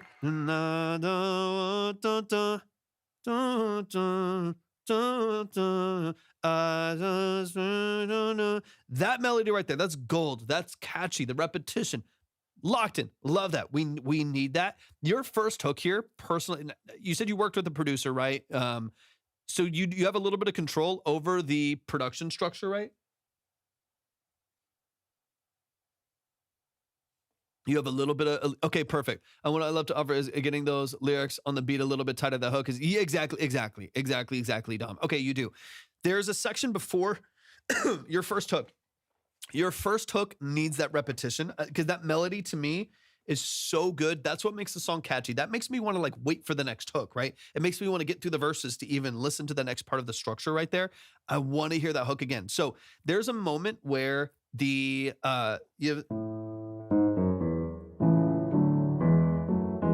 let me hear this. Remember I was sleeping. Let me run it back.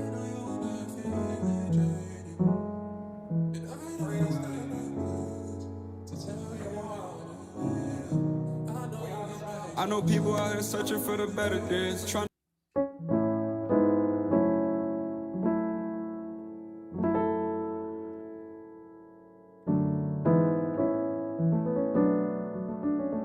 Okay, so on this pocket here, you have the I can't trust no one. That melody right there.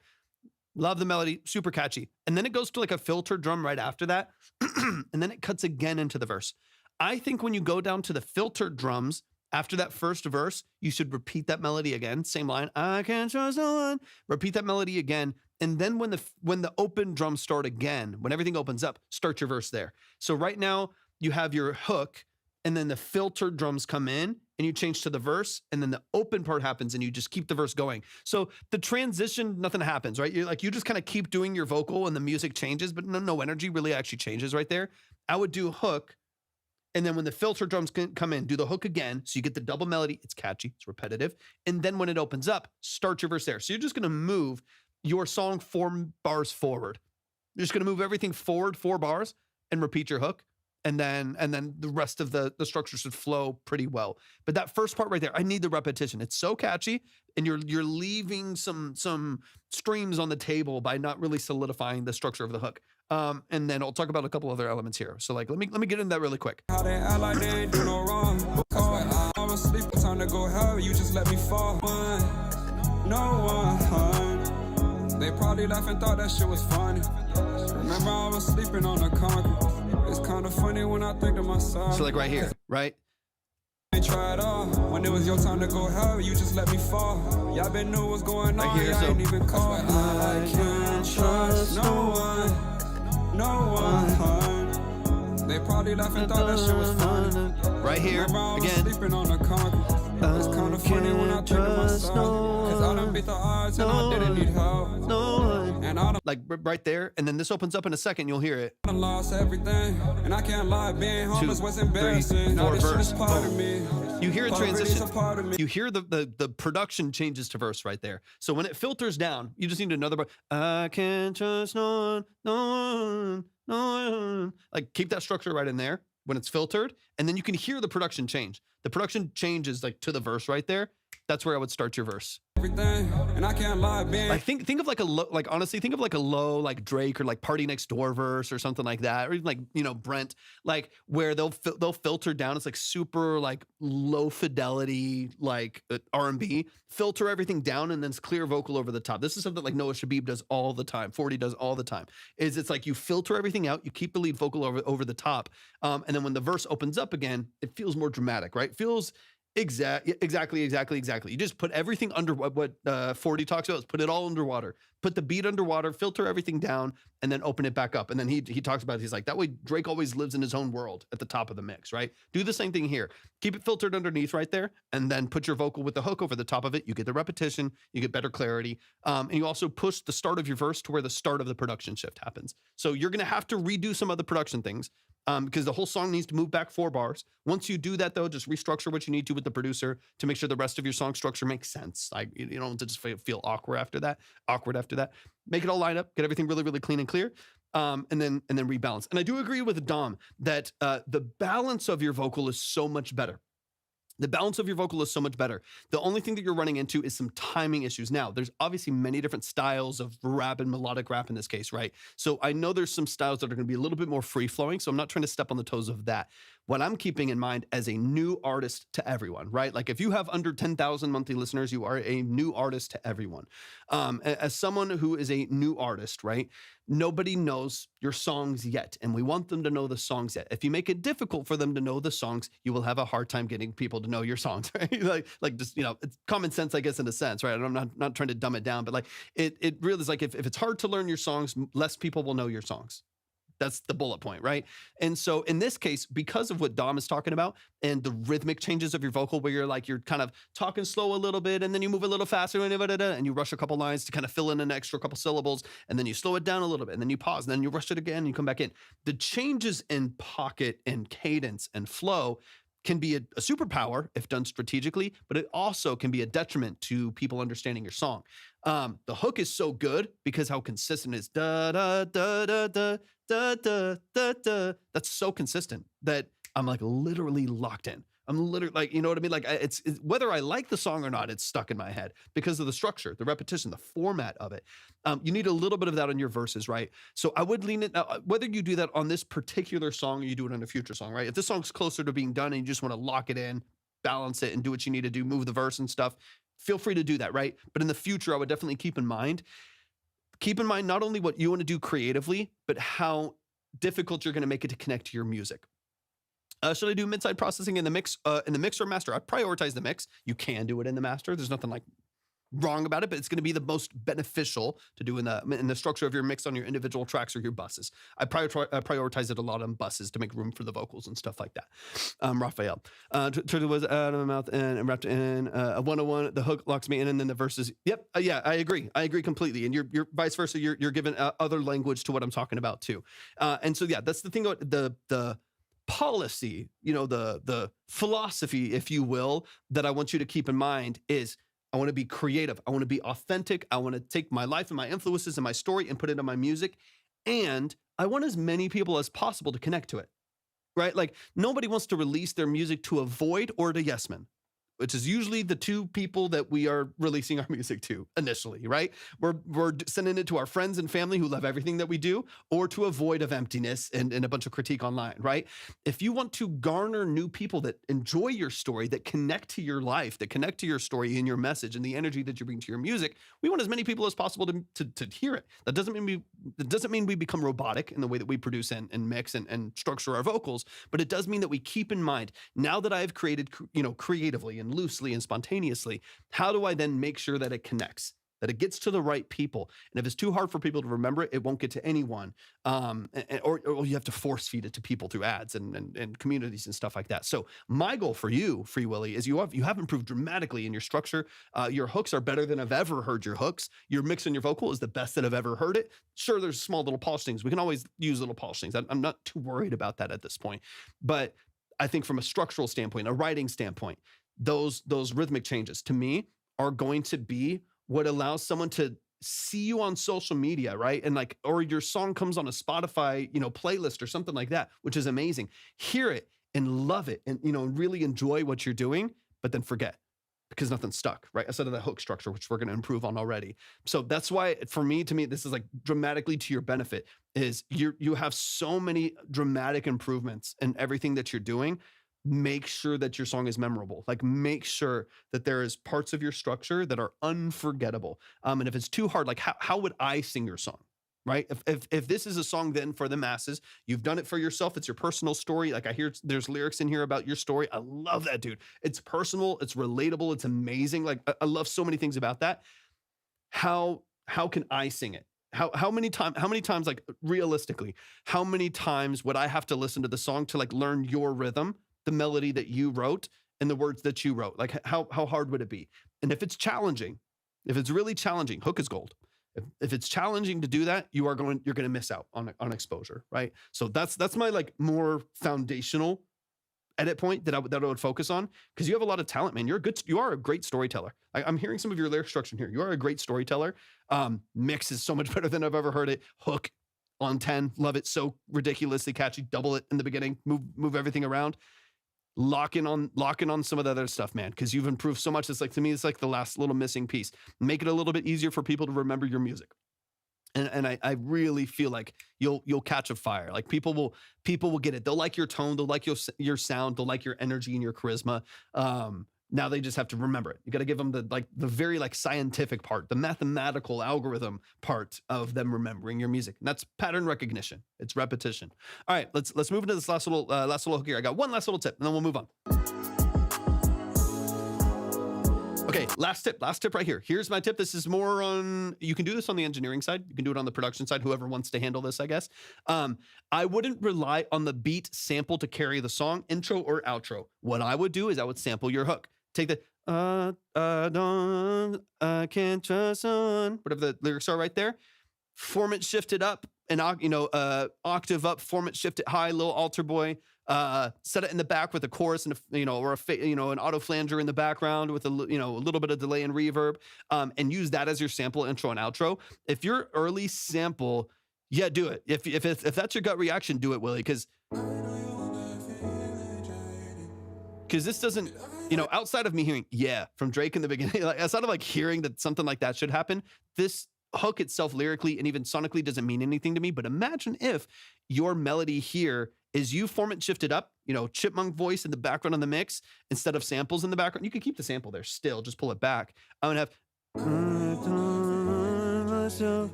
I know people out here and then searching your vocal hits, and then outro here. for the better days.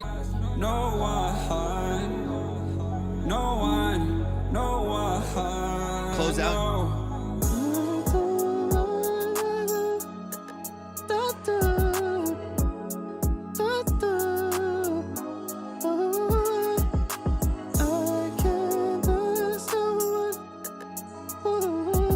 You know what I mean? Like, if that's because the stuff in the background to me is like it doesn't mean anything. It's just kind of noise, right? But if you take your hook right here, pitch it up an octave, form it shift up, 25% forward shift up, so you get a little bit of that chipmunk in the background. Auto tune, reverb, delay, flanger, throw it in the phaser, throw it in the background in the mix. If that's your outro sample for one, imagine that in the intro right here.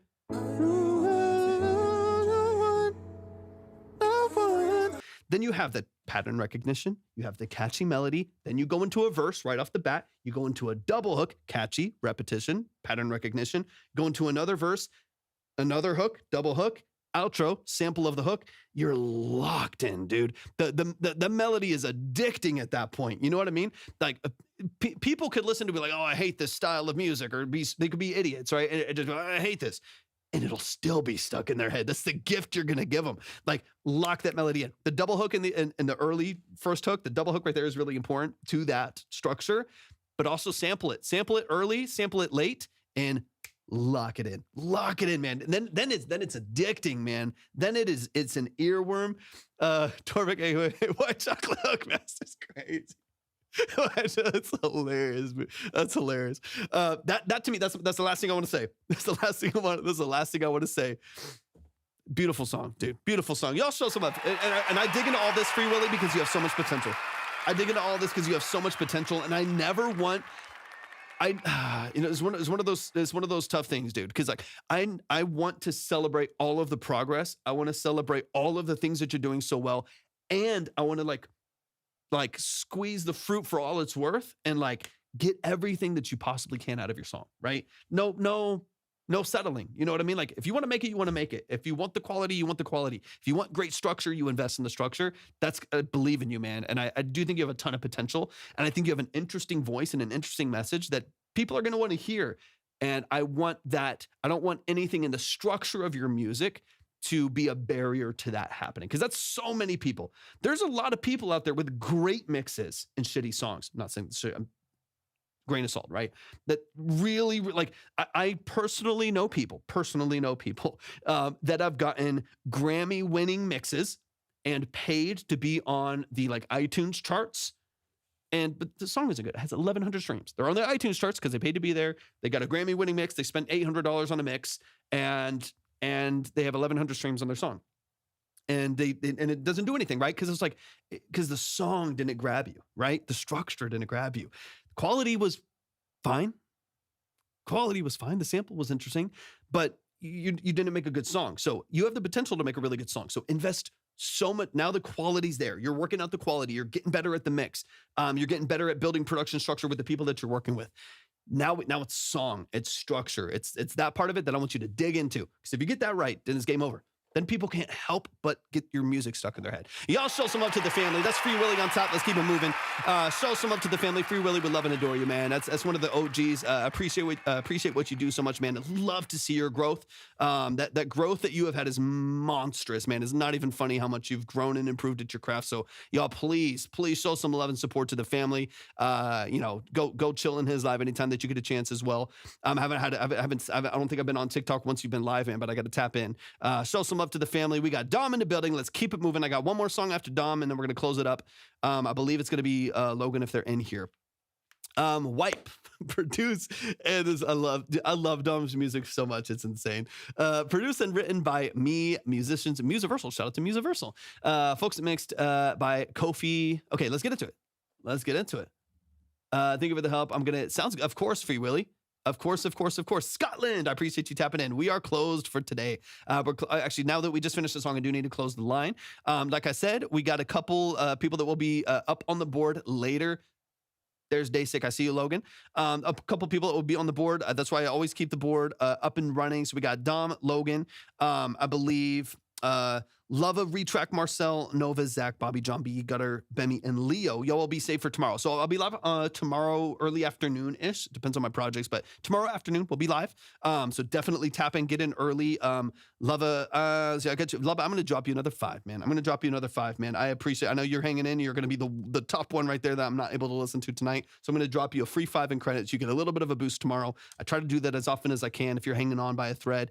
That way you get a little bit of a boost next time, and you get yourself a little bit more leverage. A little bit more leverage on the list right now. So I'm going to drop you that 5. So you got 20 now waiting for you, Lava. That way you get a little bit of a boost tomorrow if you're able to come in, or whenever you're able to come in. And it's up to you. Take your time. But if you can come in tomorrow, I'll get you up there with a little bit of a boost.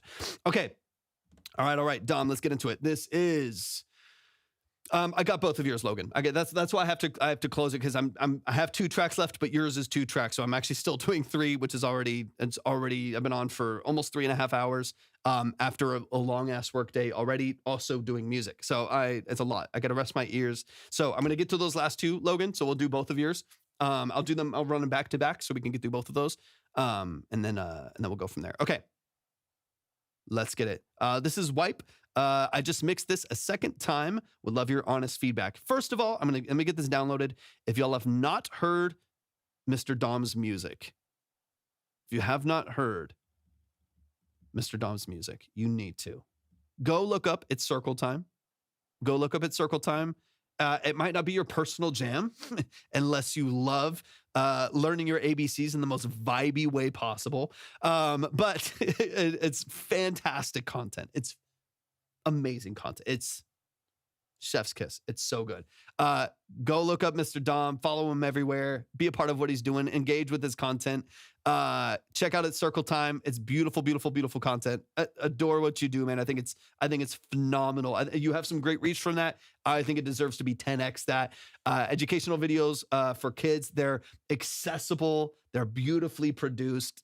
I'm such a, I feel like a friend, but I'm such a fan of what you do, man. Such a fan of what you do. All right, this is Wipe. This is 2.1. We got a fresh mix on this song. I've only heard I don't think I've heard the full song. I've only heard the content of the song. So I'm excited to dive into this, man. Let me know if there's any way in particular that you want me to hone in on, whether it's just like a final set of ears on the mix before you ship it, any concerns that you had on the structure of it, anything.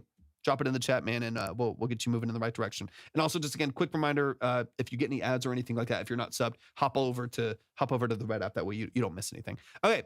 Also, quick reminder while we're on that note, every single one of these VODs are saved to the Red app, YT, where some of y'all are on already. Every single one of these VODs. So every single live stream that we do from start to finish is, as soon as we finish up the live, is uploaded to that channel. You can just go to the Track Talk live stream playlist and everything is right there. So if you need to re-reference your consultation, you need to go back and we talked about something and you didn't screen record or take notes, you never even need to. It's always set over there. Every single live stream is saved. All right, let's dive in. This is Wipe by Mr. Dom. Oh, hold on. It didn't download. Let me get I don't want to play it in Drive because then it skips around a little bit. So let's download it here. 2 seconds. 2 seconds while the Wipe downloads.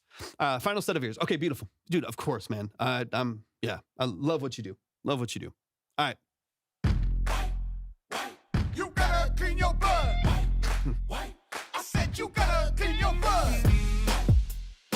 You gotta clean your butt.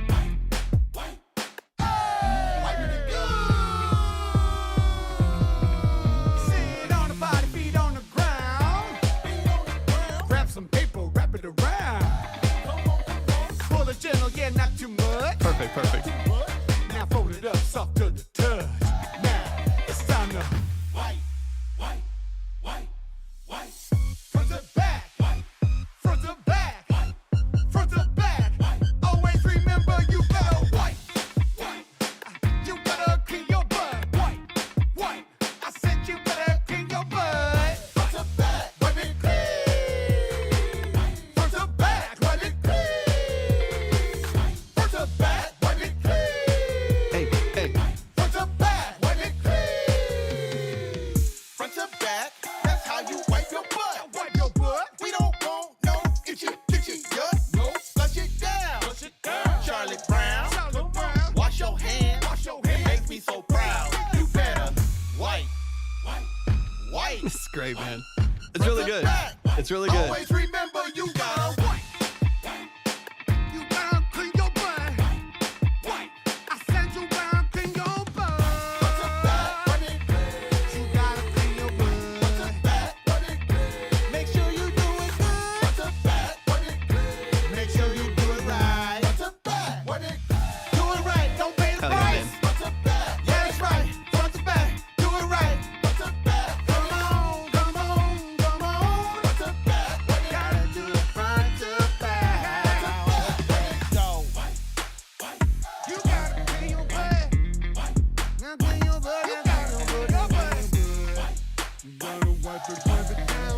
What's up, love?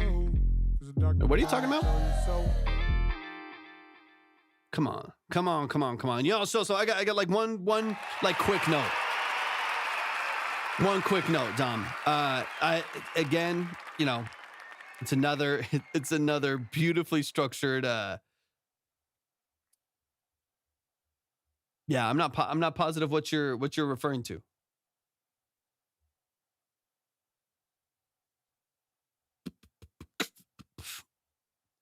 Yeah. All right. Let me see. Sorry, I was getting confused. Okay, let's get into it. Focus. I gotta focus, man. Let's get into it. Let's run it from the top. Let's get into some details here, man. Beautiful structure. It's so engaging. It's so dynamic. So fun and funny. I am just I'm so impressed with the structure of what you're doing, man. Let's run it from the top. Let's dive into some details. The only thing to me that stands out immediately, my gut reaction, before we kind of dive into the rest of the structure here, it's just dynamic range for the vocal. Real quick, I'm going to jump to a part here, and then we'll jump around. We'll go back to the top, and we'll engage in the whole thing again. There's a little pocket in here towards the end. I want to show you so we can listen for it specifically, and then address it over the whole track. So let me play.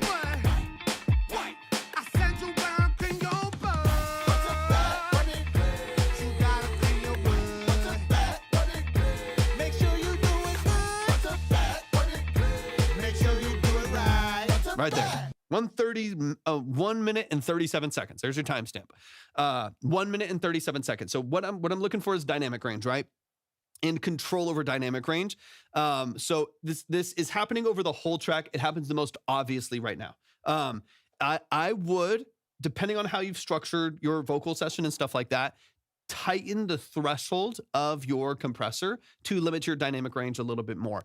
What you'll hear right here, I'm going to back it up again. So I'll go like 135 to 140. You'll hear this da, da, da, da, da. Like it's, again, I have like three compressors on my vocal, so it's not doing it. But it'll get really, really loud all of a sudden. You'll hear that last line jump through the mix, right?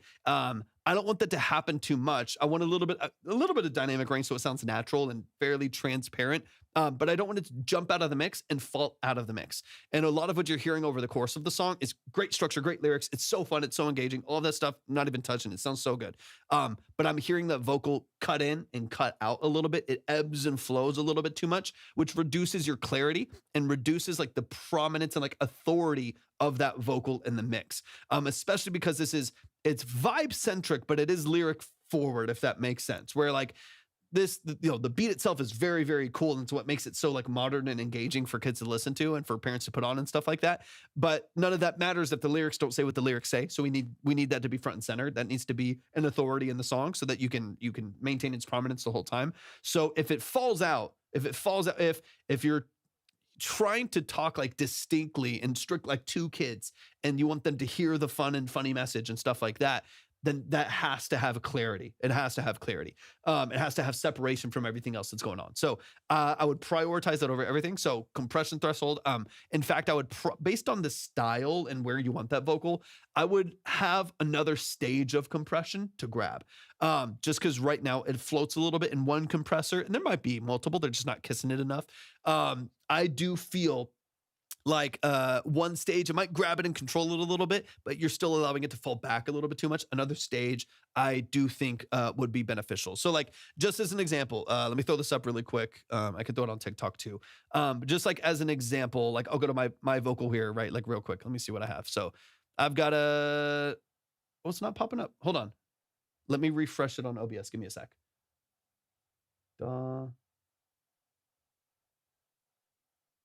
Hold on. That's not what I wanted to do. That's what I wanted to do. There's the beautiful compressor. Okay. So like, yeah. Now in this case, I'm actually going to switch to a different, I'm going to add another compressor so you can kind of see what I'm talking about here. Let me just go to the stock dynamic compressor here. So what I'm listening for, again, this is going to sound a little bit nuts right here. So I basically have here's what I'm listening for, right?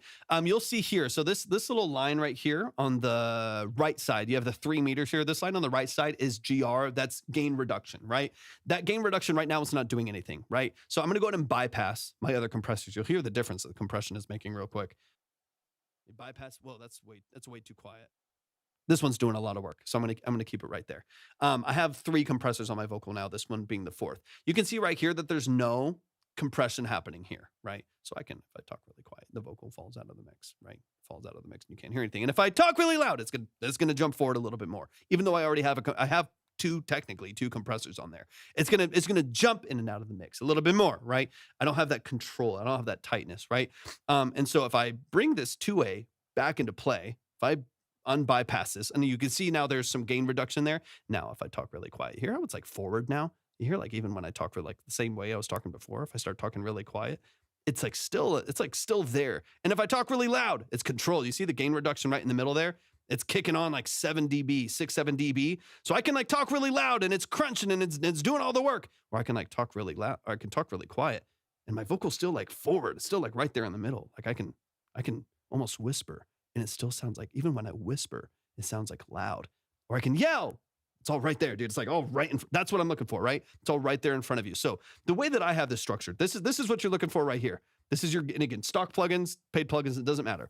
This is what I'm looking for right here. This is your gain reduction, right? So what I want you to look for, if your gain is not being reduced, and I think you said it's being mixed by someone else, right? So, you can kind of figure out how you want to navigate this within your own tracking of your vocal versus it being mixed by someone. But what I want you to look for is your gain reduction here.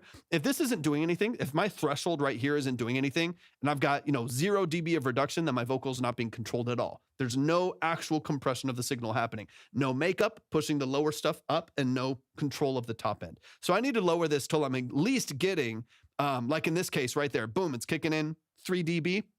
There's the control I'm looking for. I'm going to lock that in. In this case, I'm going to do this a little bit differently. Let's go, fast release, sharp attack, push the gain a little bit. You hear now this is like my 4th compression. So this sounds crazy. And you can see that reduction kicking in. You hear how like tight and now this is exaggerated because I've added a 4th compressor, which I wouldn't typically do, but you hear how much like punch that has now. Now we're here. Now we're super forward, like as opposed to I can go through the stages and you'll hear how it affects it. But like now I'm making up gain even more. Now this is like crunchy pop and R&B. You know what I mean? Like this is exaggerated too far. Don't do this. But you get the idea, right? Where now you're getting that punch and that drive. And even if I'm like talking a little quieter, it's like a quieter rap, or I'm rapping really loud, like the control is right there. Your vocal stays forward. Now it actually feels brighter. It feels like punchier. It's got a little more drive to it. This is exaggerated, but this right here, this gain reduction is what you're looking for. So make sure as you go through your chain, make sure you're getting, let me get this off my vocal. It's gonna drive me nuts. Make sure you're getting there. That's back. We're smooth. Get it to like probably 4 or 5, per compressor. Probably 4 or 5 dB of reduction. So just keep, if the threshold's not kicking in, just having it there isn't doing anything outside of coloring, right? Like if you add an LA2A, it's going to color it a little bit, even if you're not getting any reduction. It's like a preamp. But if you want it to actually control it, really locking in the vocal chain. If you want your vocal to really jump through the mix, if you want to kind of stay, especially like a funky dynamic song like this, if it's going to be interacting with 808s and trap drums and stuff like that, or even like kind of funky like Bruno Mars style, like some funky 90s funk stuff, even like 70s 80s stuff, and that's going to be part of the structure in the background. The vocal's got to shine. It's got to sit front and center so you never lose it in the mix. Okay, so in this case, look for about 3 to 5 dB of reduction. If it's not reducing anything, it's not compressing and it's not controlling. It's got to actually trigger that compressor. It's got to go past the limit of the compressor and reduce the image or reduce the amplitude, right? So you're looking for about 3 to 5 dB of reduction. You can do more. This is where taste and skill comes in, right? But you can always, you could do less, you can do more depending on what you're going for. But naturally 3 to 5 is a good sweet spot. On 1176, sometimes I'll go to like 7 and it sounds good. Sounds really smooth, but 3 to 5 is good. If you have another one on there, you do it. Quick note, because this to me is like it. So I'm going to hang on compression for a little bit just because I think it's going to really affect the way that your vocal opens up. The way that I approach this, let me keep this up here for a second. let's say you're doing, I'm so glad, dude. Let's say you're doing 2 stages of compression. The way that I typically do this is a very fast release compressor. I want it to grab the signal and I want it to release very fast. I don't want it to hang on to it for very long. I want it to like grab the signal, let the signal come in, grab it, control it, and then release it very fast so I can get to the next words. So all it is doing is peak reduction, right? All this first compressor, in this case, you can see it's an 1176. This is typically what I use. You can do this with stock plugins. You can do this with whatever. But it's fast release. So this is what I like about it. So you can see here on the release time, all the way to the right in this case is completely fast. Attack is a little bit slower, so the signal comes in, controls it. So when the attack is slow, it allows your voice to come in. It's not like snappy and tinny. It allows the voice to come in for a second, for a moment, in this case, a couple milliseconds, and then it controls it. So the attack is a little bit slower, but the release, how quickly it compresses the signal and lets it back out, is very, very fast. So that's the way that I've structured my 1176.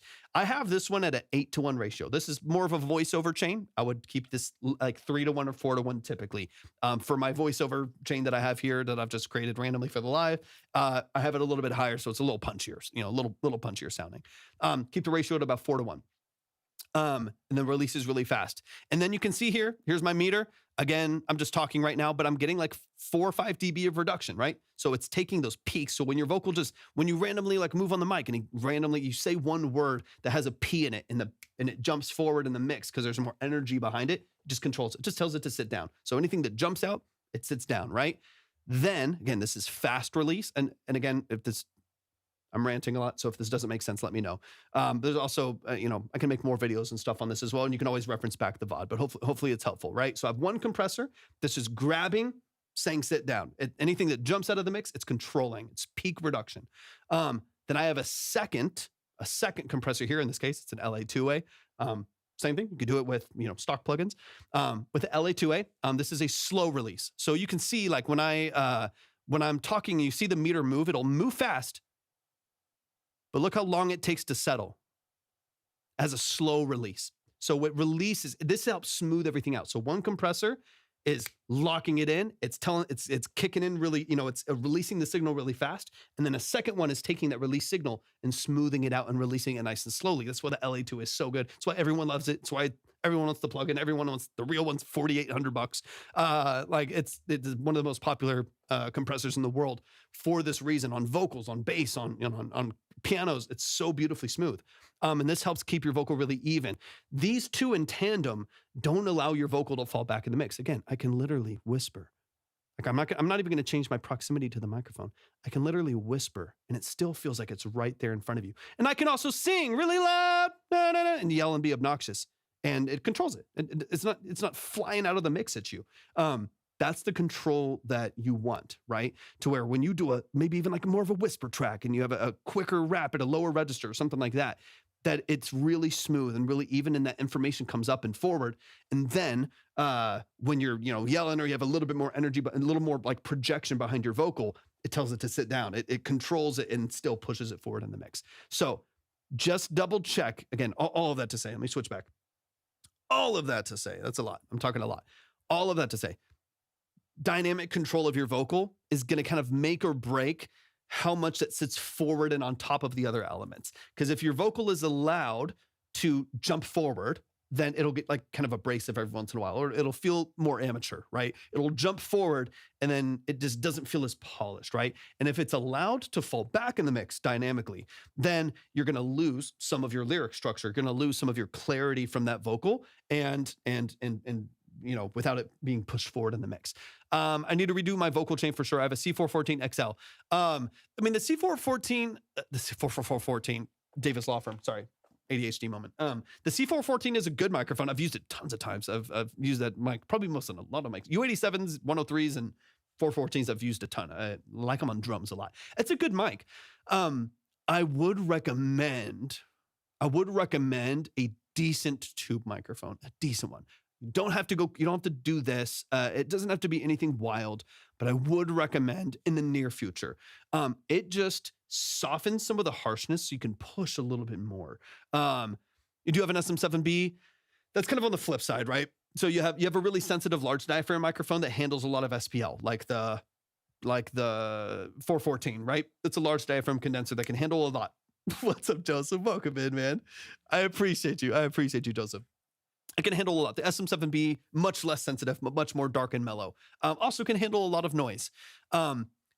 Those, they do a great job. And can you get a phenomenal mix on either one of those? 100%. I have an SM7B still. I've used it a ton. I've used 414s a million times.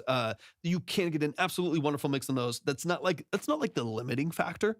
But there are things that you can do that would improve the like fullness of your performance, the like natural, like take for instance, like a TF, like let's say a mid-level microphone, a TF51, which I would consider a mid-level microphone. It's about $2,000, $1,900, something like that. A Telefunken TF51, I think is probably one of the best microphones for the price. That is inherently very bright, airy, open, crispy, beautiful, but it's a tube mic. So it's also saturated and like warm to listen to. That microphone you can like plug in with nothing on it and it sounds pretty good.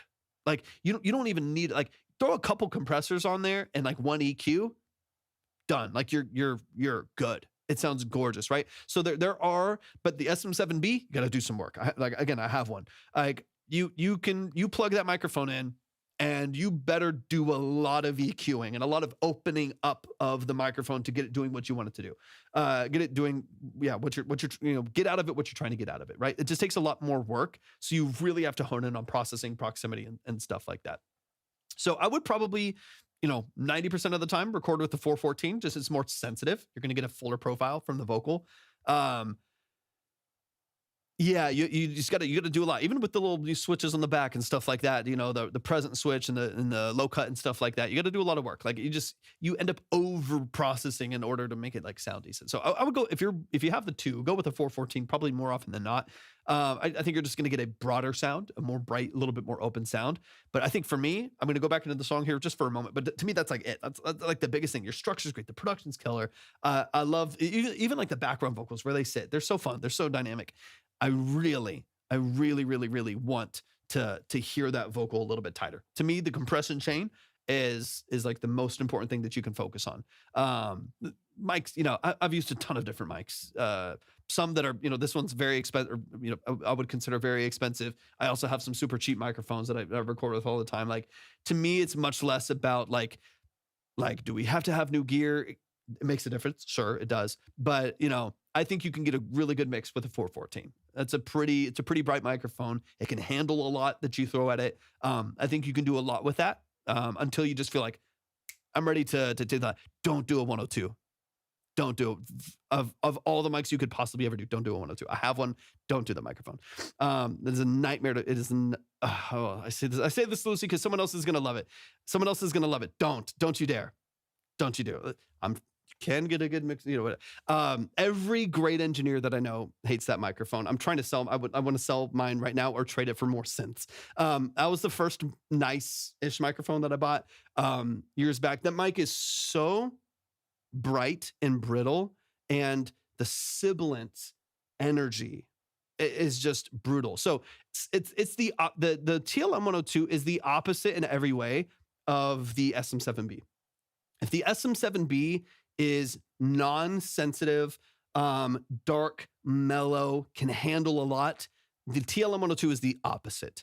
It is hypersensitive, overly bright, and overly sensitive at the top end. It is incredibly sibilant forward. It has I love the TLMs for destructive recording, like sound design focus. Yeah, right. And I have Alyssa Assembly leaving that. Yeah.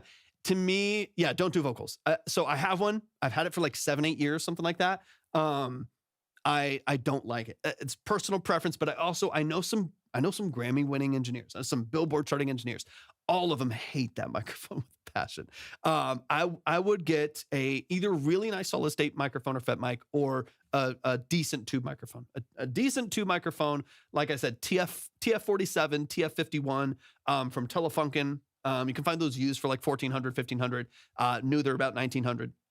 2000-ish. A pure tube from Lewitt, fabulous. Pure tube from Lewitt, absolutely amazing. You can get those for as low as like $1,000 for the bass. They go up to like $3,500 for the nicer ones. Those are fantastic, incredibly versatile. They can handle a lot. They're going to be great on your vocal. They're going to be great on instruments. Those are incredibly versatile, especially like the pure tubes. Lewitts are fantastic. The TLM-102, I literally haven't used it in months. The only time that I use the TLM-102 is if I have a really bright guitar and I want to complement that edgy, nasty brightness, or I have like a really airy female vocal or something like that, where I want to like complement that. And they're like, you know, Billie Eilish style. She recorded with the 103, which is also really bright and brittle, and I don't like it. She recorded with the 103 because she's a very airy vocal, and she's recording in a close proximity, and it kind of complements that. She's not putting enough projection around that microphone in that phase where you're getting a lot of like sibilant activity, or you just have to overprocess it in post. Anyways, all that to say, yeah, don't do vocals. Royos are fantastic. Love ribbons on almost anything unless it's distorted guitars or anything. Yeah, unless you're overworking it on a cab or something like that. And if you're overworking it on a cab, then just do like a 441. Sennheiser 441 is great. I have a bunch of 421, or a couple that I'd use on drums. Like Sennheiser MD 421s are great for stuff like that. 57 has never steered anybody wrong on a cab for guitars, drums, stuff like that. But if you have a pretty like sensitive subject and source that you need to capture, I love a good tube microphone or something like that. Like the AEAs or the Royers. I mean, they're fantastic. Even some of the cheaper ones, they sound pretty good. Okay, all of that aside, I would prioritize a warm microphone that can handle processing well. So a mid-tier tube microphone. If you want a budget tube microphone that will, I recommend it to so many people. Front room, welcome in. I recommend it to so many people. The Loudwin Audio LA320, I think, is the best, probably one of the best sounding vocal microphones you can buy for under $700. Greetings. I appreciate you tapping in, front room. The Loudwin, anything from Loudwin is, I have a couple Loudwin microphones in here. The Loudwin Audio LA320 is a large diaphragm tube condenser microphone. I've recommended it to so many different people. I know a couple people that now have it. They're new, about $700. You can find them used for like $550. That, to me, if you're looking in the range of a TLM-102, same price, right? If you're looking at, in that range, I think that's probably the best quality tube, large diaphragm condenser mic that you can get for the price, right? Until you start getting into $1,500, $2,000, like the TFs, right? The Telefunkins. So if you do want to upgrade, if you feel like solid state mics like the 414 aren't cutting it, the SM7B feels too dull, it's not really capturing what you want it to, then I think the Loudwin LA320 is probably the best option here. Okay, let's just run through a couple things really quickly here, and then I gotta. Yeah, the 320 is, dude, no, why does nobody, I feel like every live stream, I'm telling someone to buy the LA320. Every live stream, I tell them to buy the 320, and then I never hear it anywhere else. Like, why is nobody talking about the LA320? It's such a good microphone. It's versatile. It's got good controls.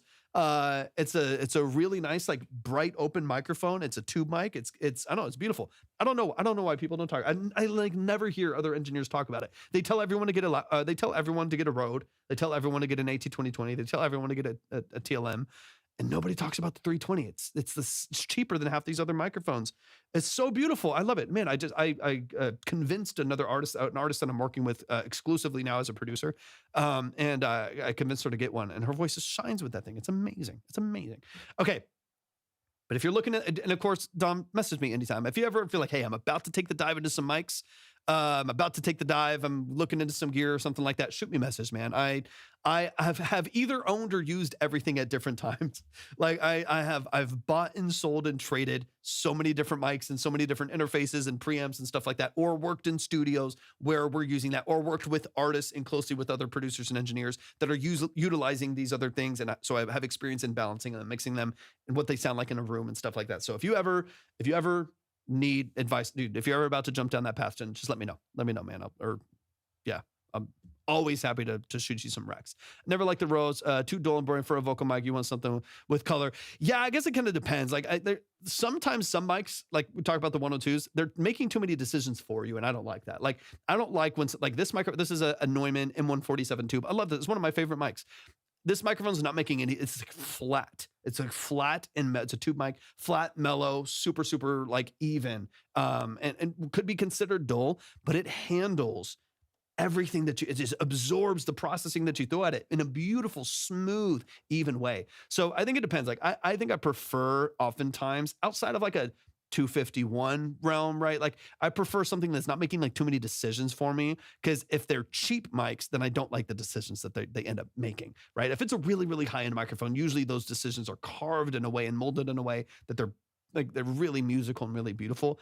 Any mic under like $700, $800 that's making really dramatic, like frequency response, you know, yeah, 100%. It's like anything that's like the problem with the Rode sometimes too. That's the problem with a lot of the TLM series. It's a problem with like the AT2020. It's like they make like really dramatic decisions for you that don't, they're overly brightened in order to try to like make them compete with, you know, with other microphones. But then you get all these other horrible, you know, sibilant issues and stuff like that. Anyways, okay.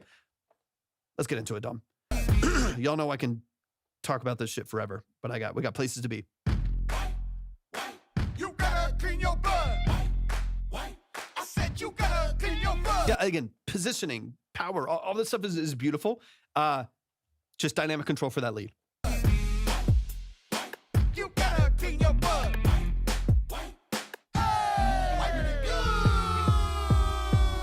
It's so funny imagining people like coming in and hearing the song out of context. They're like, what is this guy talking about? Sit on the body, feet on the ground. Grab some paper, So funny. wrap it around. Someone just come to be like, hey, where do I send my song? What the fuck? Like what does he say? What does he say? Wipe your butt? What is he talking about? Yeah, not too much. Now fold it up, soft to the touch. Now it's time to Yeah. front to back, front to back, front to back. Always remember you gotta wipe. You gotta clean your butt. Wipe. I said you gotta. Strat's really nice. Yeah, I mean, the whole production structure is really nice. Like, it's very simple. It's very even. The priority of this is obviously lyric forward and you know, kid focused, right? As far as like the structure of the content and stuff like that. Or Prince, James Brown in the chat. But I think you nailed that. It's got the funk. It's got some of that, you know, it's got some of the like 80s, 90s funk in there. And then you still get some of like the throwaway vocals, gang vocals, stuff like that I think are really dynamic. So I think from a structural standpoint, you aced it, man. And you usually do. I'm never too worried about that. This is going to come down to like vocal production, right? Wipe it clean. Front to back. Wipe it clean. Front to back. That's how you wipe your butt. Wipe your butt. We don't want no itchy gut. No, flush it down. Flush it down. Charlie Brown. Wash your hands. Make me so proud. You better. Like right in the wash your hands might be super. That little structure right there. That's where you get a little bit of vocal dive, right? Just from the lack of, you know, compression even being triggered at all. You get a little bit of the dive in the background, and that's where like I want that to feel supported. I want it to feel like bright, punchy, right in the middle. It's a punchy production, right? It's energetic. You got 808s, you got trap drums, you got you know a full vocal stack, you know, double tracked on either side. I want it to feel a little more even, a little more smooth, a little bit more punchy and present, kind of right in the middle of the mix there. Because I think everything else is like supported pretty well. It's still very dry. I don't mind that, right? It's still fairly like dry production. You know, not a lot of like processing and effects and stuff like that. If that's the vision, perfect. No, there's no issue with that at all. But that vocal, I'd like to be a little bit more consistent over the top. That to me is like it. I know I've hammered this on 15 times now. Yeah. I don't mind like the actual dryness of the record. If that's the intention, then run with it. There's nothing wrong with that at all. We just need you know a little bit more projection, a little bit more evenness on the vocal, so it doesn't dive due to a lack of dynamic control.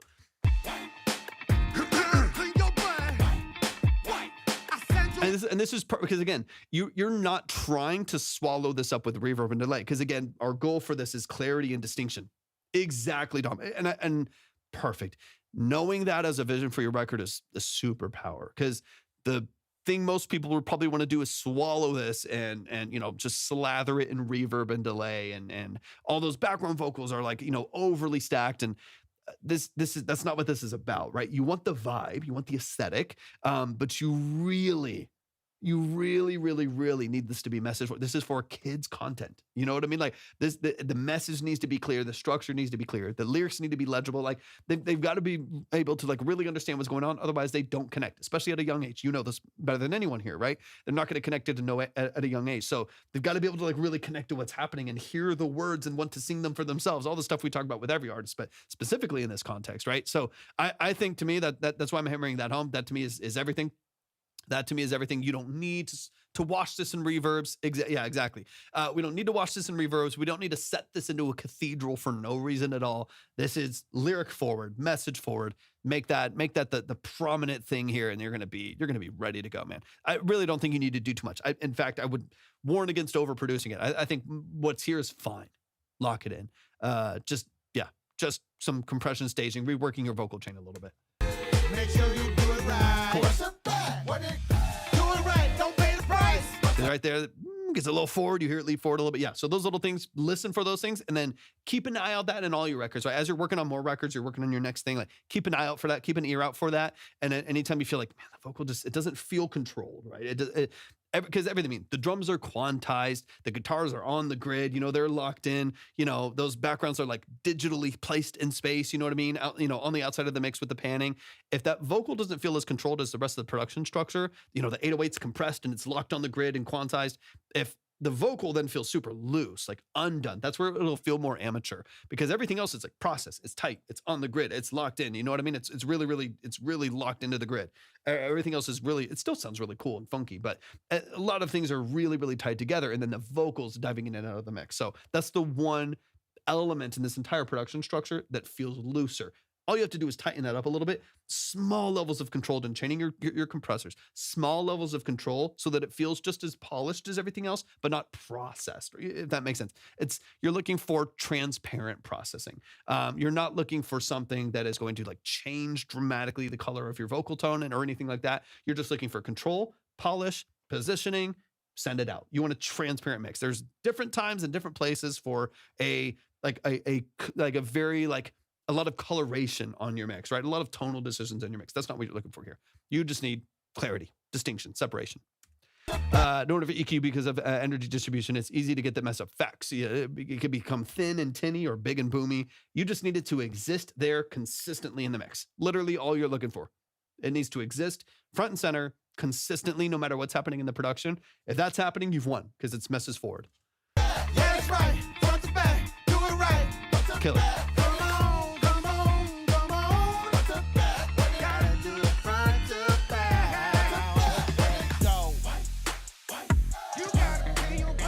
It's vibey, man. It's nice.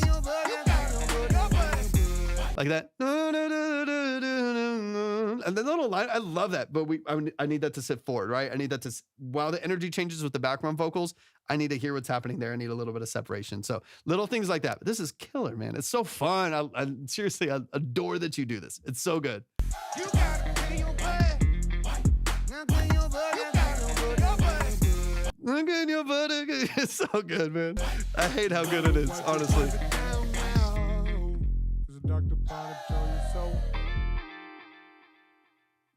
Yeah, little palm swipes. You know what I'm talking about. What is it? Is it Artie Kusai, maybe? Thank you for tapping in. I love your experience and your knowledge. I love someone who knows what they're talking about. Yeah, nice little Hammond B3 at the top. Push the Leslie.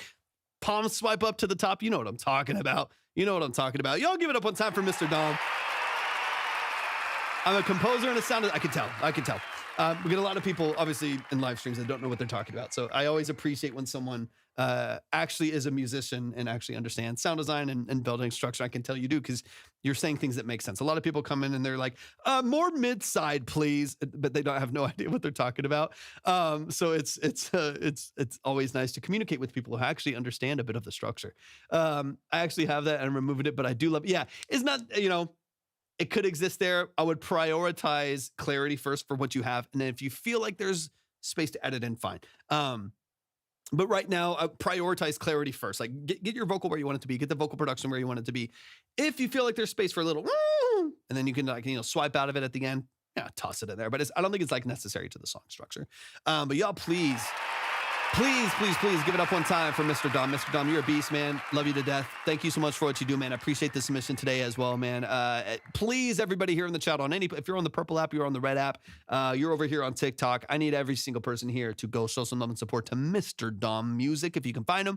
Also, please do yourself a favor, especially if you got kids, and go subscribe to It's Circle Time. Go subscribe to It's Circle Time on YouTube. It is a kid-centric channel, educational content for kids, amazing songs and productions that feel modern and exciting while giving your children an opportunity to learn. I absolutely love and adore what Mr. Dom does with this stuff, and he's amazing at it, him and his team, and his partner in that as well. Just amazing at what they do. So please, anybody here, any of the platforms, I can't see everything that's going on right now, any of the platforms, go show some love to not only Mr. Dom and what he's doing with his own production stuff, but show some love to It's Circle Time as well. Dude, of course, Mr. Dom. Love you, man. Appreciate you so much. All right, let's close it out, y'all. Let's close it out. We're coming up on 4 hours of streaming after like an 8-hour workday. So I'm wiped. My brain is a bit fried right now. Let's get into this last track here. We got Logan, hop in the chat. Let me know if you're here really quick. I know you've been hanging on by a thread. It's taking a little bit of time getting here. Let's see. I'm gonna have a quick spam here just to send you my track notes. Beautiful. Go for it. I'll do my best to read through too. So what we're gonna do, Logan, the easiest way, I got you. Easiest way for me, because usually the notes that I say are usually this. Like if someone has a really bright vocal, it's usually a bright vocal on all their tracks because they process the same. So I'm gonna go back to back. We're gonna listen to both tracks back to back and see if there's anything that affects both songs, and then we'll chop through what we need to in order to kind of balance them out. Let me get these downloaded real quick. Kind of just wanting to show our evolution here for the first one to the last. No need for in-depth notes on the first one, really. Save the time for the second. Okay, perfect. The first one, Tragedy, was the feeling of our last concept album recorded, mixed and mastered in. It's not letting me scroll. Dang it. We had much less gear and studio experience with this one. The last one is our first release of our new rock opera on our new label. I'll have our mixing notes for that one when you pull it up. Beautiful. Okay, let's run the first one. Let's get an idea of where you're coming from, and then we'll dive into all this. I do need to close the line, so give me a second here. Give me just one moment to close all this up. And boom.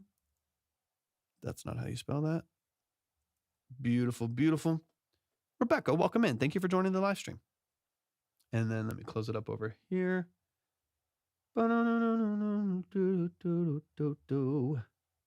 Yeah. Wipe your butt. Shout out to Dom, man. Boom. All right. Lines closed, y'all. We'll open up the lines again tomorrow. So if you want to tap in, if you're looking to get a consultation done, definitely make sure that you're following either on the red app, purple app, of course, here on TikTok, and tap in for the live stream tomorrow. All right. We got Logan with the back-to-back. Let's run it. Close it up. So this is track 2. Boom. I shouldn't be listening to music really today. I've been in the studio for 3 days straight getting a release done. My ears, dude, I get it. That's how like yesterday and today have been. I was finishing up a mix yesterday, and it's one with 10 artists on it. So finishing up that mix yesterday was long as hell. I was spending all day on it, and then I finally got that finished, finalized the last revision. Already felt tired hearing wise. Worked for probably about 6 or 7 hours earlier today as well. And then hopped on live, and I'm taking way too long because my brain is not functioning well. And so I'm struggling in that aspect. So I'm trying to be concise, but but my brain gets fried. Okay. Let's get into it. Listen to Tragedy first. Got you. Boom. And we don't do it. We are about to release a batch of singles and lead up to our rock opera releasing early next year. First ever label release. Yep. Let's see.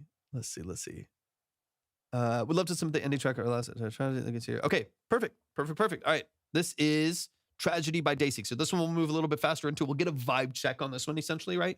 Get a vibe check on this one, a structural check on this one right here, and then we'll move into what you're really working on right now and give them a little bit more depth on that one. Hold on, it's playing on a different. All right, and I think I've heard your music before, right, DaySick? Or am I making that up? The name seems super familiar, but maybe I'm messing it up. If I have heard it before, let me know. If not, welcome to the family. I'm so glad you're here. All right, this is Tragedy by DaySick.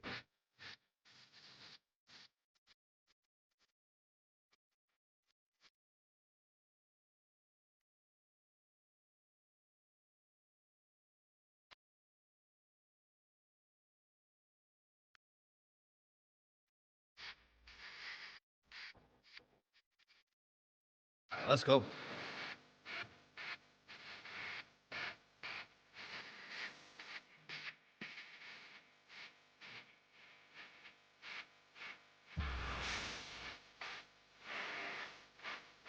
Nice.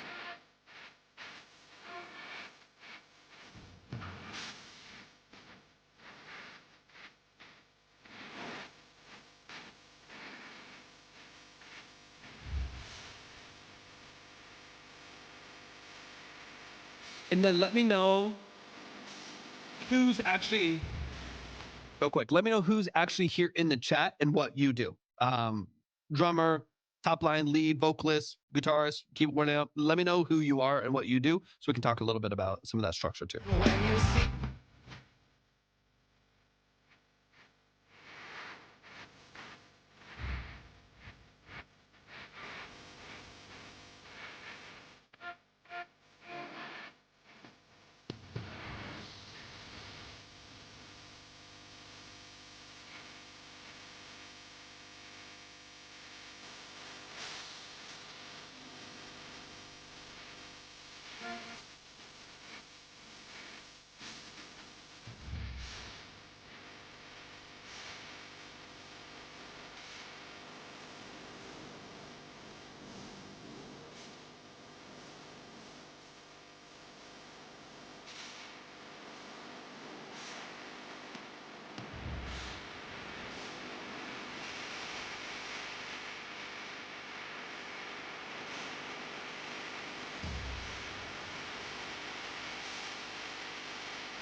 Songs with the lyrics.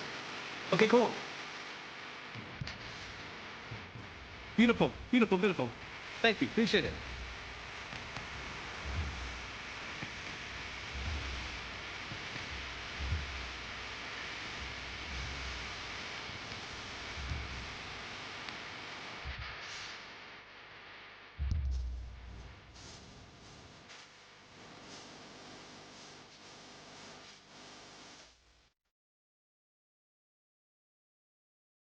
Nice bass line.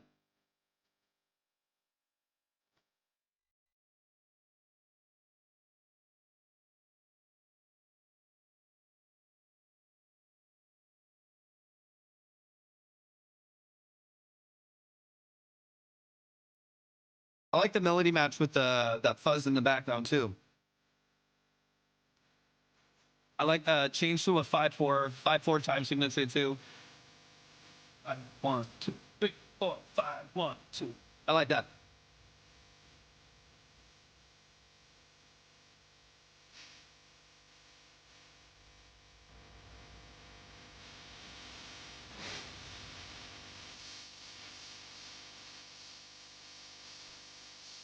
I really like the change in signature there. That's nice.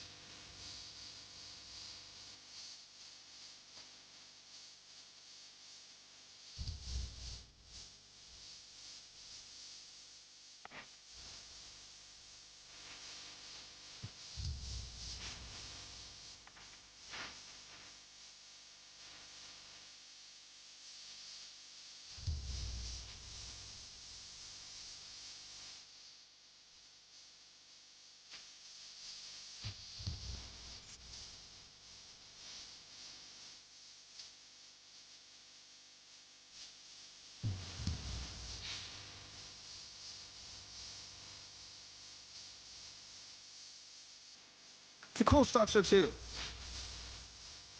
Neck.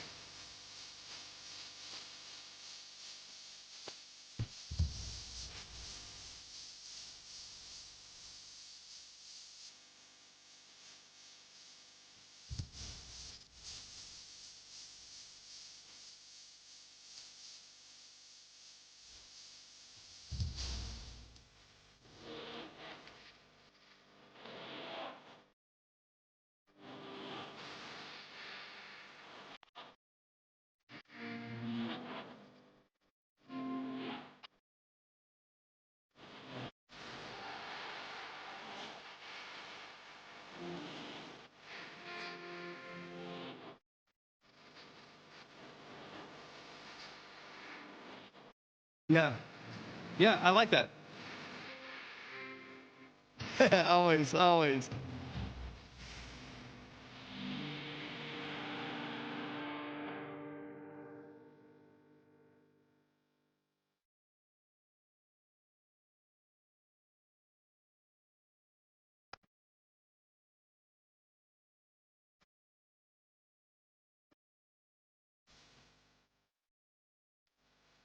Nice.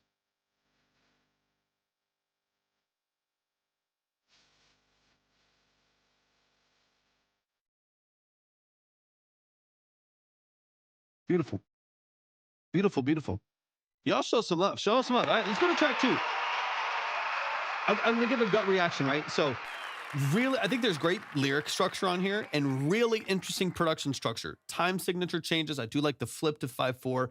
Good melodic hook changes too. So you have good instrumental hooks as well, right? Like that bass line, that little movement right there, especially with the 5/4 change, that gives you like a secondary hook that I think is beautiful. So I think you'll have structure and like instrumental formatting down really, really well. There's some, obviously, we're gonna get into updates and mix here in a second, so I understand that completely. Obviously, there's some mix updates that would need to happen to something like this, as well as some pocket things. Though, like on the drum side, on the timing side, where sometimes in the comping between these different elements, the overdubbing between different elements, there's some timing variation that doesn't really complement itself, right? Especially early in the song, far late in the song and early in the song, where the timing of different instruments could be locked in a little bit tighter to feel a little bit closer, a little bit more cohesive, a little bit more married. So those are some of the things that I'm going to look for in the second track here, if those are addressed, and if not, like what we can do to mitigate that and make sure the quality is really there. Because I think the songs are good. The structure is interesting and engaging, and the song itself is really interesting.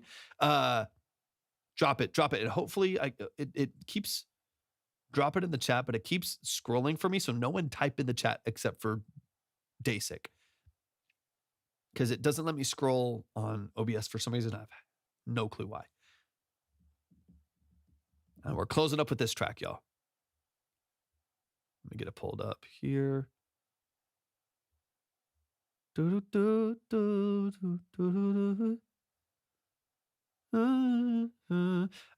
this is a rough mix. It's going to be polished much more, and then will be mastered by Harry Hess.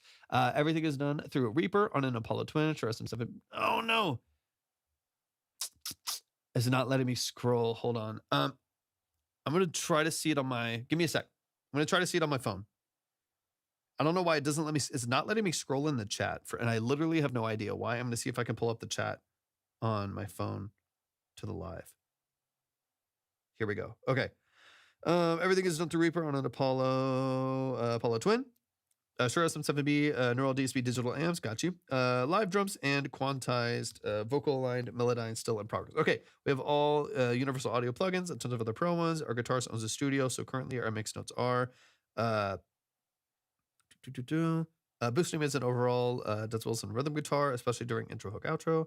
Make the lead cuts do a little bit better. EQ work. Make last chorus background melody harmony stand a little bit more with panning. Okay. Gang harmony. Got you. Yep. Makes sense. System of down style. Look at extra notes on what you think would go well with this mix or things we can adjust. Beautiful.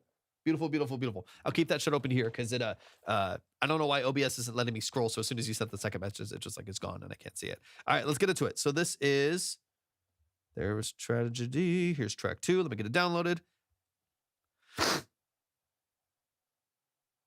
Let's dive in.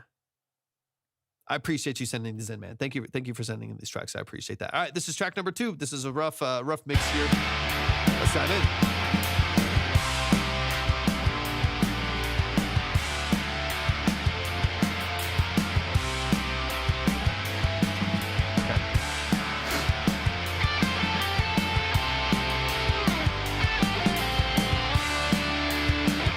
Referencing the notes as I go too, so I can see. Another day that's got away from me. Another battle lost to depravity. Another cry for help that I can't let out. This is a fucking hell. My head's a jail cell. I was so close and I had more than most, but I lost it all to an ego overdose. And when I look at me, it's not hard to see. I'm the opposite of who I wanna be.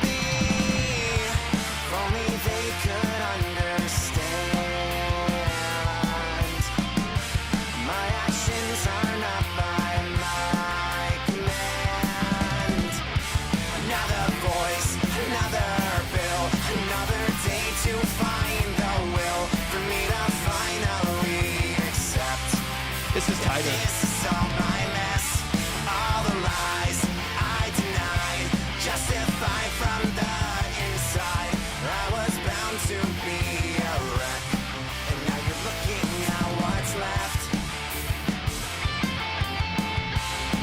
Good melody there too.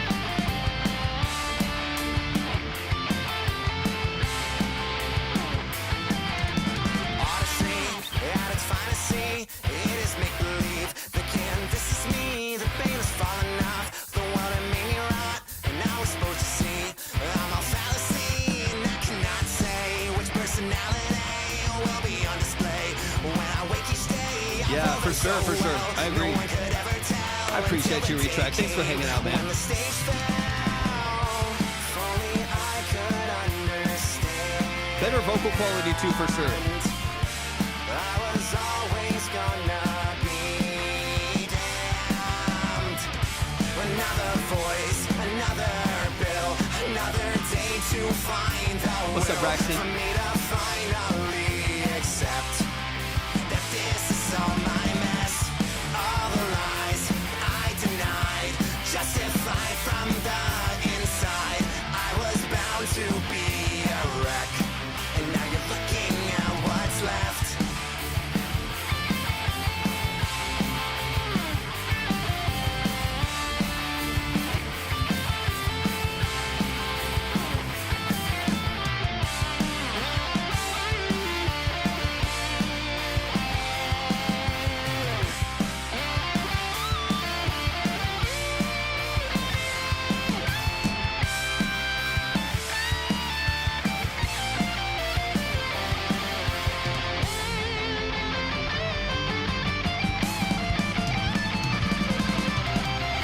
Another voice, another bill, another day to find the will for me to finally accept that this is all my mess, all the lies I denied, justified from Let's the go, man. inside.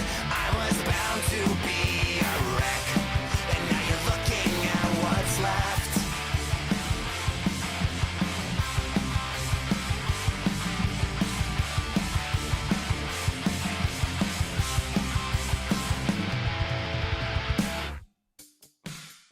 Let's go. Let's go. Let's go. Beautiful, man. Y'all show some love.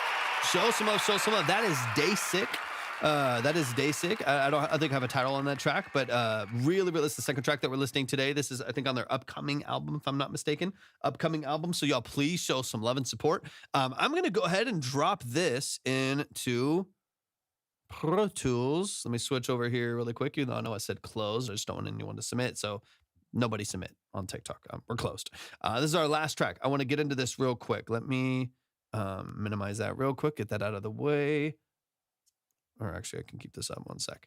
Okay, I want to look at a couple things here. So I'm gonna throw a couple things out there as we kind of get into some of the details here, talking about EQ and stuff, and then I want to showcase. Actually, I'm not gonna mess with Ozone really quick. First single off the next album. Release date is April 28th. Beautiful, beautiful, beautiful.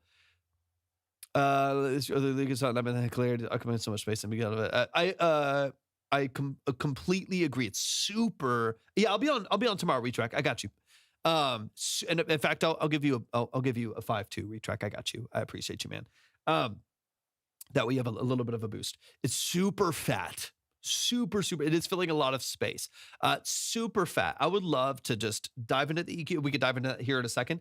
Dive into the EQing of that just really briefly. I would love to get a little bit more snap and a little bit more punch out of it so it complements the energy of those guitars, which are very mid-forward right now, especially the rhythms. You were talking about boosting the mids a little bit on them. They're actually pretty like mid-resonant right now. Like, 1,500 hertz to 3,000 hertz. They're pretty forward.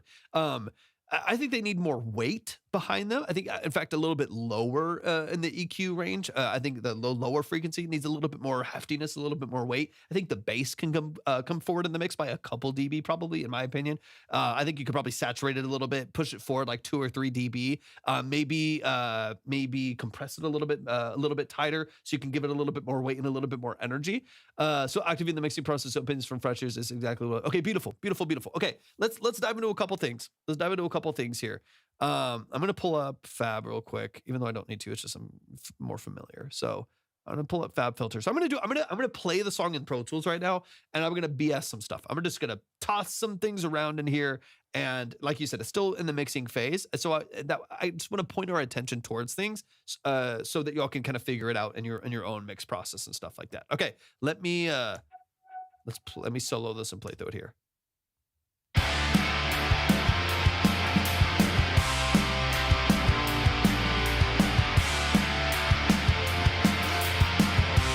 So one of the first things that I'm noticing right here is outside of your kick. So your kick comes in right in here, right? You get this nice little node right here, this bell curve at the bottom right here. This is where you get a little bit of action from the kick right there. I'll play it. Let me bring this forward. Oh yeah, hold on. Let me slide this over. Boom, right there. A little bit of action right there. Below, that's 88 hertz, right? So most of like your peak right here, your peak on the drums and the bass is about 88 hertz. There's very little other information outside of that below, right? So you're not getting a lot of, and again, this is not a trap beat, right? So you don't need like, a ton of heavy sub, but you're getting very little of like almost no subharmonics, and very little far low end. So like 80 hertz and below, there's not a lot of activity right there, which is causing it to sound a little bit thin. Now, I don't want you to just EQ the master. Of course, you're still in the mixing phase. I would push the bass. I want to hear like, and I don't know if it's finger bass or if it's like picked bass and there's a little bit of a chug to it. You can maybe but I want to feel that in the mix, and I want to hear that in the mix a little bit more, right? It needs some energy, it needs some drive, it needs a little bit more color in there. So I would like, maybe distort the bass a little bit more, control it, compress it a little bit more, control it a little bit more, and then push it forward in the mix by probably, I think, like 2 or 3 dB to start to fill out this activity down here. So you're not just EQing everything. So like your snare and your toms and your vocal and everything on the master, right? That your bass is actually doing what the bass is supposed to do and giving a tail to your kick. So that bass kicks in and it gives you a lot of energy. But right now, you don't have a lot of that like sub energy and that low frequency energy in the mix. I would love to inflate that just tastefully. I'm going to do it on the master, which you should never do. I'm going to do it on the master, but what I want you to do, too much shelved, low cut. I do think it's both. I want to address the guitars a little bit too. I think there's like too much splitting, right? Where the guitars are like a little bit too thin and the bass is too quiet, and that leaves a gap, and it's like being filled by the snare. So like the low mids and the snare are really like boomy and thwacky and thuddy, right? And so that's where there's just like this hollowness kind of in the middle right there. I agree completely. Where it's like this is pushed too high, this is too back in the mix, and then it's all that's being filled is like lead vocal and thwacky snare. Those two things are kind of the two big things happening at the same time. So if we can mold that and rebalance that to where the snare is probably a little bit more controlled, maybe slightly different compressions, a little bit snappier, a little bit more controlled in the low mids, give it a little bit of snap on the compression side, cover a little bit of space there, reintroduce some low mids back into the guitars, maybe like multi-band compressed, maybe controlled, maybe balanced really well, but still introduce a little bit more warmth and depth and presence in those double-tracked rhythm guitars. Beautiful double tracks, by the way. Most of this track feels really tight compared to the one I just heard. Dramatic turnaround from the song I just heard, which was also cool. It was also a cool track. This is way tighter, way more cohesive. Y'all are way more on the same page rhythmically, flow-wise. So much better, dramatically improved as far as like structure goes, as far as cadence goes, as far as actually the double tracking of your rhythm electric guitars. But now we just have to figure out space for like pick action to actually come back into play when it comes to the guitar, like the bass guitars, that the double track has enough space and enough energy on like those mid lows, and that you're not filling all of that out with your snare in the vocal, right? Because otherwise it's going to feel like a mid frequency blob of noise between 800 hertz and 3000 hertz, and that's all you're going to hear. We need to fill out the rest. So I'm actually going to been enjoying a broken TikTok. I don't know, man. It's been like TikTok hasn't worked for like 3 years, and you just keep doing my thing. What's it been like for you? It's been like whatever. It's been like whatever. Like the last like 3 days, it's been weird. But who knows? Who knows? I just keep chugging along. Okay, so let's talk about finally posted content. Let's go, dude. I'm so bad. I'm so bad at posting. 0 views on all 3. It's like what happened when they bought it. Remember, the day after they bought it, there was like 3 or 4 days after they switched owners that it was like 0 views on everything. Dude, that's so 0 views on all 3 is crazy. Okay, let me get into this low end here. Really. So I'm going to inflate master side for now.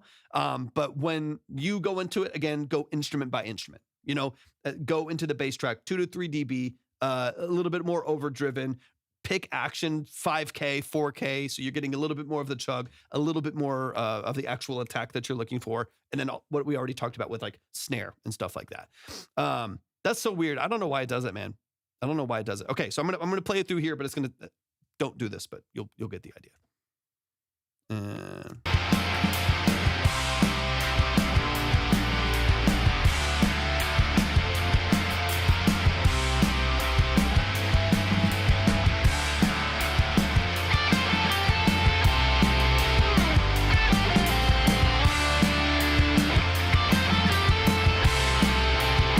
So right here, here's where the snare is hitting right here. This little pocket right here at about 200 hertz. That's where you're getting a little bit of mud. So we're going to, again, never do this, but you're going to control a little bit here where that's coming in, about 196 hertz.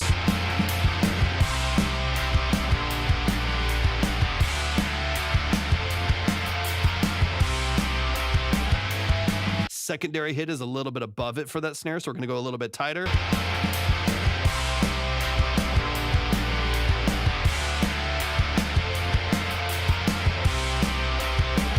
And there's, you see all of this right in this pocket right here, this hugely inflated. That's where all that high, like that mid and high mid of your guitars is really taking over. All this action right here. So all of this, if I inflate it, you'll hear it'll go crazy. Woo,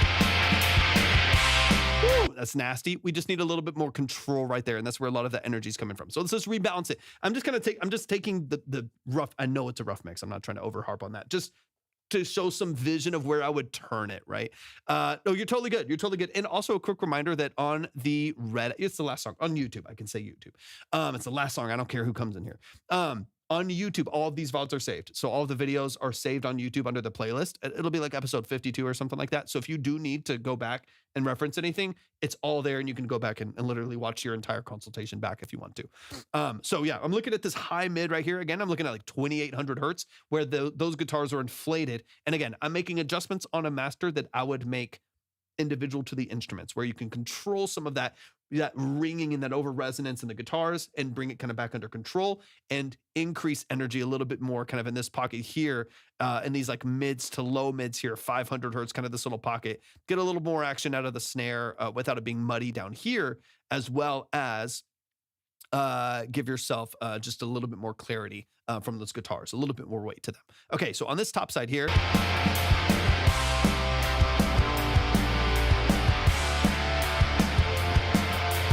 a little bit of a dip right here, just underneath where those, again, this is extreme. Don't ever, I keep feeling the need to justify this. Don't do this. But this will show kind of where there's some missing pieces, right? Where you're seeing exaggerations in the mids that need to be controlled. Low mids and high mids, kind of, they need to be controlled, but you're also missing some body in some of those low mids as well, right? So you'll get kind of the dramatic curve that's happening here. And then all I'm gonna do, I'm gonna take off. We don't need ozone on here, I don't think. I'm just gonna go here as well, and I'm going to just shave this a little bit with some tape saturation, right? So we're gonna go to like a really simple, just for the sake of doing this really fast, right? I'm just gonna here, I'm gonna push the preamp a little bit.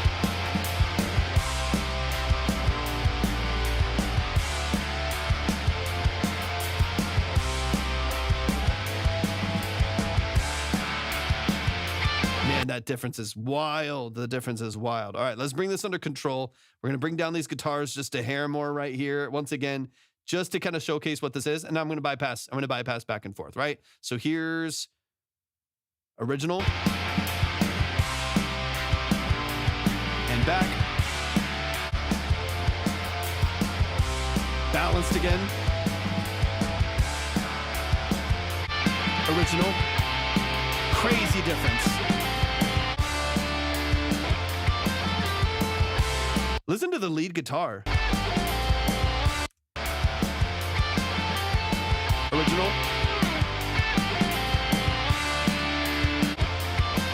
That's crazy. Two plugins in 5 minutes, right? So like that's like the very loose potential, right? The difference in like how harsh and like forward and slicey and resonant some of those like guitars are and stuff like that, versus how like even and open some of it can feel, right? Again, this is all stuff that needs to be addressed within the instruments themselves.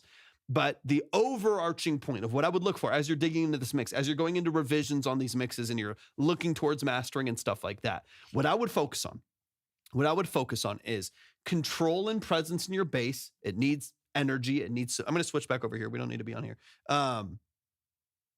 There we go. Boom. The drum kit has a nice, love to hear the snares and skin on the snare drum. Yep.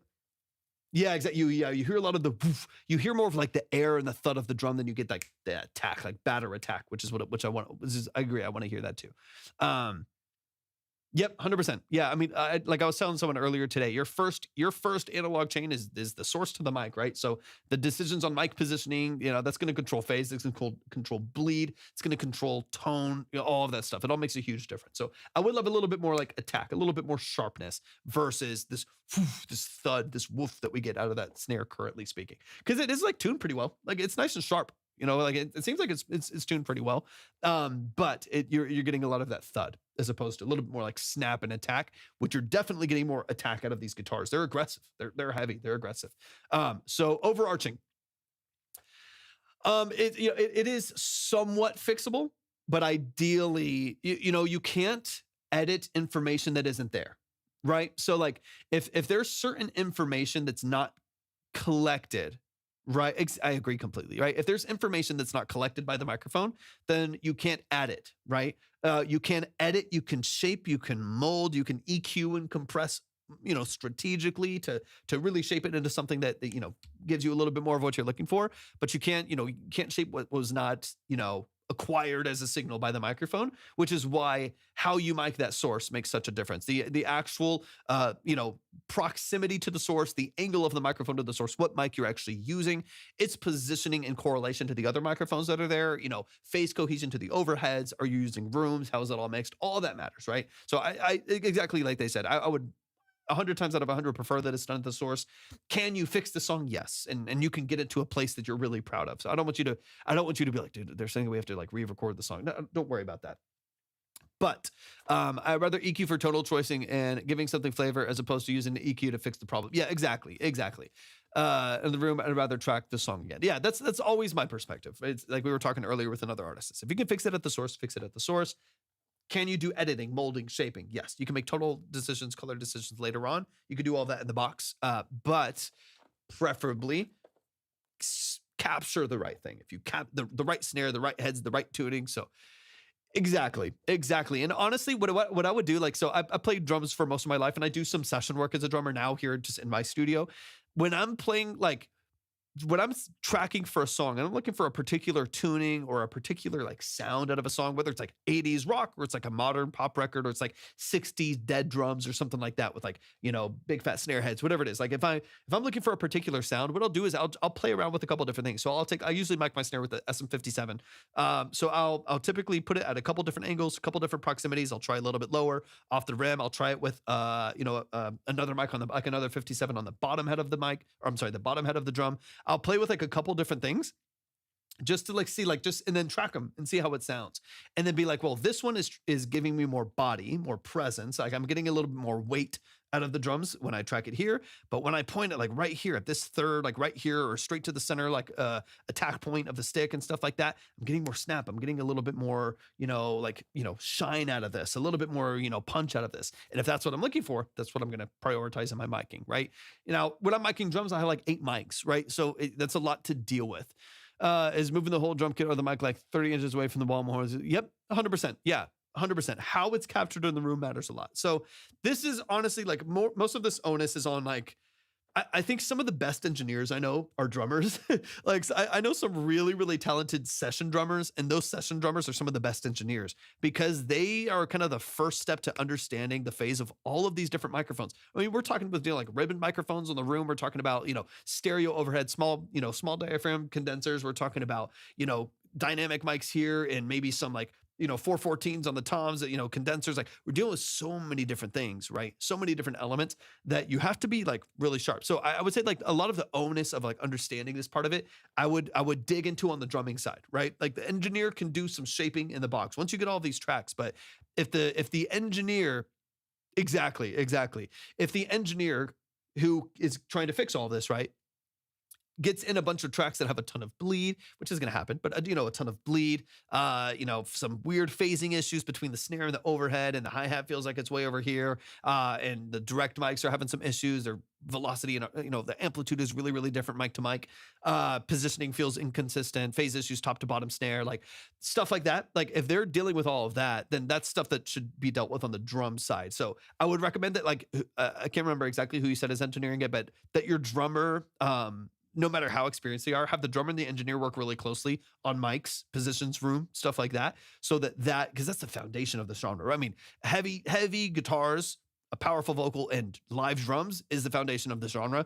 So you do want that to be taken into account, right? So like you said, in the future, try get the engineer and the drummer working really close as far as drum sound. Like, what's the vision for this? Should we switch out the snare? Should we change the heads? Should I use different sticks? Should I position this mic differently? Should we choose a different mic? All of those little details that are annoying and inconvenient, they matter a lot. And then of course, like they said, preamps, what your conversion and stuff like that, to me is very secondary to source.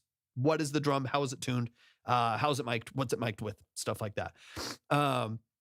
For drum recording for this one, it wasn't ideal for this one either, so we got a slightly rushed in the release date. We just picked up new drum mics for this too. I think we're running 57s, D112 Mark II. I got that too. And a Rode M5, probably a few others. Yeah, okay, beautiful. Yeah, that's good.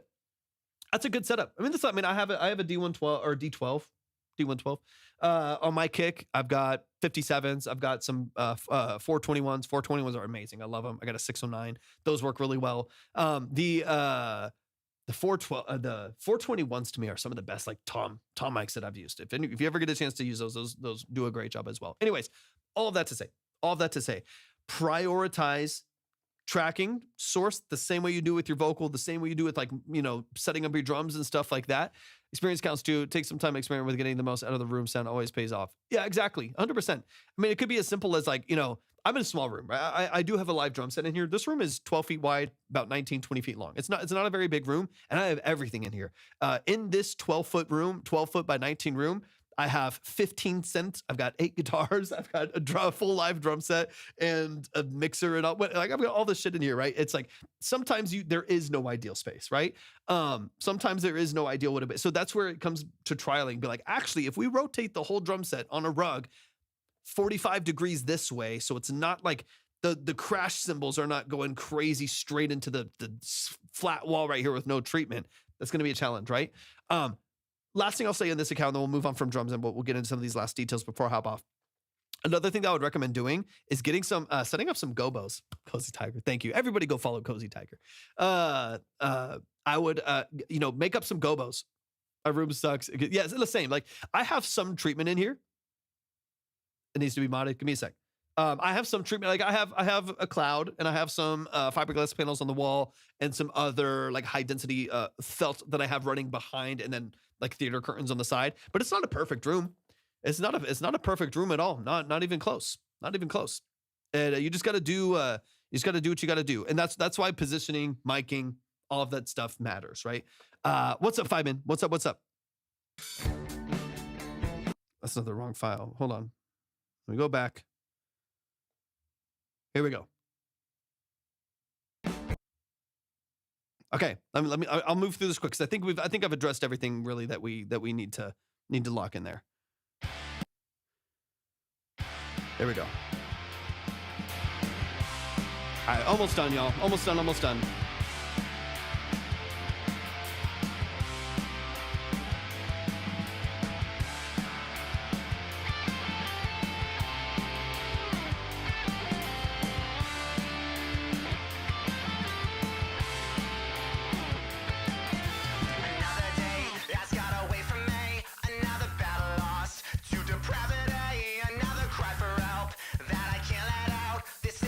What do you mean? I love moving from the filter out. Like again, there's a lot of details here that I absolutely love. A lot of details that I love. Let me skip forward. Let's get into the meat of this real quick, and then we'll hop off. DaySick, I appreciate you a lot, man.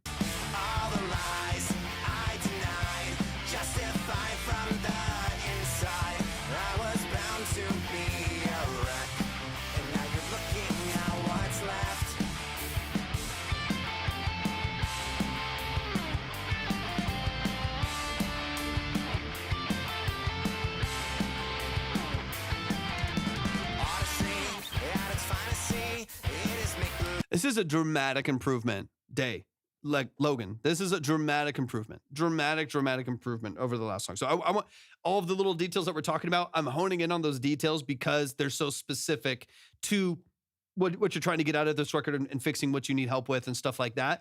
But all of this is in the context that this is a night and day difference in quality and pocket and cohesion between elements from your last track. Night and day difference. This is so much cleaner, so much tighter. You should be incredibly proud of the difference and the separation from this one and the last one, man. And that was a cool song. That was a cool song before too. It needed work, right? But it was a cool song.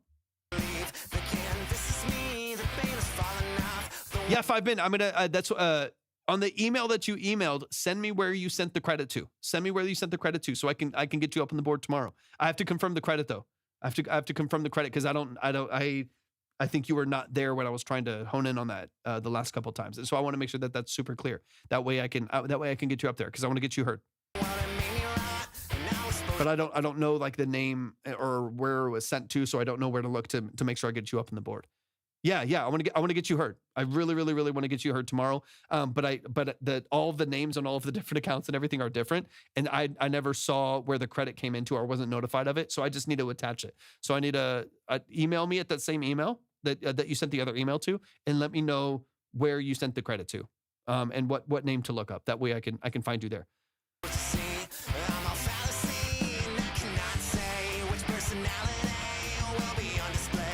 Yeah, great, emoting with your vocal and everything too. Killer, man. Absolutely killer.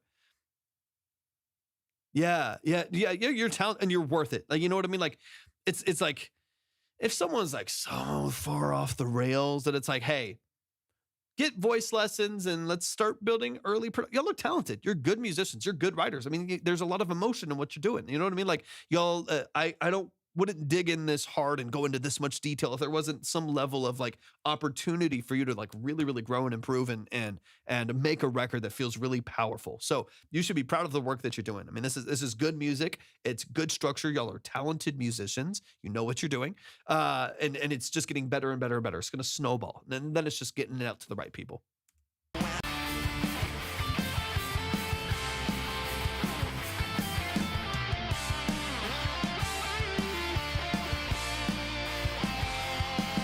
Great musicianship.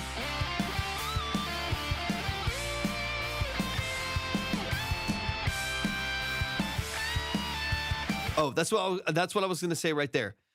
Overshot the bend on the solo right here. This is the last detail. And I'm out of here. My ears are ringing. I got to get out of here.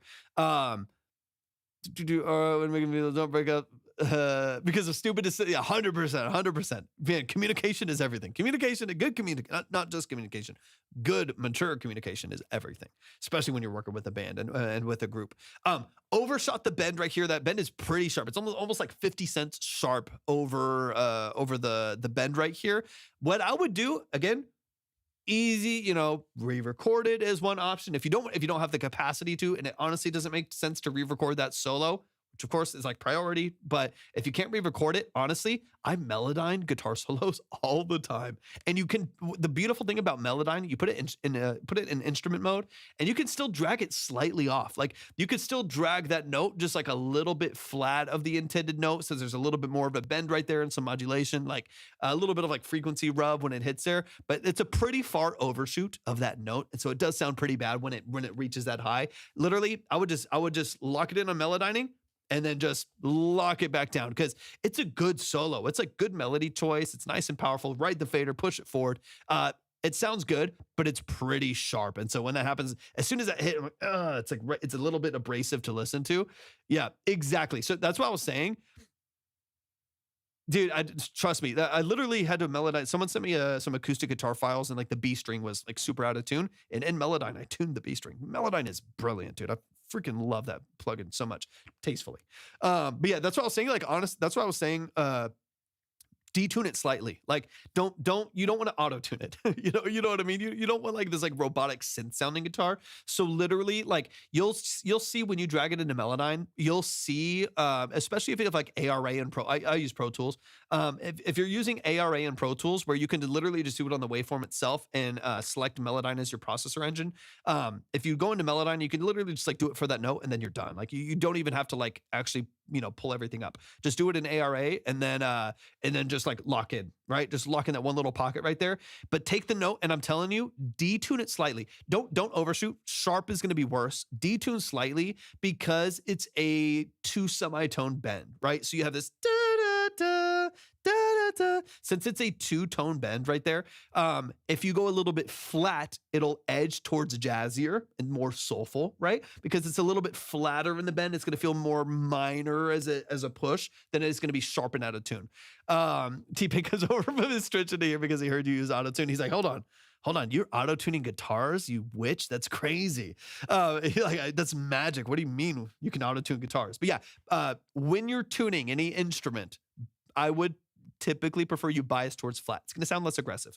When you're doing a solo, when you're doing a guitar solo, if you're doing bends like this, in this case where that bend is sharp, if you go a little bit flat, that's more jazzy, right? It's like the difference. Like, where's my piano? Hold on, where'd my piano go? Where'd my piano go? And then I'm out of here. I gotta get out of here. There's my piano, right? It's the difference between like if I'm here, right, and I had right, that's major, right? That's like what your guitar is doing. If I go sharp, it's gonna be kind of nasty, right? But if I go to the minor, if I'm actually flat, that's jazzy. You know what? That's jazz. So if you go flat, there's more leeway for the mistake and it sounds a little bit more interesting. If you perfectly tune it, it's going to sound robotic. If you go sharp, it's going to sound bad and aggressive. So if you are going to tune it, specifically tune it a little bit flat, so that it doesn't sound robotic, and doesn't sound perfect, right? You don't want an auto-tune guitar, but it'll sound more natural. If anything, it'll air towards a little bit more vibey, right? If that makes sense. What's going on here? Oh, let me bring it back down here.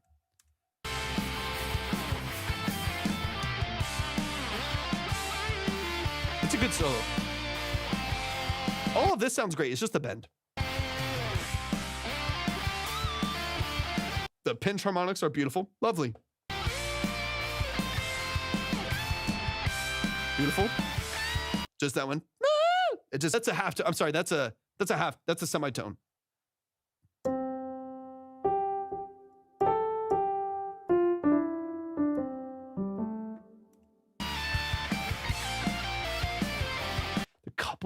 There's a couple little notes, and just slide them into place. Slide them into place loosely, and you'll be fine.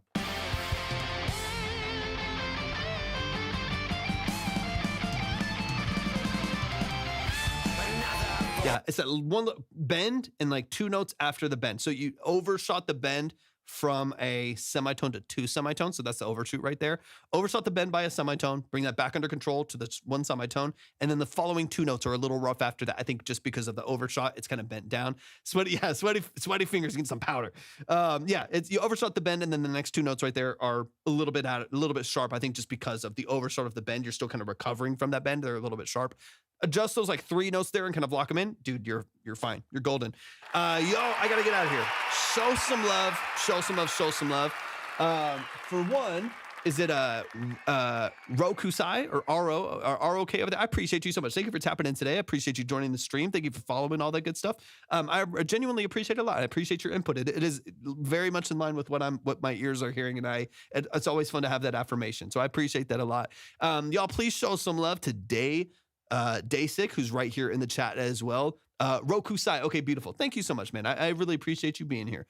Show some love to DaySick as well. Y'all are super talented. If this is the journey that you've gone from one album to the next, I am so incredibly excited for your progression as an artist and your progression as a band and as a group, as musicians, as vocalists, as writers, because I'm already seeing massive improvements. So y'all, please show some love. That's going to close it out today. A quick spiel before we get out of here. For those of you who don't know, my name is Torvik. I'm a full-time audio engineer, producer, and session musician. That is what I do for a living. Done that for the last 14 plus years. I'm also a classically trained pianist. That is the whole perspective and structure of this live, but it's also what I do for a job. So if you're ever interested in hiring me as a full-scale producer, as a session musician, I've got obviously live drums, a ton of synths is a lot of what I do since I've been playing keys since I was 6 years old. So if you need analog synths, you need drums, you need vocals, you need keys, you need electric bass or acoustic guitars, I've got all of that in here, and I do that for a living. So if you if you're ever interested in hiring me for a service, or if you need an engineer or anything like that, shoot me a message. I'll do my best to get back to you as soon as I have the capacity to. But anyways, I love and appreciate y'all so much. So I'm gonna get some other ears on advice. Absolutely, man. I appreciate you a lot. Absolutely. Yeah, y'all are amazing. I appreciate it a lot. Y'all, hopefully we'll see y'all soon. I'll be live again tomorrow. I just got to finish up projects in the morning. So I'm going to be morning, early afternoon. I'll be finishing up a mix and working through some production. And then I'll be live for a couple hours, probably not as long as today. My ears are having it right now. Probably a little bit shorter. We'll just kind of see what I have the capacity for. But I love y'all. I appreciate y'all so much. Y'all have an amazing rest of your evening, and hopefully we'll see y'all very soon.